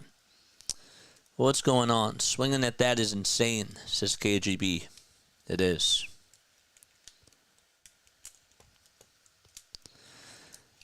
I predict Picasti puts an exclamation point on it by hitting another homer. Don't poke the bear, says Larry. Yep. I agree with that. 2-0 Washington. That's great.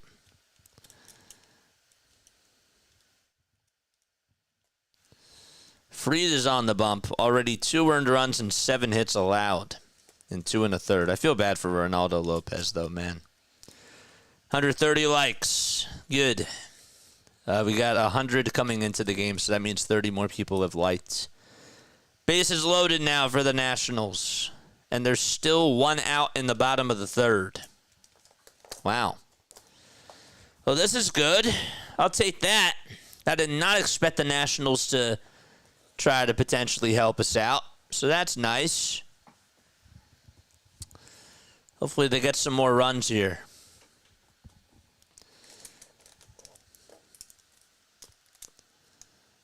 Lane Thomas, former Washington Nationals, now on the Guardians, had 4 RBI today. 4 of the 6 RBI. All right, so here we go, top of the third. Back in Philadelphia, it's 2-1. Philly. And it's Brandon Lowe coming up to the plate. And the pitch. And there's a ball that's just outside. Who's up to bat? Tenya? 1-0 pitch from Wheeler. Swing and a miss.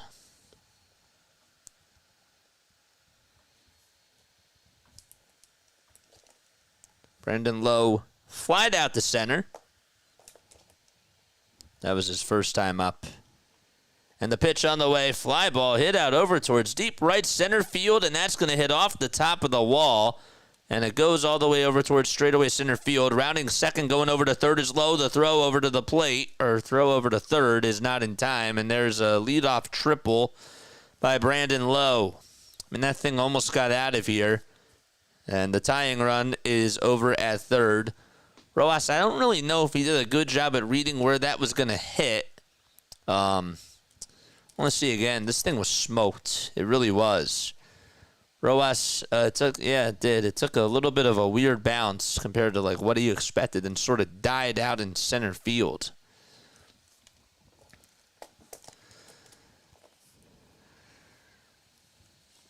Caminero up to bat. And Wheeler kicks and delivers, and there's a foul ball.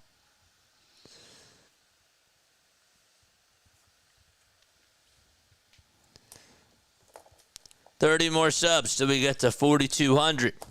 And if you guys want to donate to the channel, you're absolutely more than welcome to do so. And you're more than welcome to become a member as well. 0-1. That's Smith foul. How many times have the Phillies given up the lead and blown it? Not any time today. But yesterday they gave it up like 3 times. 3 times.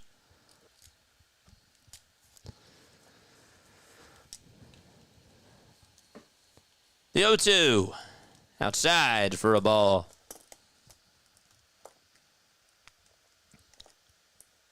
Come on, Ruiz. Come on, man.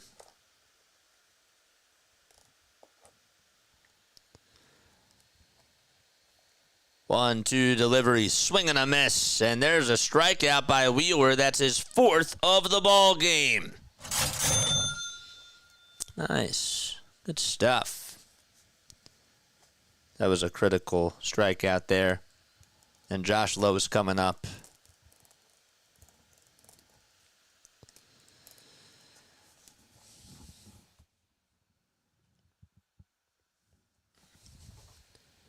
The pitch on the way, swing and a miss.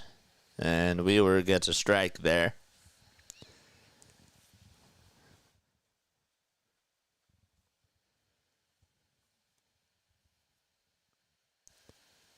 The ball is 1 strike.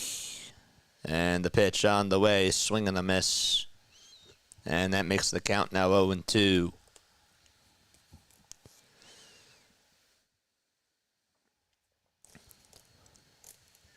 Infield playing in. Josh Lowe struck out his last time up, and the next pitch is taken outside and a little bit high for ball 1. Got Matt Wallner, who homered in his 2nd straight night. Wallner is on the Minnesota Twins. Next pitch, and there's a foul ball once again. Phillies are off tomorrow. Then they play the Mets at 6:40 on Friday, 4:05 on Saturday, and then 1:35 on Sunday. 1-2, and that is punched foul.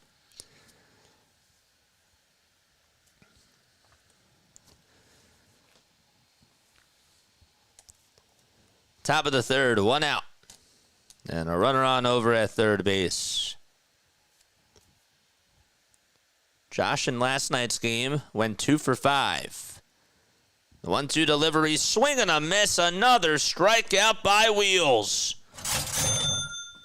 And that's now 5 strikeouts today by Zach. And he needs 4 more to get to 1,600. Let's go. I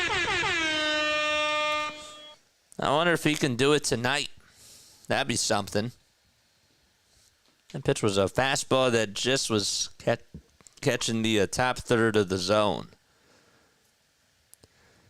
The pitch, another swing and a miss. That fastball came at 96 miles per hour.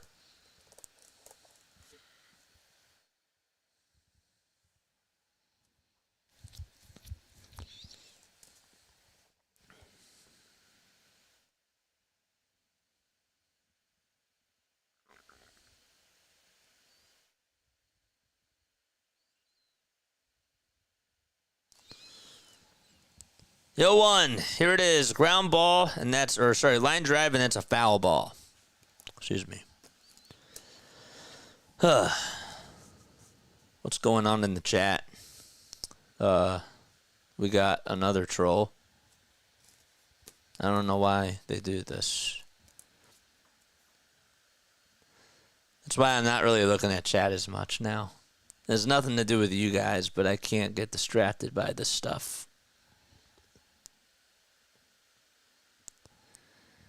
0-2. That's taking up high. Thanks, Larry. Appreciate it, man. Where is my thing? There it is.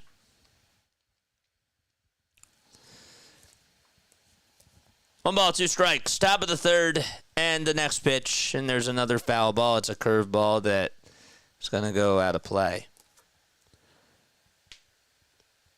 Phillies have outscored the Rays in this series 11-5. And last night, well, they They ended up leaving 8 men on base, and they were 2 for 11 with runners in scoring position. The next pitch on the way, swing and a miss. And Wheeler strikes out the side after allowing a leadoff triple, and already has his 6th strikeout of the evening. That's Zach Wheeler, man. Great job.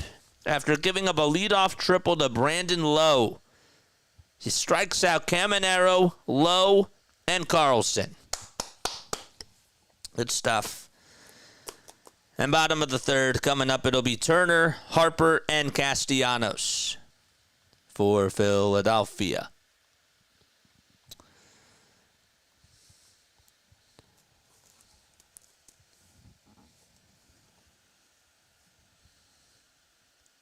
Six strikeouts through 3 innings, and he just needed 9 to get to 1,600.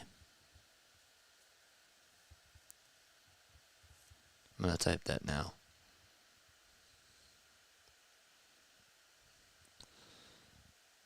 With that 6th strikeout of the game, Zach Wheeler needs 3 more to hit 1,600 career Ks. Hashtag Phillies. Hashtag ring the bell. Good. All right, here we go. Bottom of the third. It's time now for On This Day in Phillies history. In 2004, on this day for Philadelphia, according to Broad and Pattison, Phillies used 10 pitchers in a 13-inning win over the Mets, which was a team record. Pitch, swing and a miss. The Mets used 8 pitchers of their own, and the 18 combined for the game tied a major league record.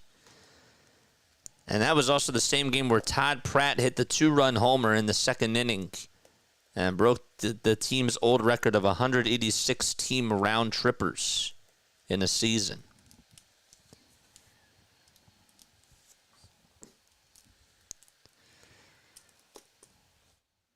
All right.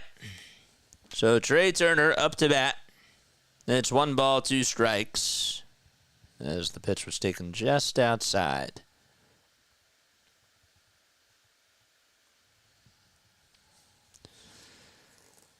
We got 258 people tuning in. Thank you all so much for being here. Shane Baz gets set just above the belt and delivers, and that is smacked foul.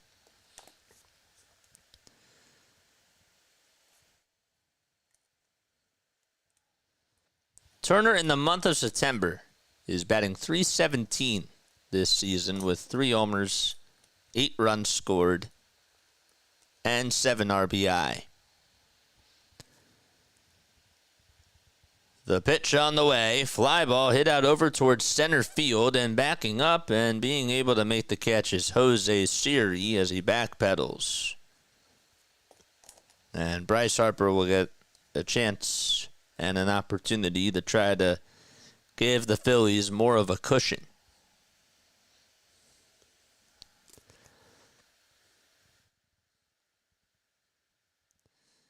Anytime a player manages to hit a triple from any team, I like to think they could hit the cycle. I feel that. I'd be okay with Lowe doing it tonight so long as the Phillies win. I feel that. I definitely feel that. Pitch to Harper, swing and a miss. Larry's actually a savior to humanity. He is, man. I love my mods. If you are interested in becoming a moderator, please let me know down below. I could always use more. Especially for baseball, because it's every single day. 0-1 to Bryce, and he fouls that one away.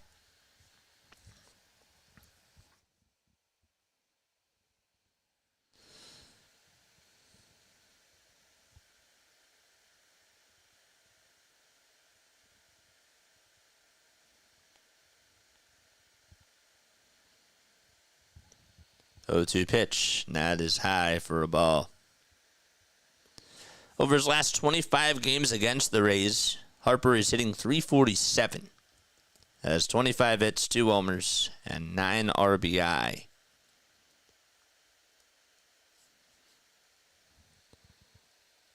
And the pitch. Fouled back over towards the screen. The first time that he played against them was on June 9th of 2012. Ended up going 0 for 3 with 1 walk. The pitch to Harper. There's a high bouncer hit over towards the first base side. It's dug out, though, and the tag is made over at first base for out number 2 by Aranda. 2 quickies in this bottom of the third.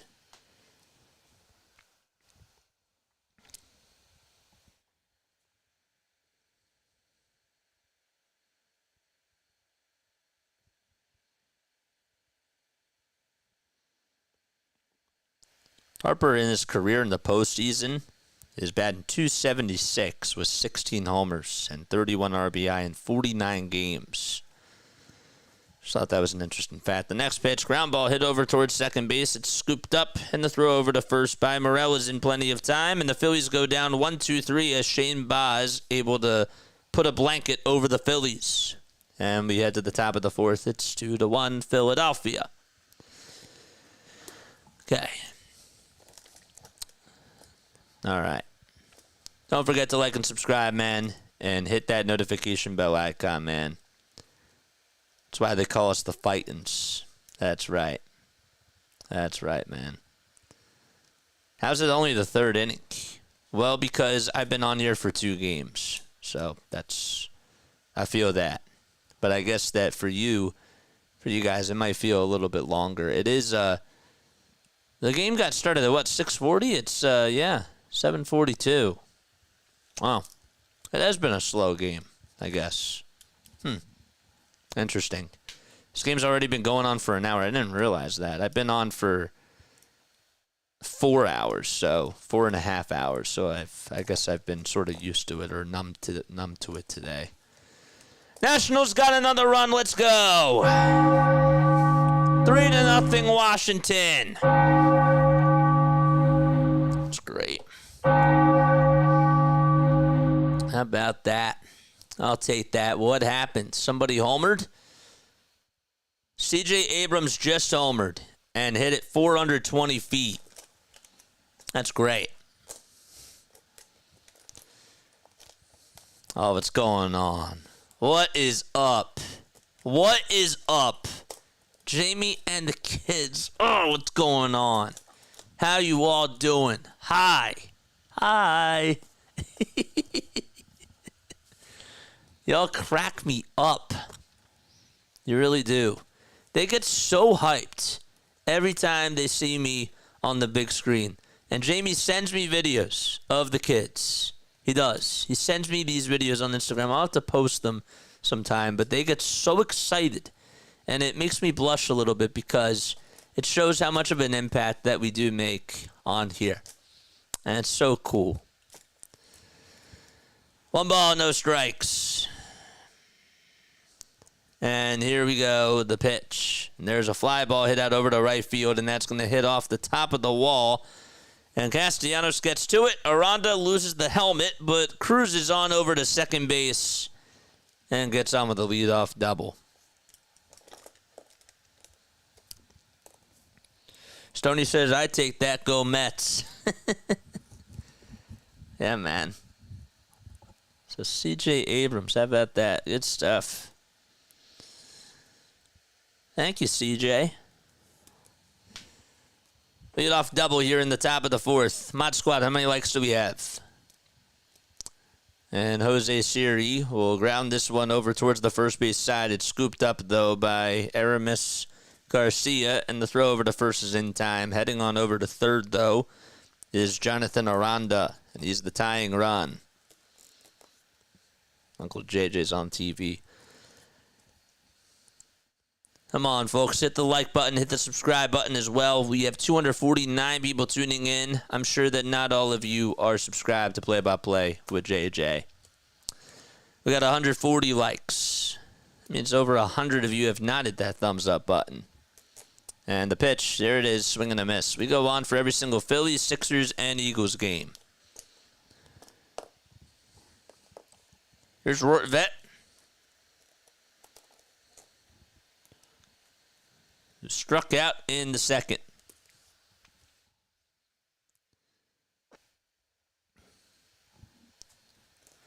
No balls, one strike here in the top of the fourth with one out. The pitch, here it is. It's a curveball that's in the dirt. I'm off to the front, says Larry. Nice.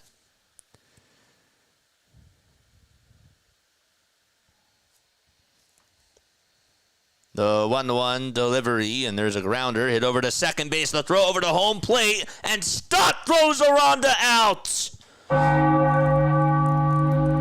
2 gone, and what a bang-bang play by Bryson Stott. They're going over to the phone to see if they should review this, and they're not going to, but Bryson Stott with the clutch defense. Just a beautiful heads-up play. And Aranda was a dead fish, and there was no chance that, even on the tag by Aramis Garcia, that he was going to score. That was a really nice play, so I got to give Bryson Stott that. All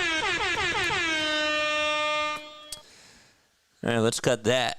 The pitch, swing and a miss. Boy, did that help.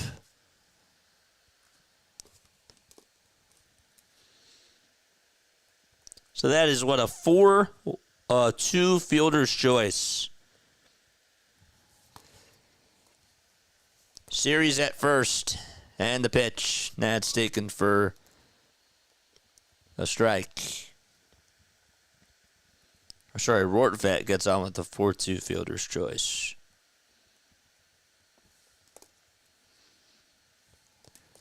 So now it's Taylor Walls. 1 ball, 1 strike, and the next pitch is sliced foul. Stoddard lolling with the Nationals. Bruce Harper with that arm.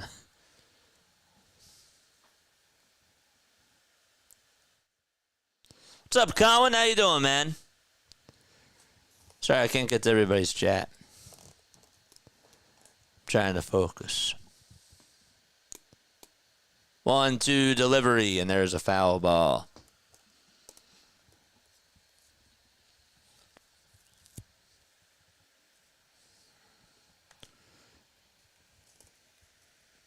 Oh, did I cut that? I don't think I did. Sorry. I want to make sure I cut that call. Runner goes in the 1-2 pitch, and that's a foul ball towards the first base side. We were already at 70 pitches, by the way. Just wanted to make sure that I mentioned that. There we go. Scott doing mod stuff. Love it. JJ and the Freak Family rock. Please hit the like and the subscribe button. Scott, I really appreciate you, mate. I really do.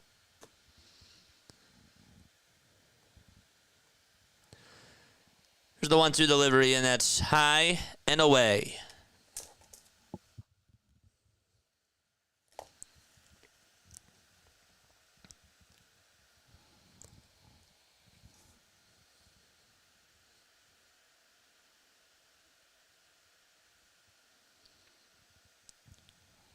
Toss back over to first. And it's not in time.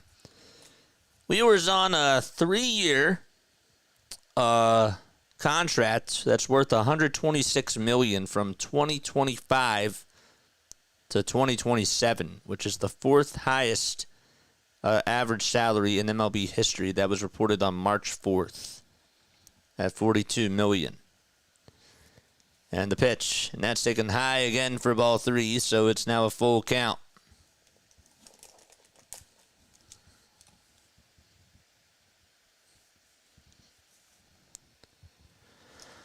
Weaver comes set the letters, looking for another strikeout. Can he get it? The 3-2 on the way. Fly ball hit out over towards medium depth center field. Rojas will track it down, head on over towards his left, and be there to make the catch, and the inning is over. But Bryson Stott makes a really nice play and gets the out over at home base after Aranda got on with a double and then went on over to third, advanced on a fielder's choice or on a ground out by Siri.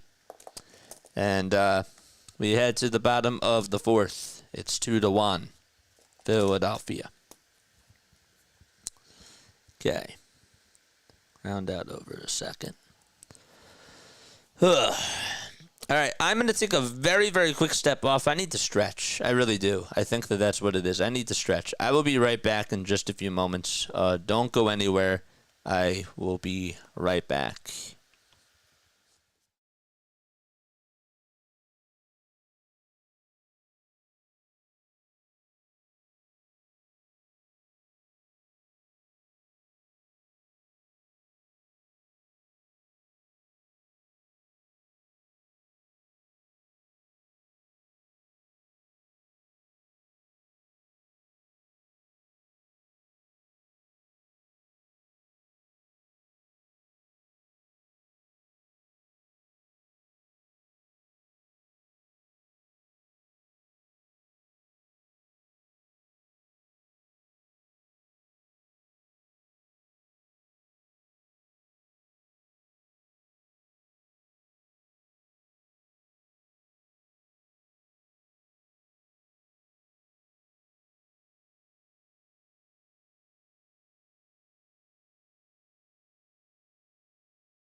All right.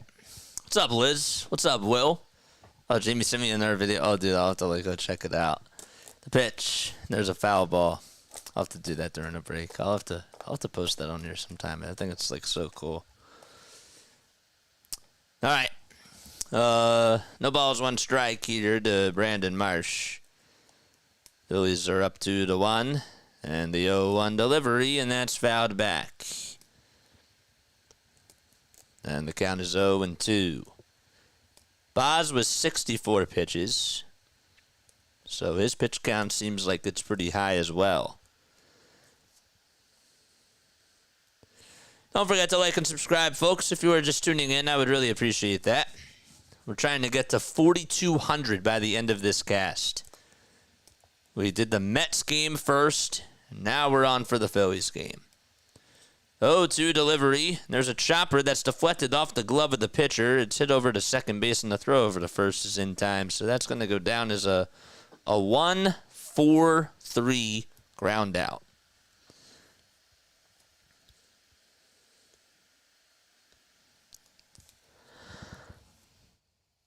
And here comes the birthday boy. It's Wes Wilson, who walked his last time up.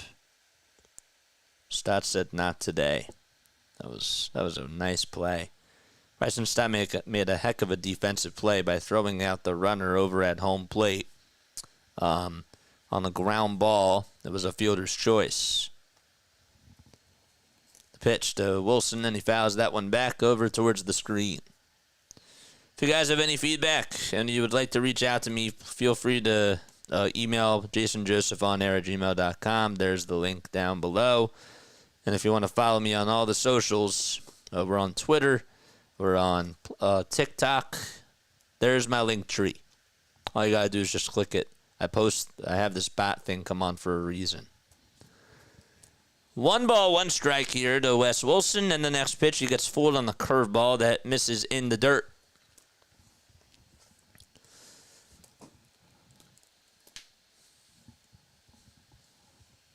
Nationals lead 3-0 in the bottom of the 5th. If the Braves lose and if the Phillies win, the magic number for them getting into the playoffs goes down to 8. 1-2 delivery, and that's down low for ball 2. And that makes the count now 2-2.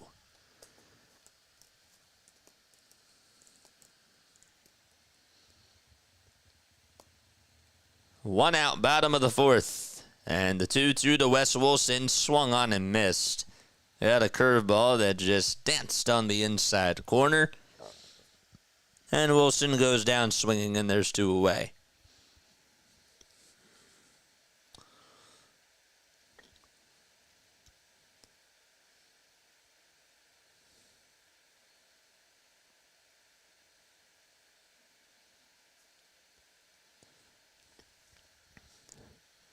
Comes Cody Clemens with 2 gone here in the bottom of the fourth, and he takes the first pitch way inside.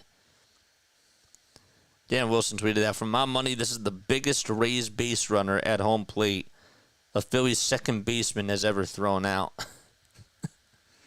That's funny.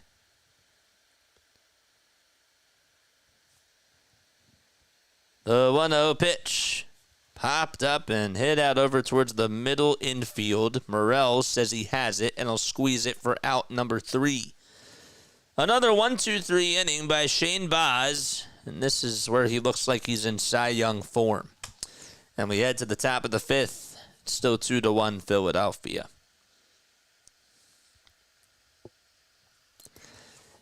All right. Nationals have a runner on over at second base. We're keeping our eye on this one, too. James Wood is up to bat. Boy, if the Nationals could give us another run, that'd be really awesome. At this point, a Braves loss and a Mets loss are also Phillies wins as well. The Brewers, they did win last night, so the Phillies' magic number for them to get the bye is set at 16.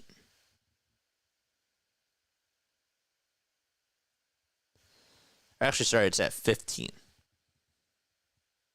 Yeah. 15. For them to finish over the Dodgers, the magic number for that's the best record in baseball. That's at 17. So there still is plenty of ways to go there. All right. So let's go.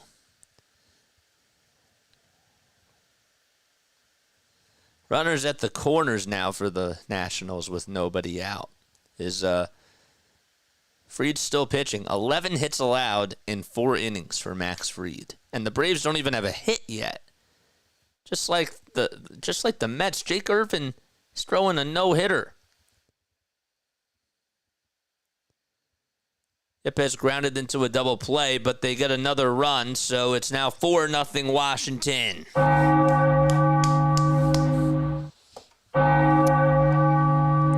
Nice stuff. Good. Please make sure y'all like and subscribe as well. 4-0, man.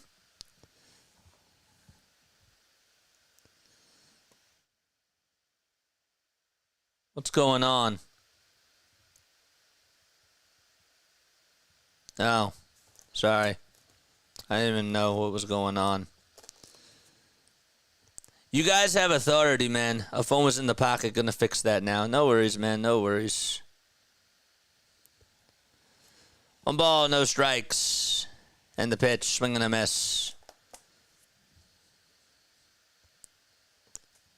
Thanks, man. I appreciate it. By mistake. No worries, no worries, no worries. 1 ball, 1 strike, and we're in the top of the 5th. And the pitch, and there's a check swing ground ball hit over to shortstop. Turner has it, flips it over to first. It's in time. Mods, if a moderator does that, you have the right. You have the right to now time them out, or to block them too. So I just want you to know that. I don't know if I made that clear before. I apologize. But no, you do have the right. Before you didn't, and I changed that, and you do have the right to time them out. It's not letting me undo them. Top of the 5th, 1 out, and the pitch. And that's taken outside for a ball. You deleted message. David, did you get timed out? Did anybody get timed out? Chris, did you get timed out? No. 1 ball, 1 strike, and we're in the top of the 5th. With 5 seconds left on the pitch clock, Wheeler gets the signs and fires. The next pitch is outside for a ball. Did you ban anybody? If you did, you can unban them. But yeah, you're good.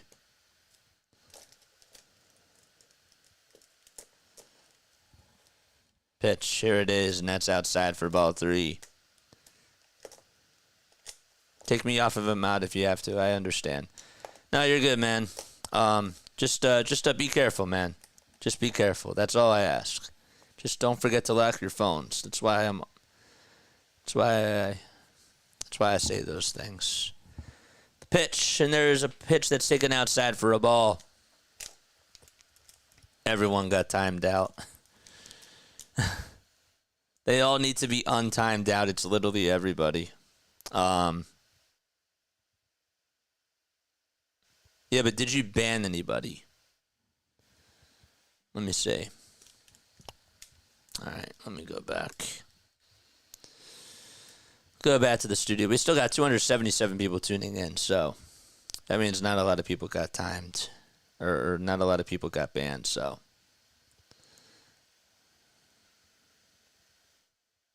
Yeah, we were run support. 1 ball, no strikes, and the pitch, and that's taken way outside for ball 2. All right, let me go to my YouTube page and see if anybody got blocked. Let me do it during the break. 2-0 pitch, and there's a fly ball hit out over towards left center field. Rojas will track it down and make the catch. And there's out number 2.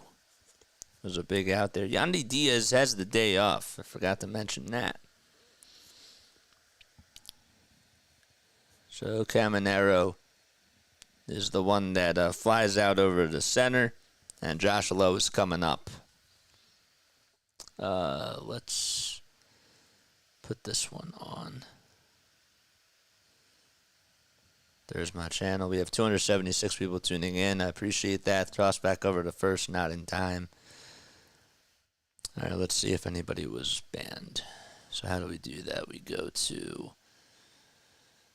content, not content, settings, permissions, community.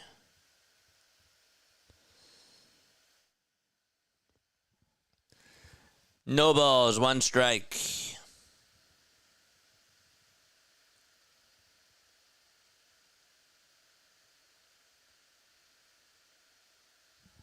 And the next pitch, and there's a foul ball.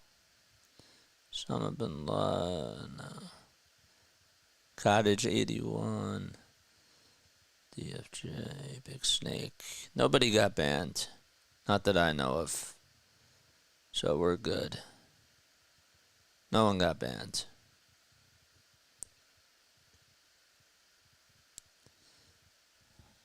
Pitch on the way, swing and a miss, and Wheeler gets a strikeout, and we go to the bottom of the 5th. Let's go, baby. Good stuff. All right, let's see. Did anybody get banned? Did I see? No. Gettysburg. Bam, man. Yeah. Okay.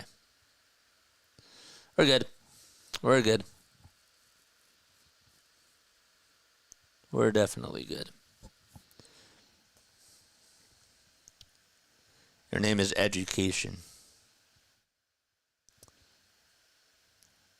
No one was banned, all timed out. It looks like. Yep. Yep. We're all good. Sorry about that. We had a moderator that shall not be named. No, I'm kidding. I'm kidding. I'm joking. I'm totally joking. We had a moderator that accidentally timed people out because he forgot to lock his phone, and that's Jesus Shuttlesworth. So,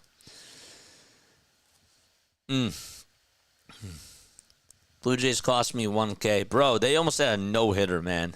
It was so close. I thought that they had a chance to do it. I really did. All right, custom browser docs. Let's copy and paste this again and do this one more time. They're gonna sleep well tonight, man. I got banned from my local watering hole from only drinking water and play free pool. What? The old phone in the pocket trick. He butt dialed everybody.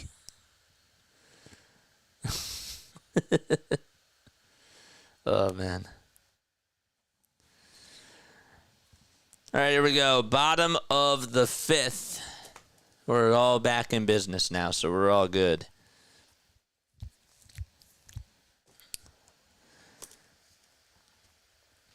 Braves just got one back in the top of the sixth. Ugh. Rojas comes up, and the pitcher's a high bouncer hit over to second base, and the throw over to first is just in time. One pitch and one out.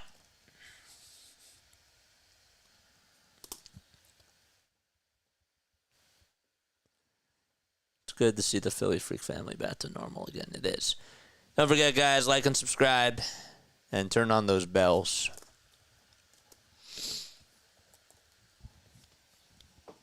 So Garcia grounded into a fielder's choice. His first time up. One out and the pitch, and that is low and away for ball one.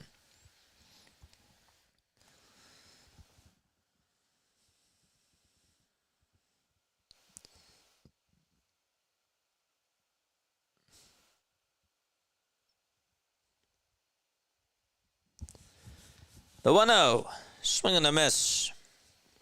And now it's a 1-1 count. Garcia was originally selected by the Giants in the second round of the 2014 MLB draft. In the 1-1 delivery, there's a fly ball hit out over towards deep right field. It'll stay just in the yard, though, on the warning track, and Josh Lowe will be there to make the grab.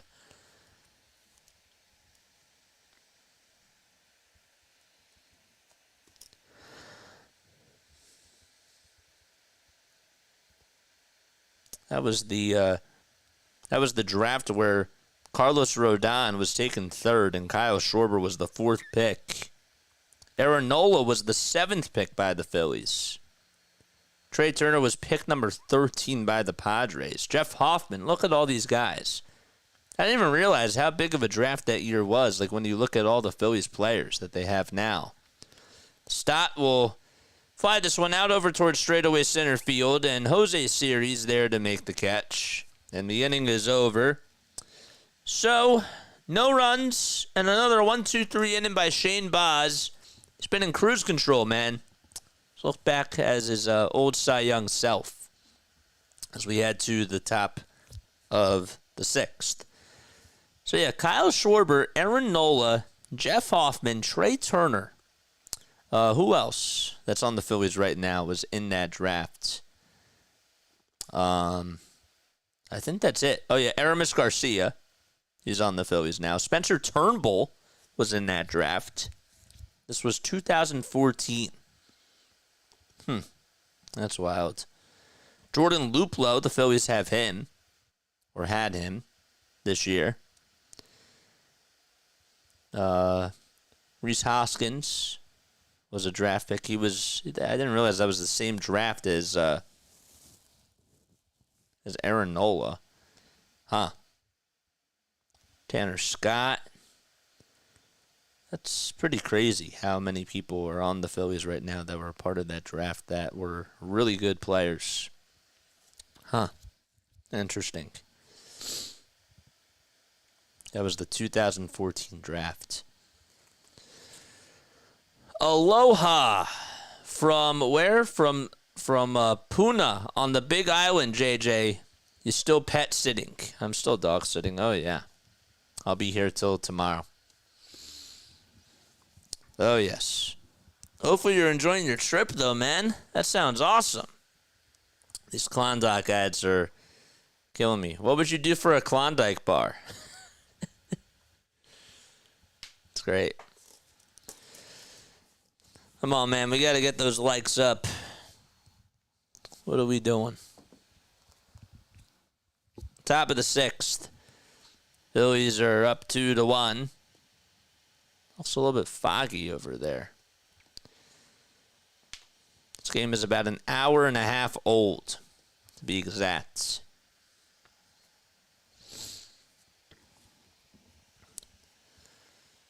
So Wheeler is going to go out there to pitch the top of the 6th.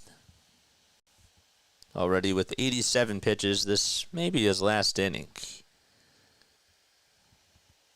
Oh, you live there? Oh, I didn't know that's where you lived. I'm sorry, man. Pitch on the way. It's taken for a ball.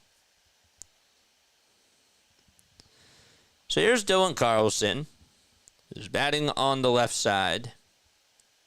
And the 1-0 delivery, and that is swung on and missed.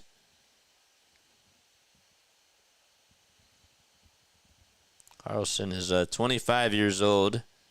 Played for the Cardinals from 2020 to 2024.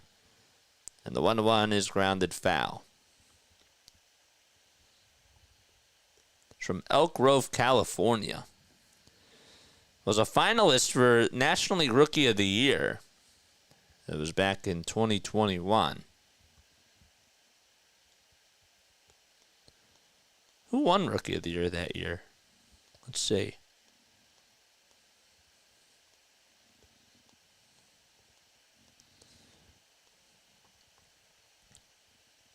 Randy Arozarena won it in the American League. And the pitch, there it is, swing and a miss, and Wheeler needs one more strikeout to get to 1,600. How about that? Nice.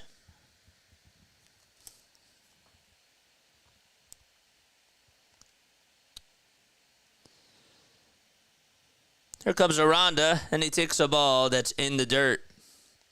Who won Rookie of the Year that year in 2021? Jonathan India. That's right. 1-0, here it is. That is outside, not by much for ball 2. Question, since they don't sell salt pretzels on the corners anymore, where do you get them? Wawa? The Phillies Salt Pretzel Factory is really good. You can also go to like the farmer's market. Annie Ann's is really good. They have it at some malls. They do. So, yeah, those are all good. 2-1, and there's a foul ball. Anywhere else like where you can get a salt pretzel? Like at a convenience store? 7-Eleven has them. I'm pretty sure. 2 balls, 2 strikes. Top of the 6th, and 1 out.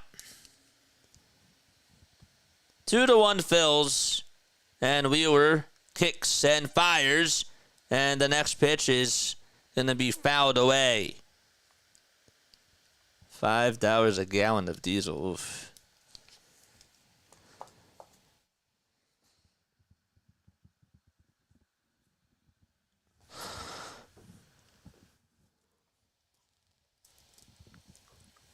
Here's the 2-2 pitch from Wheeler. And that's just fouled back.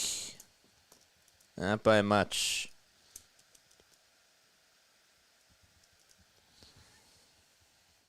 Phillies Baseball Talk just tweeted that. Imagine if Wheeler's pitch count didn't get that high in the 6th. And the 2-2 delivery, fly ball, and that is ripped out to right field, and that is gone. And now it's a 2-2 game. Man, that thing was scorched out to right, and Aranda able to hit a home run. He walked, doubled, and now is homered off of Wheeler. And it's 2-2 in the top of the 6th. It's a brand new ball game.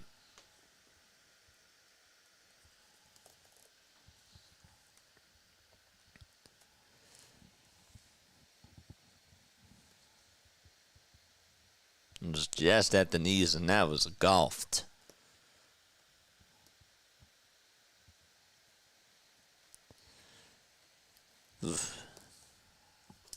That one was hit right off of a tee. Pitch. There's a swing and a miss for strike one.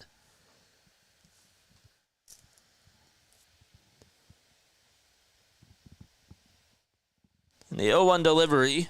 It's popped up and hit out over towards shallow left field. Marsh will get underneath it and will make the grab. That was Aranda's second homer of the season, as we mentioned. He's gotten on base all 3 times. And he's on a 4-game hitting streak now.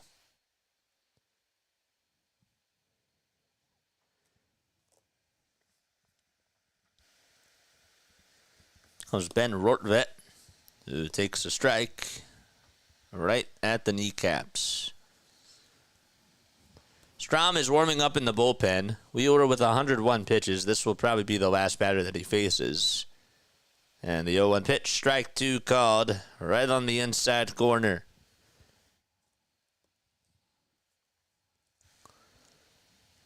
Strikeout number 1,600 of the career for Wheeler is already up to par. Here we go.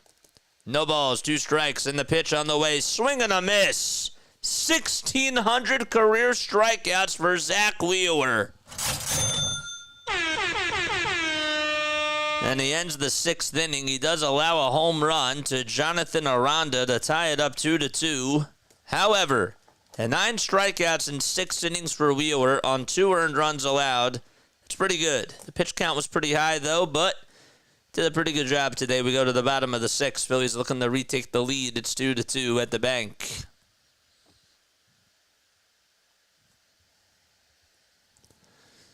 Good stuff.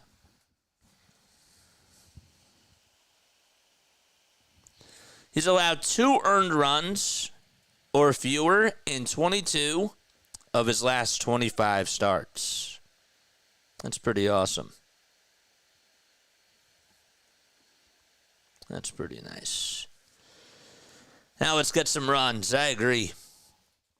I totally agree with that.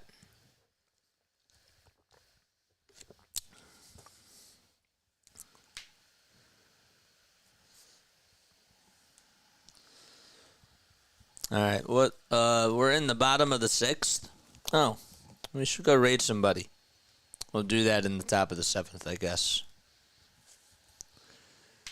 All right, we could do that in the top of the 7th. Rays are down 4-1 in the top of the 7th there. So if the Braves lose, the playoff magic number goes down to 9. Could have helped if the Mets lost, but that's all right. Don't forget to like and subscribe. 268 people tuning in. I appreciate each and every one of you for hitting that like button and for supporting us on here. 166 likes. Come on, man. 100 of you have not hit that thumbs up button. What are y'all waiting for? It's JJ and the Freaks. We're always a band. First pitch to Trey Turner, and there's a ground ball smacked over to third base, knocked down by Caminero, and the throw over to first will get Trey Turner out. Just on the first pitch. Be nice to see we were in line to get the win.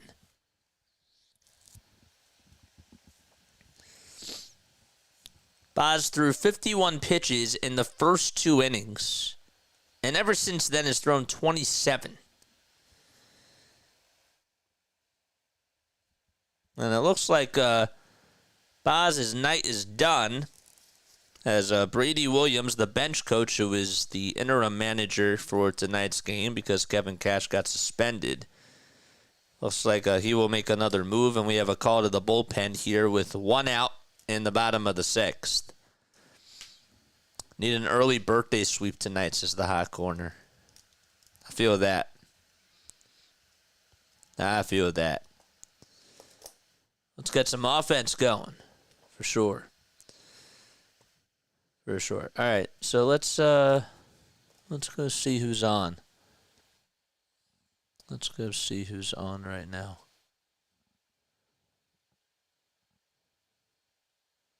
Where is it? Let's go rate Simone. All right? Let's go say hi to Simone. Simone's live. I really enjoy Simone. Let's go say hi to Simone. She does a lot of Eagles content.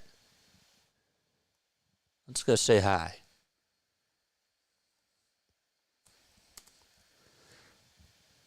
All right? There she is. All right. Let's go say hi to Simone.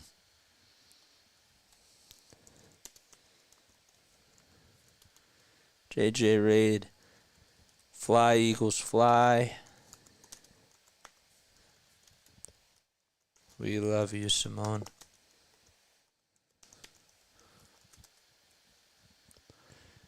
Good stuff. All right, who else is going to join me? Invited somebody else up on here for me. There we go. I couldn't have asked for a better week one. I know y'all probably was on here There we picking go. us apart, nitpicking. No. I don't know what you're talking about. I have no clue. With all the new pieces that we had starting and with the new defensive coordinator, for us to get timely stop after timely stop after timely stop, great. I love the way that Kellen Moore and Nick managed the clock. Obviously, y'all know it was a close game. That clock management was huge. Time management, timeout management was huge down the stretch. A big Good issue stuff. for us offensively. All right, good. All right, she's in the middle of talking, so I don't want to bother her. But anyhow, I really enjoy what Simone does. She was just in Brazil. She has really, really good content, and she is a really, really good workaholic in this business. Really, I have a lot of mad love and respect, and I mean that. So, all right. Welcome in, Raiders. Welcome on in. The Chiefs, y'all good. Y'all schedule's easy past the Chiefs. No game is easy. How dare you? Oh, she's talking about the Chiefs. Easy. Falcons. Favorable. That's It's right. favorable. Huh. It's favorable. Uh-oh. Don't tell me that our internet cut out. Did it cut out? Hello, are we still here? Testing 1, 2, 3. Are we still here?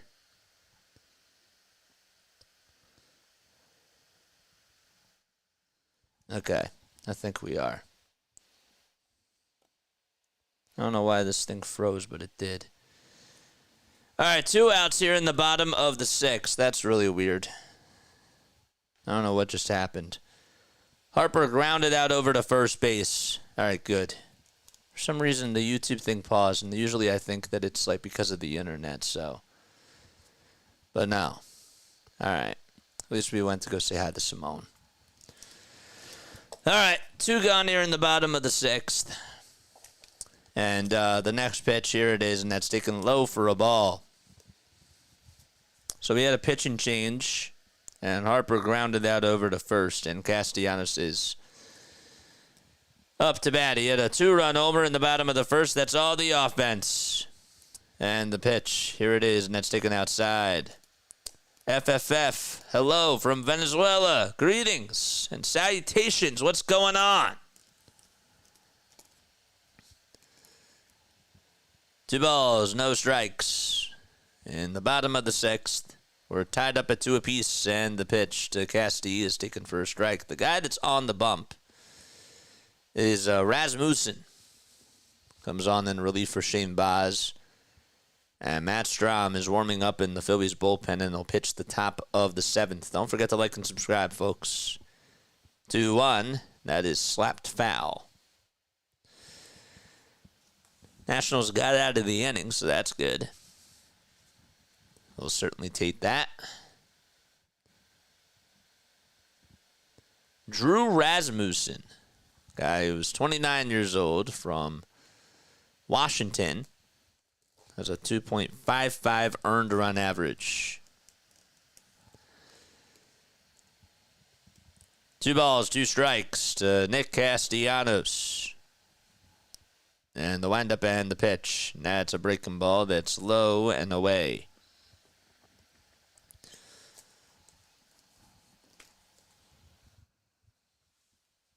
Marsh waits in the on-deck circle. Really nice for Casty to get on here. Come on, man. Rasmussen kicks and delivers, and that's down low for ball 4. So Casty gets on with a 2-out walk, and Brandon Marsh is due up to bat. Beat those Braves. I like that. I like that a lot. That sounds great.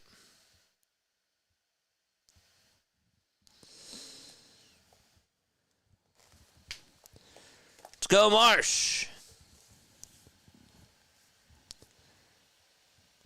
Time called by Brandon Marsh. Nope, it's a pitch clock violation. And it's a 1-0 count, so Rasmussen gets a pitch clock violation. He shrugs it off and is like, oh well. Always confuses me. Was not on the mound in time. And the 1-0. Foul ball.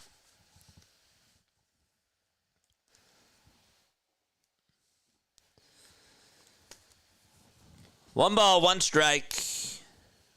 And a runner on over at first. Phillies are tied 2-2. That's what matters. Here's the 1-1 to Marsh. High bouncer, and that's hit over the head of the first baseman out to right field for a base hit. Castellanos will head on over to third base. The throw is cut off at second, and Marsh gets on with a one hopper over the head of the first baseman, Aranda. I'll take that any day of the week. And Wes Wilson, the birthday boy, is coming up to the plate. Let's go, Phils.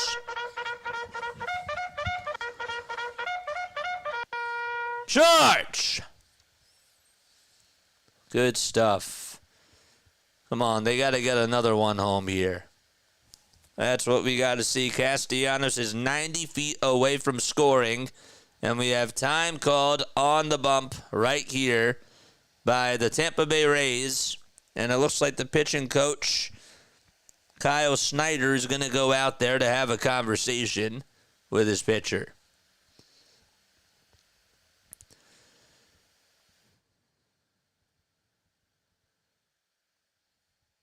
There we go.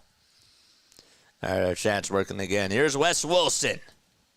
Come on, Wes. Let's do it. First pitch, and there's a little bouncer hit over towards the third base side, and everybody's going to be safe. Castellanos scores, and Wes Wilson, happy birthday to you. 3-2, Philadelphia.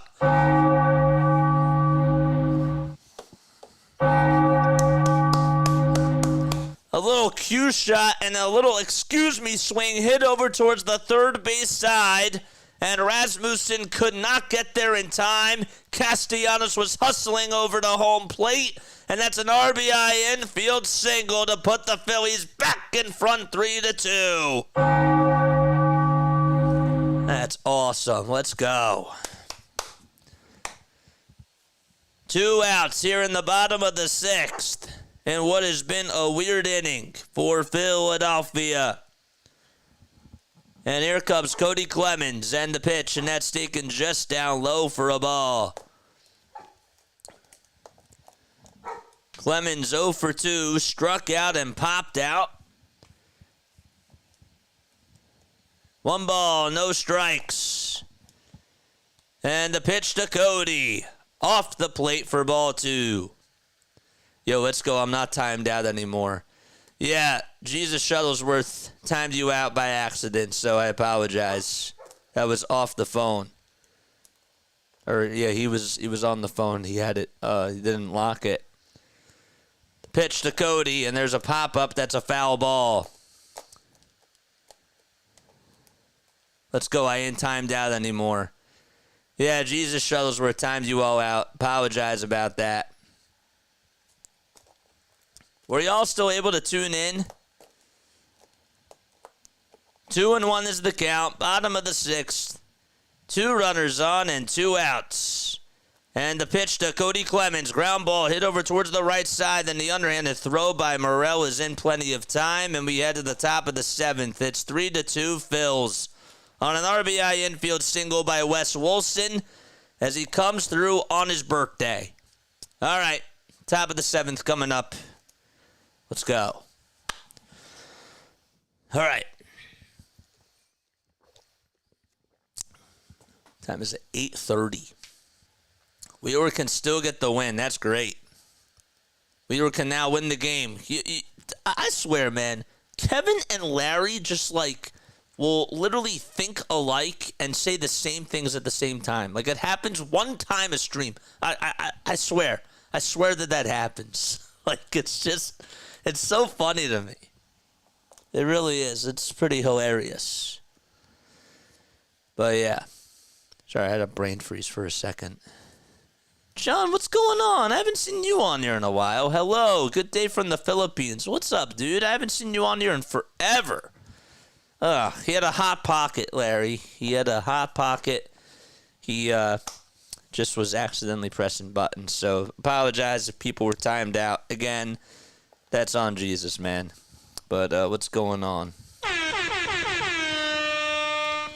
What's up, John? Vulcan mind meld. I still can't understand how that happens accidentally. Maybe a couple people, but like 15. Well, Jane, you should try it. I'm kidding. I'm totally kidding. Like when I say this, I was gonna say, well, Jane, you should try it. You should try to keep your phone unlocked and just keep it in your pocket and just see how it goes. That's called telepathy. Telepathy. Yes, telepathy. Same thing happened to Mod Kathy, and yes, it did. It did. Yep. It happens. It is what it is. What's up, Steven? How you doing, man? What's going on? What is good, my boy? Matt Strom is going to pitch the top of the 7th, excuse me. And the first pitch is way up high for a ball. So Zach Wheeler is in line to get the win for Philadelphia. I'm back, says Adam. Again. Jesus timed you out by accident. I apologize. Oh, that's no problem. Should I try for real, says Gene? No. Don't try it. Don't try this at home, kids. 2 balls, no strikes.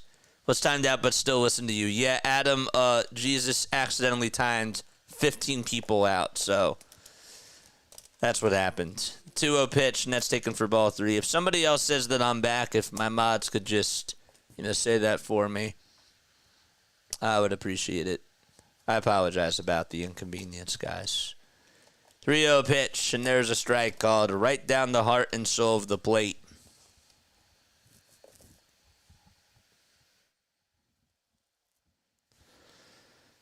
Three and 1 is the count. And the next pitch on the way, swung on and missed. That came at 94 miles per hour. Matt Strom is a 2.1 ERA, 69 strikeouts as well, in what has been 55 2/3 of an inning as the next pitch is fouled back. He's only allowed 13 earned runs this season. He went about 2.5 months without allowing an earned run. The payoff pitch from Strom. Fouled back towards the screen, and we'll do it again.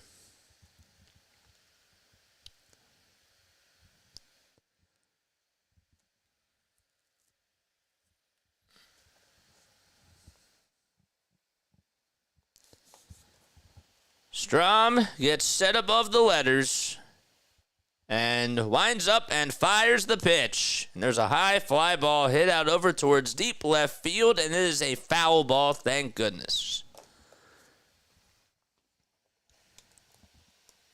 Taylor Walls is at the dish.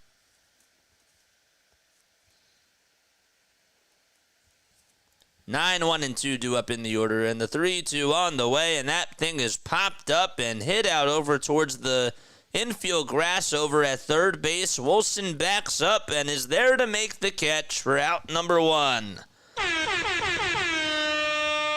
So a pop out over to third, and Christopher Morel is coming up.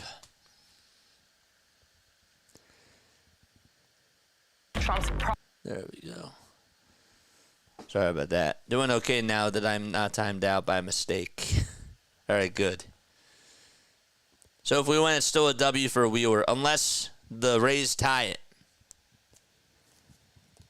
The pitch. There's another pop-up hit out over towards the third base side, and Turner will have Wilson call him off, and Wilson just makes the catch for out number 2. He almost lost it. Almost lost it, but he caught it, and that's what matters. 2 up, 2 down on back-to-back pitches. Now it's Brandon Lowe's coming up.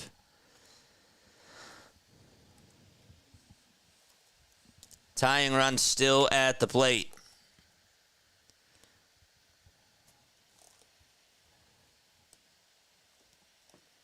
Two outs and the pitch. And that is outside. Not by much for ball 1.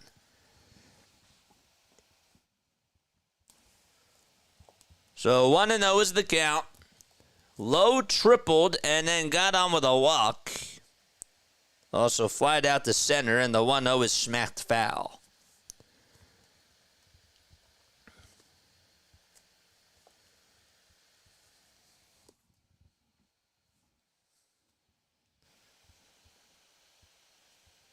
Strahm spent a majority of his career with the San Diego Padres. He's now 32 years old. And the 1-1, swing and a miss. That slider was filthy. And I mean filthy.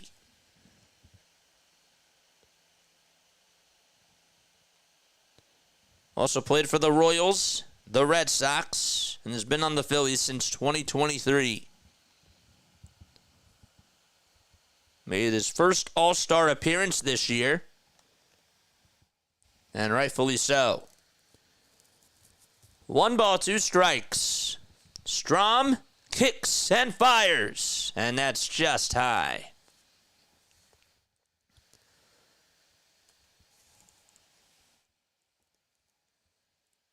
Two balls, 2 strikes here. 5 seconds left on the pitch clock. And the 2-2 pitch. Grounder rolled over to first, knocked down by Clemens, and the throw over to first, and Strahm beats Lowe to the punch. And we head to the bottom of the 7th of this stretch time at the bank. And Strahm comes in and gets himself a 1-2-3 inning. And the Phillies will send Cody Clemens, or Yohan Rojas, Aramis Garcia, and Bryson Stott up to the plate. Okay. I don't know why I had that wrong. All right, it's stretch time, which means it is trivia time. Let's go. Let's go. All right, I'm going to ask you a Phillies trivia question. If you get it right, you will hear this. If you get it wrong, you'll hear this. Okay. Let's do this one.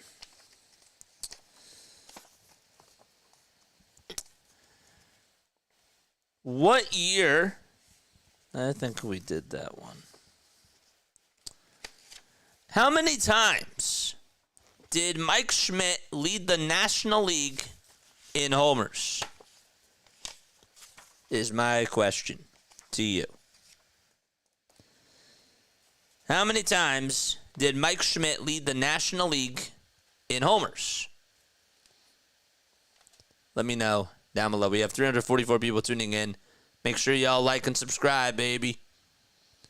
We need 28 more subs to get us to 4,200. How about those Mets? I don't know.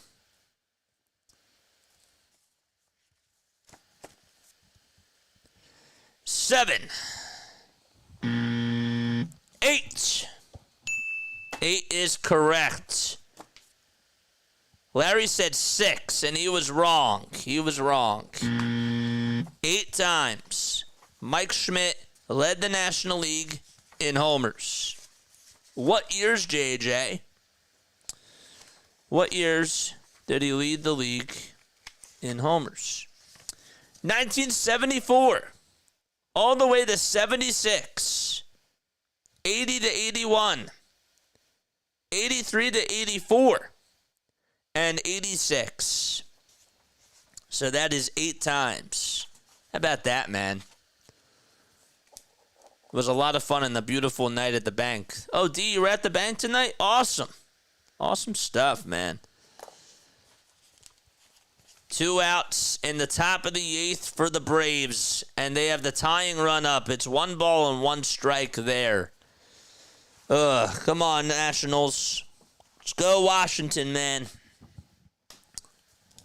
8 times. That's when Mike Schmidt led the league in homers. 1 ball, 1 strike. All right, who's up to bat in that game? Come on, baby. 1 ball, 2 strikes. It's Matt Olson who's up. Come on, you got to strike out Olson. Come on, Jose Ferreira. I got to see you when you were on the Blue Rocks, man. Oh, last night. Oh, okay, cool. That's awesome. Come on, Olson. Or Ferreira, I should say. Comes Yohan Rojas. Rojas will lead off the bottom of the 7th. And the pitch, and that's taken for a strike. Like and subscribe, baby. Let's get us to 4,200 subscribers. 3-2, bottom of the 7th. And the pitch to Rojas, and he shoots that one foul. Rasmussen still pitching. Give up the RBI infield single to Wes Wilson. Olson grounded out, and that's the end of the inning. Let's go. All right. So the Nationals are 3 outs away from beating the Braves. That's great. No balls, 2 strikes. Bottom of the 7th here in Philadelphia. And the 0-2 to Rojas, and that's popped up. It's a foul ball.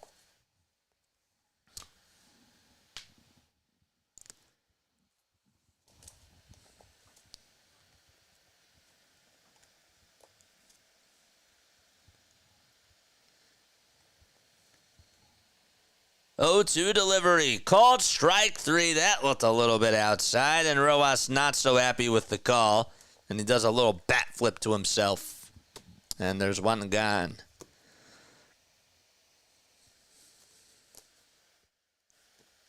Justin Crawford hit a beautiful shot. That thing was smoked.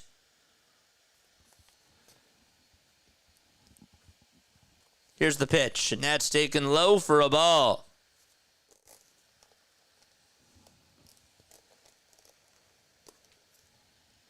Aramis Garcia, 0 for 2. Had a deep fly out his last time up. And the 1-0 pitch, that's taken low for ball 2.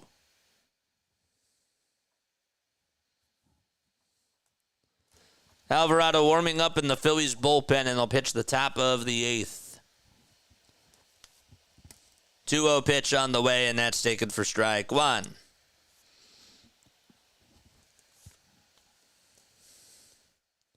$40,715 in attendance tonight at Citizens Bank Park. 2-1 delivery, grounder, rolled over to shortstop, and the flip over to first will get out number 2.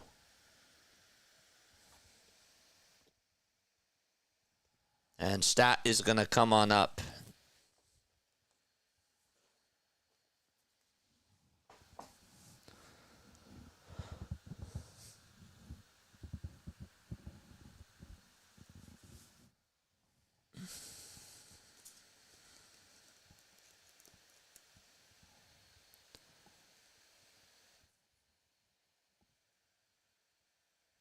Pitch.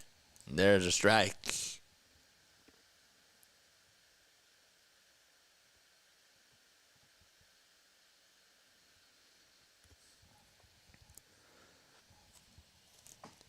Nothing in 1. And the pitch. That's on the upper third of the zone. Just on the outside edge for strike 2.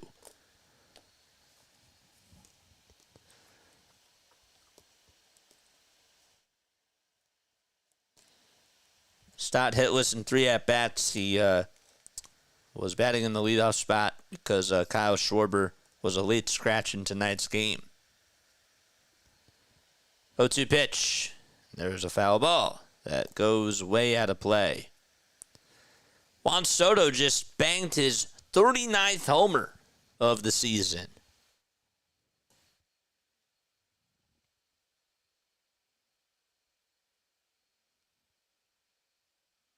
Him and Judge are having a heck of a year. The 0-2 pitch, and that is skied over towards shallow center field. And on the run to make the catch will be Jose Siri for out number 3.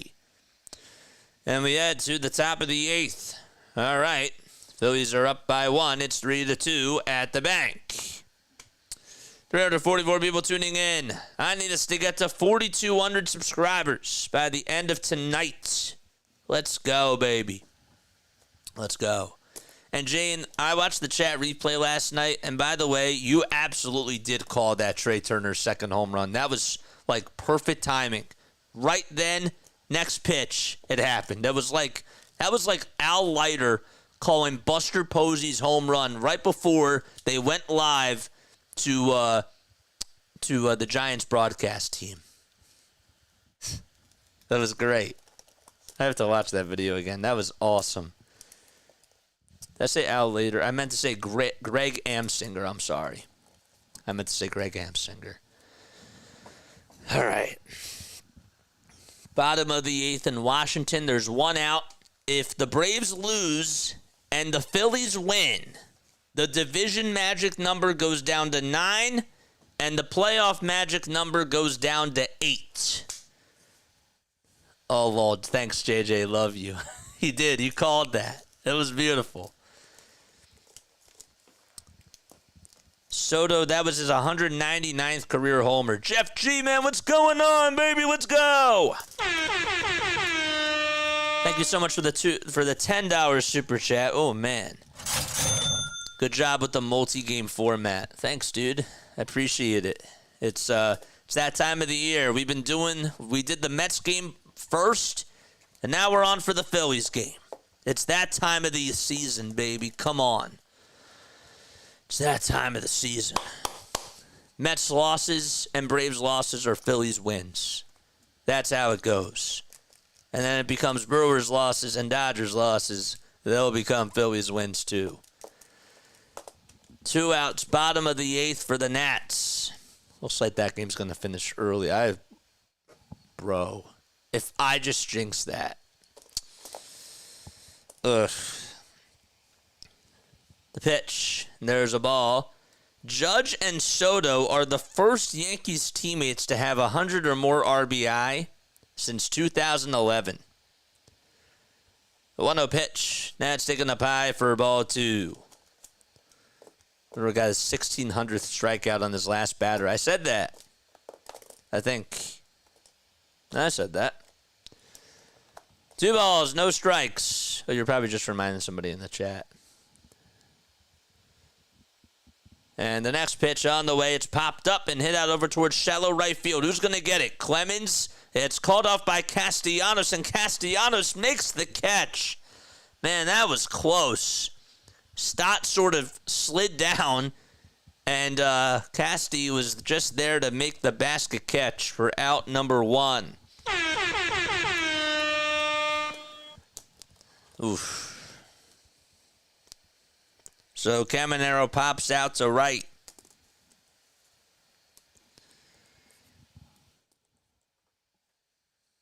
Don't forget to like and subscribe, man. Let's keep it going. Thanks, Jade. Oh, Jade.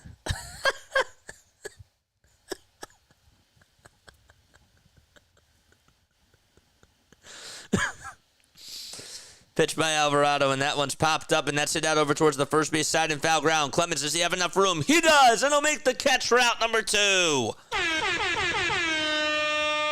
So Josh Lowe fouls out over the first 2 pitches and 2 pop-outs. It's great. You did. I was reiterating this to anyone who was timed out. Okay, I got you. Okay. You're so funny, man. Y'all are hilarious. 2 outs, top of the 8th. Alvarado kicks and delivers and throws a 99-mile-per-hour heater just on the inside corner for a called strike. Kevin Kelly is warming up in the bullpen and will pitch the bottom of the 8th against the Phils. Here's the 0-1 delivery. Swing and a miss. That came at 99 again. This looks like the old Jose Alvarado.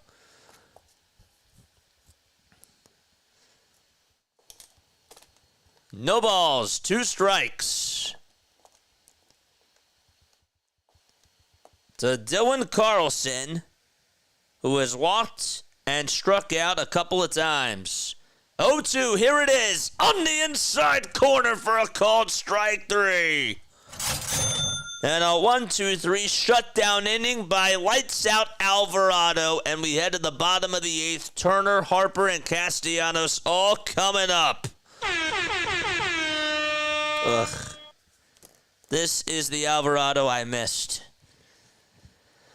All right, back to the Nats game. It's in the bottom of the 8th. It's 4-1, and there's a runner on over at second. Alvarado is sharp. 5-pitch inning. That's what we needed, bro. Come on, man. Let's go, Keibert Ruiz. He's up to bat. 2 balls, 2 strikes against Hernandez for Atlanta.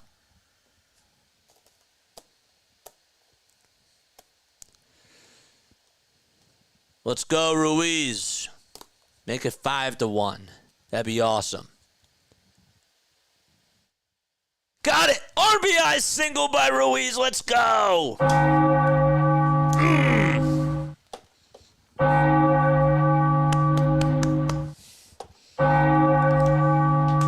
5-1 Washington. Let's go, baby. How about that?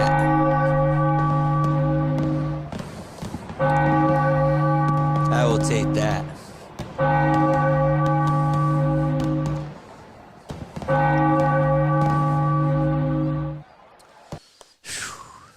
It's great. Keibert Ruiz makes it 5-1. I like the sound of that. All right, here we go. Bottom of the 8th for the Phils. Eldemiro Vargas is coming up for the Nationals.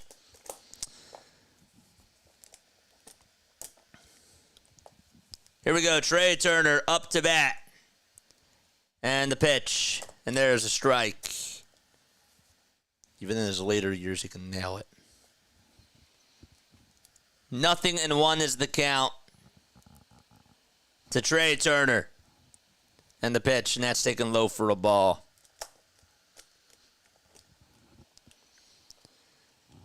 Here's Kevin Kelly. He has a 2.97 ERA and 57 strikeouts in 63 2/3. The 1-1, and that is fouled off. Braves have a pitching change right now, so they're in a timeout. 1 ball, 2 strikes to Trey Turner. Let's see what happens here. The pitch on the way. Grounder hit over to shortstop.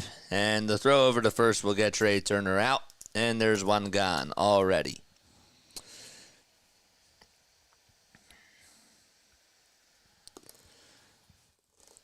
All right, so who do you pitch in the 9th? Do you go with Estevez? I guess that's what you got to do. Don't forget to like and subscribe. Here comes Bryce Harper. Phillies could use an extra run here. I would really like that. Bottom of the 8th, 1 out in the pitch to Bryce. Swing and a miss on a sinker. That catches 92 on the plaque.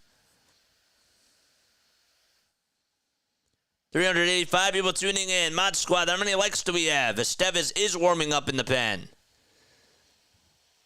0-1 to Harper. And the pitch on the way, swing and a miss once again, and it's now an 0-2 count.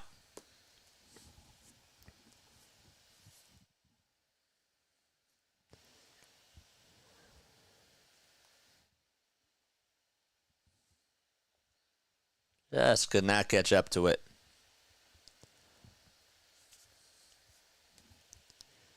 Oh, 2 pitch to Harper, ground ball. It's hit over to first base, and, well, there's out number 2. That was hit sharply, but just right at Miranda, and already 2 up, 2 down.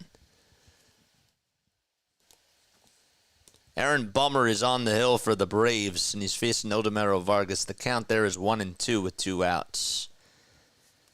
And the Braves will have their last chance in the top of the 9th once they get out of the inning. Castellanos and the pitch. And that just hits Casty, and he looks over right at Kelly. And John Bacon is like, yep, you're okay. And Casty's like, yep. All right. So that's a hit by pitch. That was not intentional. That was accidental.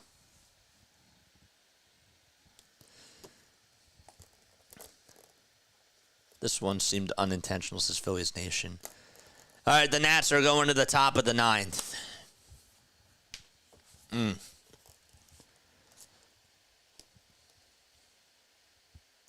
So Casty leads off over at first. Those who have been tuning in for the last 5 hours, it's great. It's actually been almost 6. First pitch to Marsh, and that's way inside for ball 1. I miss the Spectrum too, maybe more than the Vet. I love the bank. I really do. I love the bank, and I like the Wells Fargo Center. But yeah, I see. 1-0 pitch, and there's a strike called right down the pike.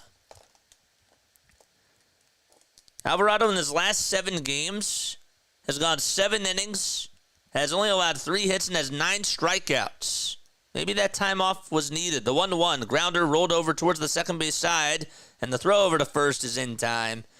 And the inning is over. So the Phillies are 3 outs away from making the magic number down to 9, potentially, for the playoffs. Let's keep going, man.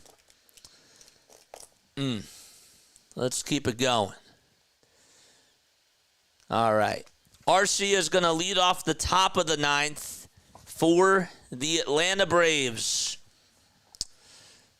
Both these games might just end up ending on time. Come on, man. Top of the 9th in Atlanta. Orlando Arcia is going to come on up.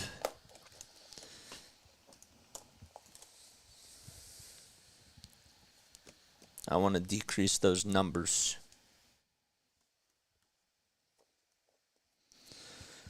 Hit that like button. Hit the subscribe button as well. And turn on the notification bell icons. 1 ball, 1 strike to Orlando Arcia. Kyle Finnegan is pitching.